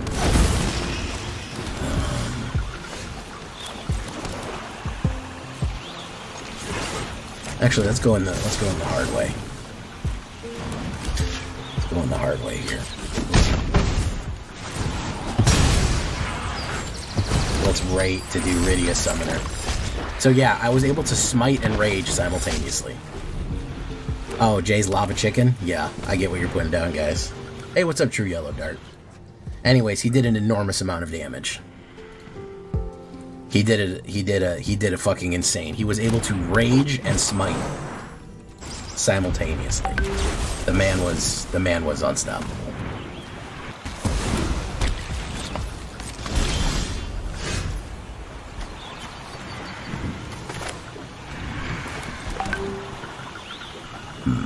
Hydra Crisis?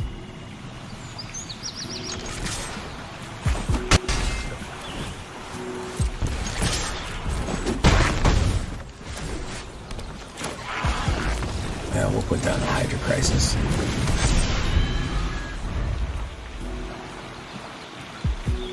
Oh yeah? I think you can see that Degenerate Hours. You can just go to this channel. Believe it or not, I know that for a lot of veterans, a lot of veteran viewers, it seems pointless. But let me tell you that constantly gets steady views because a lot of people need advice on how to get started. There is a new players to this game every day. Buggerman, Buggerman, Buggerman, Buggerman, Buggerman, Buggerman, Buggerman, Buggerman, Buggerman, Buggerman, Buggerman, Buggerman, Buggerman, Buggerman.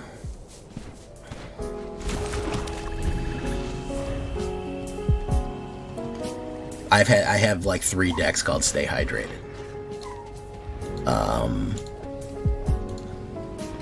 Buggerman, Buggerman, Buggerman, Buggerman, Buggerman, Buggerman.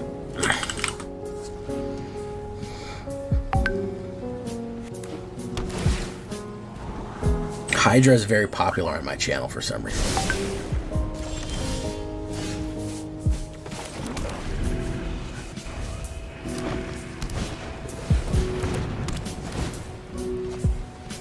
Ooh, look at that battle worm. Very cool. Nice.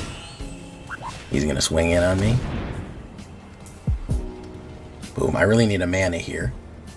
Preferably a double mana. I'll absolutely take 6 damage for sure.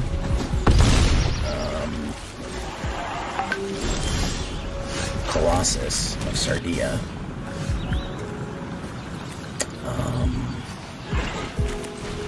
Double creature's power and toughness. Boogeyman. Let me do this. Let me do this.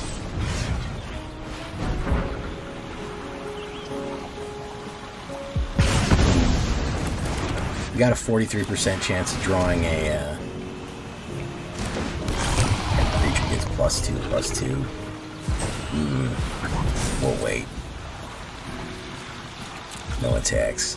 Got Tifa's limit right here. We do need a mana. Oh yeah, I have Hydra Dominatus, Hail Hydra, Stay Hydrated. I got every Hydra joke you can think of.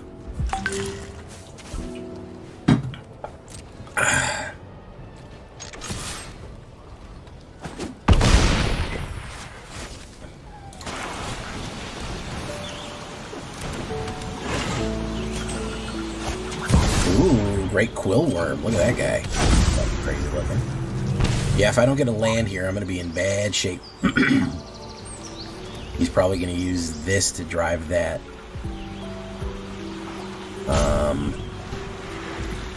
Oh, no, he's not. Okay. Oh, he is. Okay. Take the 6. Oof.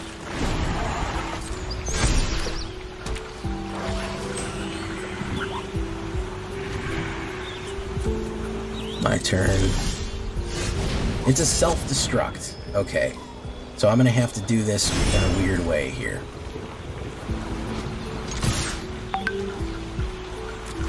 I'm going to have to go in and try to trick him.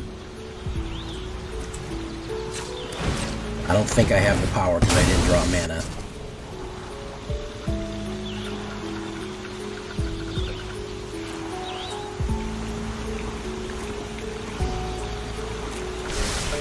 We're going to have to rely on beguilery here.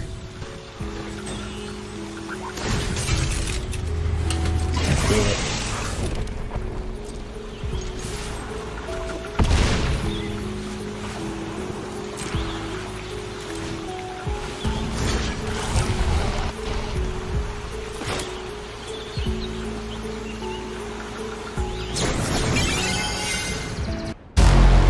I want to build something iconic. It's a brand new day.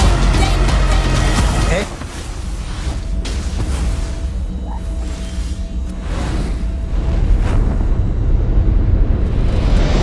Greetings, humans. You have entered the command zone, your destination for all aspects of Elder Dragon Highlander.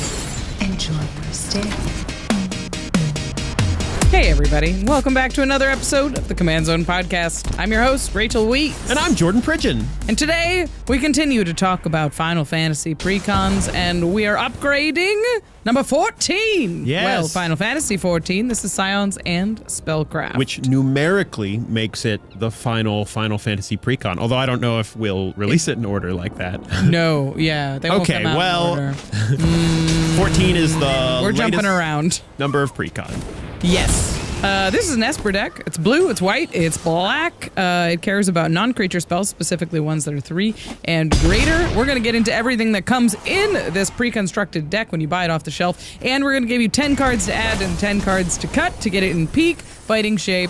So you can play and kick your friends' butts with it. But before we get into it, if you want to pick up this precon, these cards, or any of these products behind us, you can go to cardkingdom.com/command. They've got a huge selection of singles, sealed product, all of the cards that you need to to always be building. Yep. ABB, always be building. Always be building. That's my motto. Yep. If you're a Final Fantasy fan, which is probably why you're here, there's a ton of new Final Fantasy cards. You can pick up the singles there. Eventually, they're still on pre-order at this time because we're trying to get these out as fast to you as possible. Yep. They spoiled them like way earlier than they normally do. Anyway, you can pre-order all of your stuff for Final Fantasy at cardkingdom.com/command, and you can pick up some other cards there, and you're supporting the show as well. And then once those cards are in your hand, you can sleeve them up, keep them protected, make them look cool by going to ultrapro.com/command, getting the highest quality Magic accessories in the business. Sleeves, playmats, binders, deck boxes, card sorting trays, wall scrolls, dice bags, plushes that you could turn into dice bags if you'd like. Just put all those things in a cart together. Yeah, You're gonna need them all. I like to keep listing because our editors put them on screen, and it's a shame, but they do spend a lot of time finding these things. We like to make them earn their keep a little bit, you know? Ultra Pro has a huge selection of stuff. If you're like me and you're always building, always be building, you need a couple of deck boxes in reserve. You need a couple of packs of sleeves in reserve, just in case creativity strikes. And Ultra Pro has a ton of it, and they have stuff at good deals and high quality. So make sure you sign up for their newsletter so you find out whenever flash sales happen, and you can get all of those accessories all at once for one cheap price. Plus, you're supporting the show by going to ultrapro.com/command.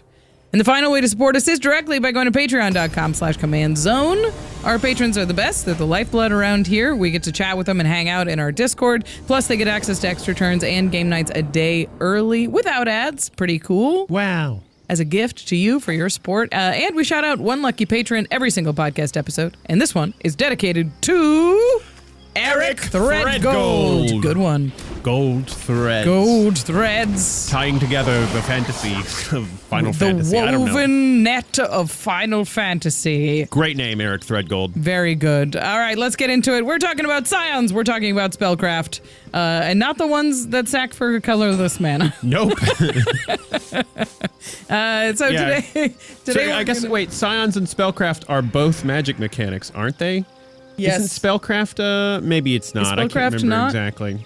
It could be. Anyway, Scions are. Spellcraft is like if you have stuff in your graveyard, right? If you have spells in your graveyard? Yeah, or is it the one that when you cast stuff, Spellcraft goes up? I don't know. Look it up. Look it up. What are we supposed to know? Everything? Come on. We know a lot. All right. Today we're going to upgrade this precon. We're going to tell you what you can add to it to make it awesome. But first we've got to introduce you to the deck. We've got to get to know the deck ourselves. And what better way to get to know a deck than by meeting the face commander? Gordon, you want to introduce us? This deck is led by the cat lady, Y'shtola Knights Blessed. This is 1 white, blue, and black for a 2/4 legendary creature, Cat Warlock with Vigilance. And at the beginning of each instep, if a player lost 4 or more life this turn, you draw a card. And whenever you cast a non-creature spell with mana value 3 or greater, Y'shtola deals 2 damage to each opponent, and you gain 2 life. Couple of things to note here. Yep. Doesn't care about what player loses 4 life. It could be you. It could be you. You could pay life. That's fine.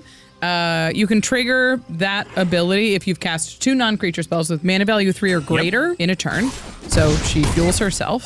And on top of that, she deals damage. Doesn't cause loss of life, which is interesting if we're talking about synergies down the line. For a lot of reasons. I mean, if you can give her lifelink or something like that, then you are, gaining a lot of life. Gaining a lot more than 2 life, for sure. Yeah. I think Y'shtola is really interesting. It's a very open-ended commander. You can build it in a lot of different ways. You could focus on Enchantress or artifacts or instants and sorceries, or you can do a sort of a good stuff blend of all of that. Yeah. Obviously, this deck has a flavor-forward perspective to make sure that Final Fantasy XIV fans everywhere feel represented and get to see all the folks that they're into in the game. Let's meet the backup commander and see if we can get a better idea of what this deck is doing. Okie dokie. Also a cat person. Grahatia, Scion Reborn. This is white, blue, black, so 3 mana altogether for a 2/3 cat wizard with lifelink. It has an ability, throw wide the gates. Whenever you cast a non-creature spell, you may pay X life, where X is that spell's mana value. If you do, create a 1/1 colorless hero creature token and put X +1/+1 counters on it.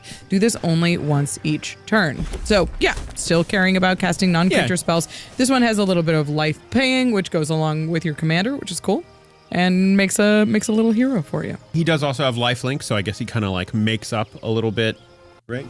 Yes. 2/3 with lifelink. Yeah. So he makes up a little bit for the life you have to spend on doing him, but he seems pretty cool, kind of like a Shark Typhoon on a commander that you have to pay life for or whatever. Absolutely. But doesn't make sharks and they don't fly, so They're pretty different. But a lot of +1 counters. Yep. Only once per turn, so this one definitely does encourage you to play more at instant speed to try and trigger it as many times as possible. But I kind of like it. It seems cool because one thing you always run into in Spellslinger decks is finding like a way to have stuff on the board while you are also, just slinging non-creature spells. And I like that he just kind of provides that. So you got a plan. I mean, this is pretty sweet. You just cast a bunch of 0 drops, and you don't have to pay any life. You get a bunch of 1/1s. Make 1/1s. I love it. That's probably good. Yeah, it's got to be good. That's my new slogan in Commander right now. Is something weird? It's got to be good for sure. Put it on a t-shirt. All right. So that's Gratia. It gives you a better idea of what we're doing. A lot of life gain, a lot of life loss, and non-creature spell casting. Let's get into the reprint value for these decks. There's a lot of caveats for this one. The deck's MSRP, this one and all of the precons for Final Fantasy is $70.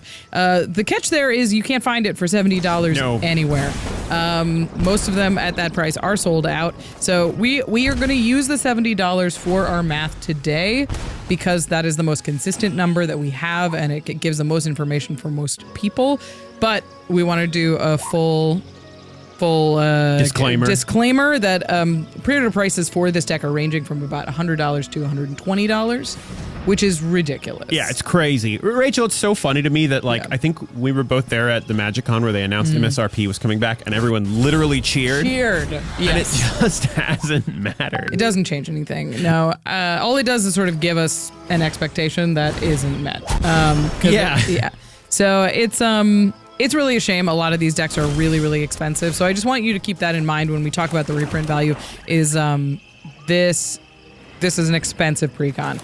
If you get it for its MSRP, it's almost twice the price of regular precons. If you don't, it's closer to 3 times regular precon. It's a lot. It's a lot. All that being said, the total reprint value for this deck, it's got to be good, right, Jordan? It's $117.75. It's terrible. It's low. It's really low. It's quite low.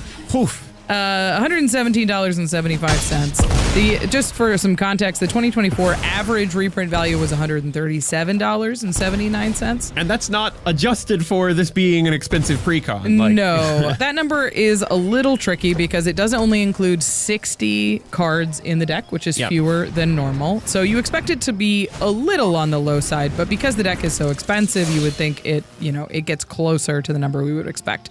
So this value only takes into account the value of the reprints in the deck, so that's 60 of the cards, and the reprint value at time of recording, which will go down once the reprints are announced. It doesn't include the 26 new cards, there's 3 main set cards, or the 11 basic lands in that value. Which is always a bit more of a wild card factor in these Universes Beyond precons where it's there's supposed to be a lot of new cards. Yeah, there's 26 new cards. It's hard to say what any of their value is going to be. Obviously, they're all highly Final Fantasy XIV themed, so there's a lot of extra value there. And all the reprints in the deck have brand new art from Final Fantasy. So we are going to go through the bang for your buck value. Again, we're using the $70 MSRP. So if you get it at $70, you are getting $1.68 worth of reprints for your $1 cash. Not great. Not great. If you buy it at $110, which is the current average pre-order price that we can find, you're getting $1.07 of reprints for your $1 cash. So the average bang for your buck value in 2024 was $2.75. So you can see that this deck ain't about the reprints. Yeah, it feels like, and we were saying this before we started recording, but it's like, buy this deck if you just love Final Fantasy XIV. Yeah. I think that's a great reason to buy it. Yeah, and if you're excited about that for those reasons, if you're excited about the characters, definitely get the deck. If you're just looking to pick up a couple of the new cards and you're mostly getting it for the value, it's not worth it. You should get the reprints. You should just buy them. Buy singles later. Yeah. Shout out, Prof. Yeah. That being said, we are going to talk about the notable reprints in the deck. These are all of the reprints worth $5 or more. There are a measly 5 in this deck, which is much lower than we've come to expect, especially for decks with as high of a price tag as these. I'll also admit, with a little bit of spoiler, I'm not super excited about some of these They're high-value really reprints. boring. I don't know. The first one is Sunken Ruins at $22. This is just a filter land. It's the blue-black filter land. It hasn't been reprinted in a while. Like, I'm glad to see it reprinted, but Yeah. it's not like that's why I'm picking up the deck, you know? Up next, Archaeomancer's Map. If you don't know this card, it is a solid little white artifact ramp Mm-hmm. piece. Like, I love this card in a lot of things. This is one I like having reprinted. yeah, it's a decent reprint. This is sitting at $14 right now. It is a little weird in the 3-color deck because you can only get planes with it, but, you know, it helps you cheat lands into play when you're doing all of these extra drawing off your commander. This next one is sort of a favorite of mine, actually, which is Snuff Out, which is a removal spell that has it's 3 and a black, but it has the ability to pay 4 life instead of paying its mana cost. Yeah, as long as you control a swamp. As long as you control a swamp. A high cost.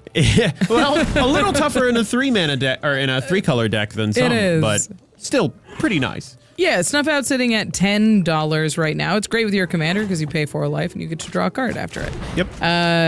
Up next is Authority of the Console, sitting at $8.50. This is the one that makes your opponent's control enter tapped, and you gain some life when creatures enter under their control.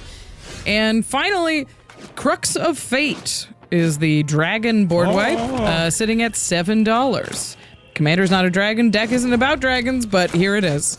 I assume it's in the MMO. I'm not familiar with Final Fantasy 14. It's got to be a reference. Yeah. But I also wonder, it's like sometimes you'll sit down in a pod and someone's playing a dragon deck and you'll be like, crap. Yeah, I either destroy just your stuff or nothing. Yeah, exactly. Yeah. Anyway, I think after all that, we've sort of been clear about this, but if you're trying to pick these up just for the value, it's not a great option. If you're a Final Fantasy fan and this is like the deck you've been waiting for, then yeah, of course it's worth it to hunt this down and get it pre-ordered and start building the decks you're excited about. So that is the reprint value for the Scions and Spellcraft deck. We're going to get into the mechanical details of this deck in just a moment, which means it's time to break down the Stats is what I said that time. Stats. We're going to break down the stats. What are we going to do? We're going to break down the stats. Okay. All right. We said stats enough time. Yes, they know what's happening. So the first thing that we always talk about is the nuts and bolts of the deck. We want to talk about stuff that makes every commander deck run, starting with ramp. And this deck has 15 pieces of ramp in it. That's a lot. That seems like a great number. For a deck that is focused on casting stuff that's 3 mana or more, I really appreciate that it's an Esper deck that's trying to develop its mana. Yeah. So 15 is more than I would normally put into a deck, especially one in these colors. But because you're focusing on the higher curve, I think 15 makes a lot of sense. Yeah, and I think, I mean, especially when, because it strikes me as the commander wants to enable itself by being able to maybe cast 2 spells on other people's turns, 2 spells on your turn, things like that. So you're always going to have stuff to do with the mana. For sure, so, yeah. Ramp like crazy. And what goes well with ramp? What's the peanut butter to its jelly? It's card advantage. And there are 16 pieces of card advantage in the deck. That is tons, and that's great. This is a very controlling style deck. You're trying to cast multiple spells per turn, which means you need to have multiple cards in your hand. Yeah. It goes well with the amount of ramp that's in the deck. So very this really is the sort of deck where like you're never gonna not want more card advantage. Yeah, I mean, your card draw spells also do damage, so it's pretty good. Yeah, so 16 pieces of card advantage I like a lot. Up next, unsurprisingly, they've got 12 pieces of targeted disruption. That's right about what we recommended in the template is 12 pieces of targeted disruption. It makes sense for a deck like this that we expect to be a highly disruptive deck. I think I'd probably even go up a little bit on that if we could pull it off. Yeah, which, I would expect it to be higher than average, yeah. Yeah. Up next is 8 pieces of mass disruption. Not necessarily board wipes. These are things that mess with multiple cards at the same time. So if you're like, okay, I'm going to bounce all of your stuff, or I'm going to goad multiple things, or I'm going to play a ghostly prison so you can't attack me. Those all count as mass disruption. Basically saying I spend 1 card, deal with multiple of your things. which makes sense. I think 8 is a little above average. That's what we would expect from a deck like this that just sort of wants to have its commander in play and sit back. Yeah, it absolutely makes sense. Like, you just need to be disrupting everyone else's plans so that your eventual tick, tick, tick, draw engine, hurt people thing is going to end the game. Absolutely. Finally, there are 37 lands in this deck. That's a little bit lower than what I would want in a controlling deck. You want to make sure you're hitting a land drop every single turn, but 37 isn't bad, and there's a lot of pieces of card advantage to make sure you get there. But in those 37 lands, there's 11 basics, and there's 12 lands, like roughly, that we're counting as tapped. 7 of those 12 always come in tapped. Yeah. And the rest of them represent lands that are like sometimes come in tapped if you meet a qualification. Sure. So I think that's a pretty good mana base that comes in mostly untapped. It feels very usable. Yeah, and as usual, we're not going to touch the mana base in our upgrade here. So, there's probably work to be done on it, but I think it's going to be functional for you. Yeah. All right, up next, we're going to break down the stats that is more specific to this deck so you get an idea for what it is trying to do. So I'll let you do this one. So, this is a spell deck, but it's specifically non-creature spells, not just instants and sorceries or something like that. And the deck has 42 non-creature spells, which is a ton. But that's great. I think you want that. And I mean, if you look at the deck, you'll see a lot of the non-creature spells will also make tokens or somehow protect you in a way. So it kind of makes up for not having a ton of creatures. I think with a deck like this where you have such a low bar to clear, where it's just you just want non-creatures, you want to play as many non-creatures as you possibly can. And 42 is obviously a ton. Yeah. Now, specifically for Y'shtola, you need non-creature spells that cost 3 or more. Right. And 32 of the cards in the deck meet that stipulation. Yeah. Yeah, 32 is tons, and it is that fits our normal template. I would say it is a little weird that there's 10 non-creature spells that don't meet that stipulation, but that's mana rocks and some kind of disruption spells are often cheaper. Yeah, and you want your cheap interaction and probably a lot of the 2 mana ramp and stuff fits into that. Probably 4 mana commander, it makes sense to play a couple of the talismans and that kind of thing. Yeah, you want to get those out there. But still, 32 is pretty good. And then there are 13 non-creature payoffs. These are things that I don't think all of them literally say non-creature spells. Some of them are payoffs for instants and sorceries, Archmage Emeritus type effects and things like that. But these are just cards that make it so when you're casting these things, you're getting a bit more value or somehow paying you off. Absolutely. 13's lots. That's especially with a payoff in your command zone. Not all of them are perfect, like we said, because this is split so much between instants and sorceries and artifacts and enchantments, but a fair amount of stuff that rewards you for doing what your deck wants to do. And there was another big sub-theme, I think, to this deck. There's 14 cards that make tokens. So there is a lot of non-creature spells in the deck, but you do want some kind of board presence. Yeah. So being able to fill up your board and make sure you have chump blockers when you need to, or to swing in for the attack once you've controlled the board to your liking. It makes sense that there is some amount of token support as well. We've been taking a new stat. We've added the average mana value of the deck. This one is 3.38. Which is a little higher than most of the decks that we play around here, but for a deck that cares about 3 mana or more, I think that makes plenty of sense. Yeah, I mean, that's kind of an important element of the whole thing. And it's also this isn't a deck that necessarily is going to be get down fast, close out the game real quick, keep that low curve going. This one wants to go long and then just have the most powerful spells that are chipping away at everything. So it makes sense to me. Absolutely. I don't think that curve is something that you need to be worried about. Okay, those are the stats. We've broken them down. We're going to do an upgrade. We're going to add 10 cards. We're going to take 10 cards out. But we wanted to give you an idea of some of the goals that we had when we were adding those cards and when we were cutting those cards before we get into it.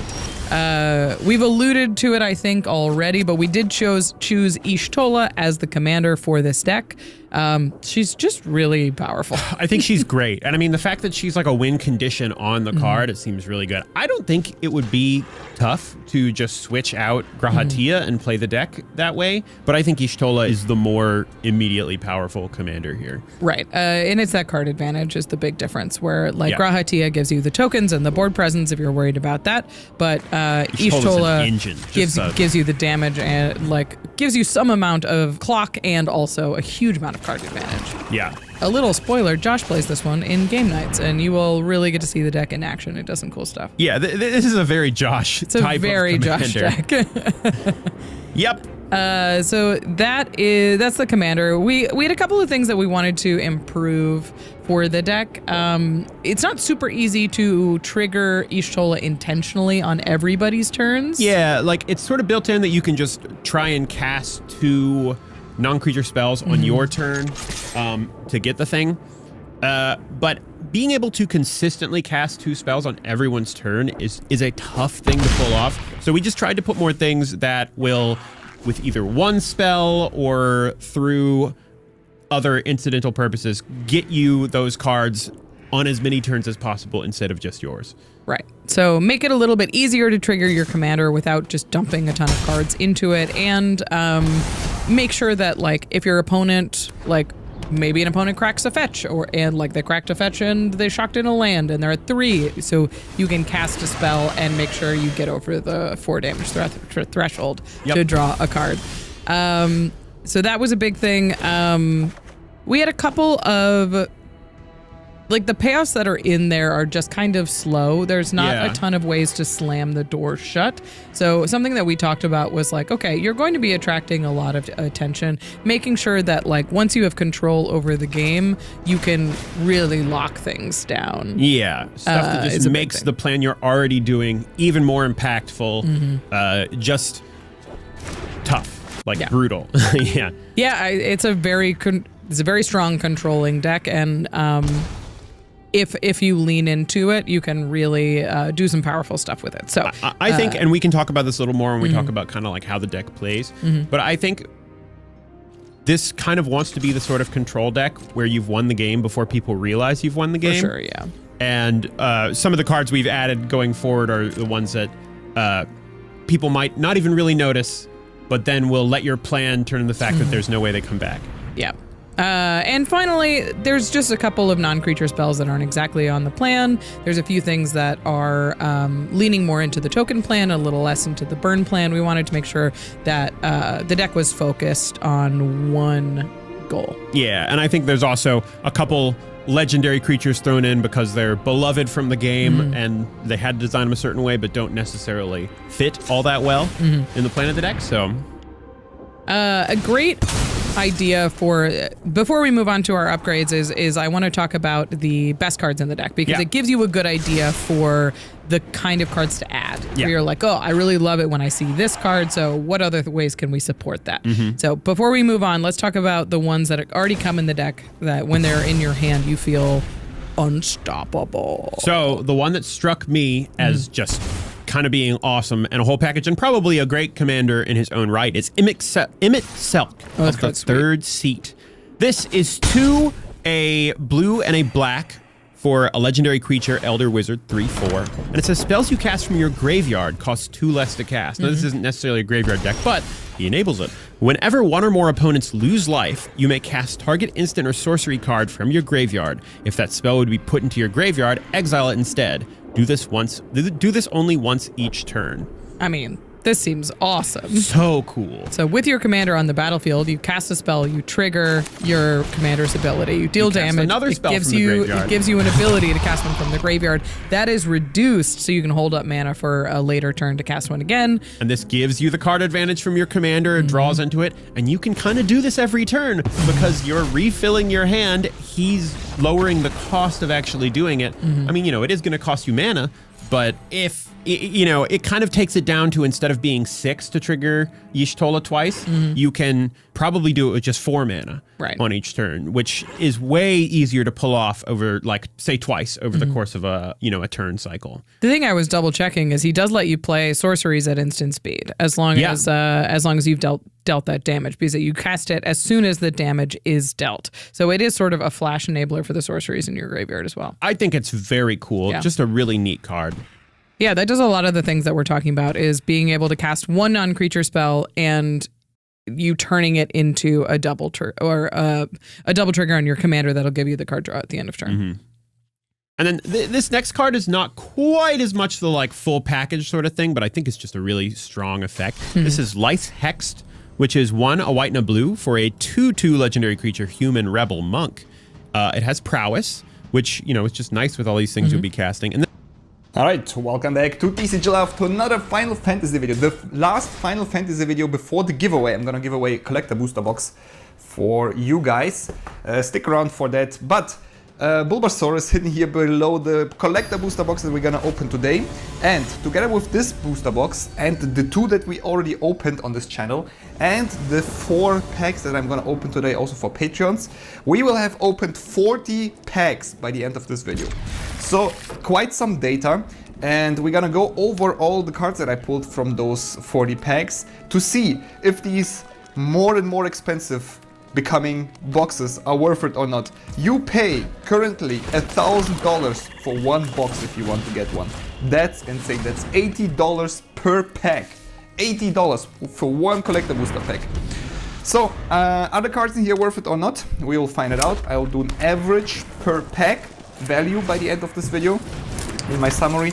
And I'm also going to show you all the rares and mythics that we pulled.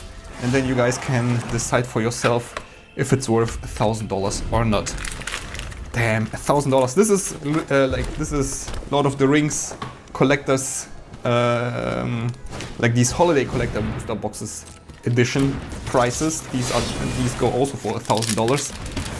But yeah, let's see. This is the last video before the giveaway and my last collector booster box that I'm opening for myself. I still have a few left for my Patreons, so I'm excited. I'll just go straight to the fancy foil here, and the first one is Gilgamesh. I'm gonna scan every rare and mythic. All prices are based on card market, and as you can see, they are not gonna be that high per pack. I think the inflated prices are only based on the golden chocobo card, these few chase cards that are really pushing up the prices a lot, while everything else actually drops in price as more people open these boxes. It's a little bit of a bad situation if you want to buy Magic Gathering, but I hope me cracking these packs will show you if it's worth it for you or not. Oh, Jill Shiva's Dominant. I think this one is worth a bit. And we get a fancy foil in front. It's not that much actually. We got the Through the Ages card in the second slot, which sometimes foil. Live increase Dominant. Then we got some special artwork non-foils, 2 of them, $6 for that one, $1.15 for that. Baltier and Fran. This actually should be a commander deck card, no? Where's the commander card? And Minwu White Mage.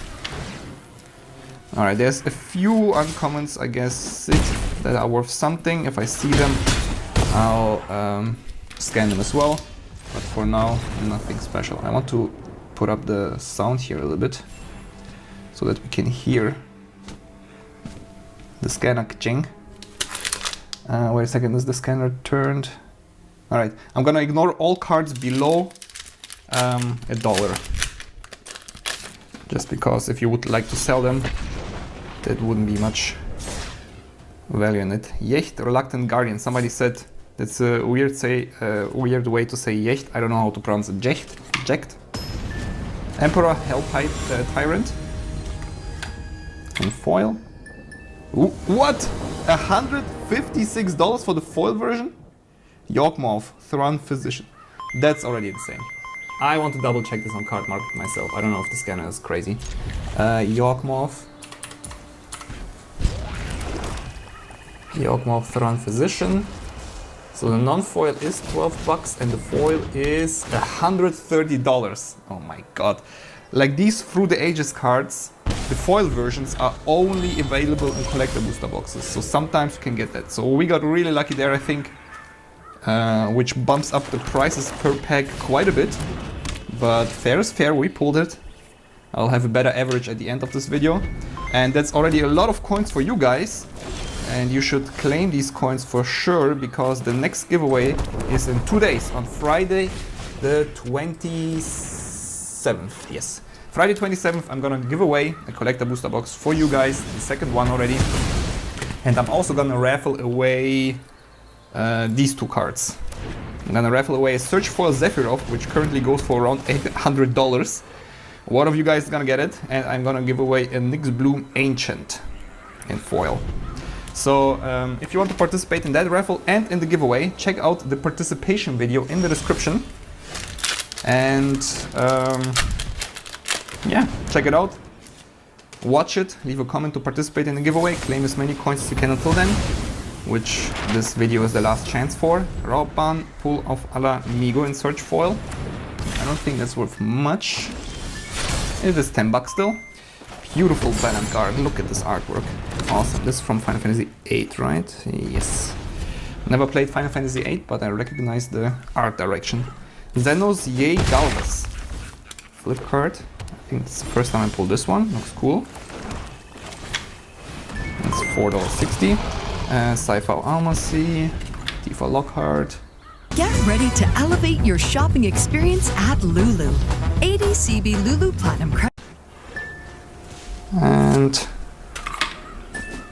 $40.97 for Tifa, Baltier of Fran, foil, and oh, Secret Rendezvous with Barret. That's also worth something. It's an uncommon from the Commander set. But if we select Barret in foil, $5.42. Alright, nothing else in the uncommon slot. Nice. Alright, while I open this pack, actually let's check the fancy foil together.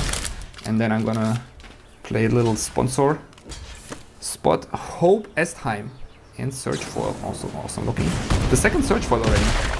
Alright, you guys can listen to oh my god, $43 for the Search Foil.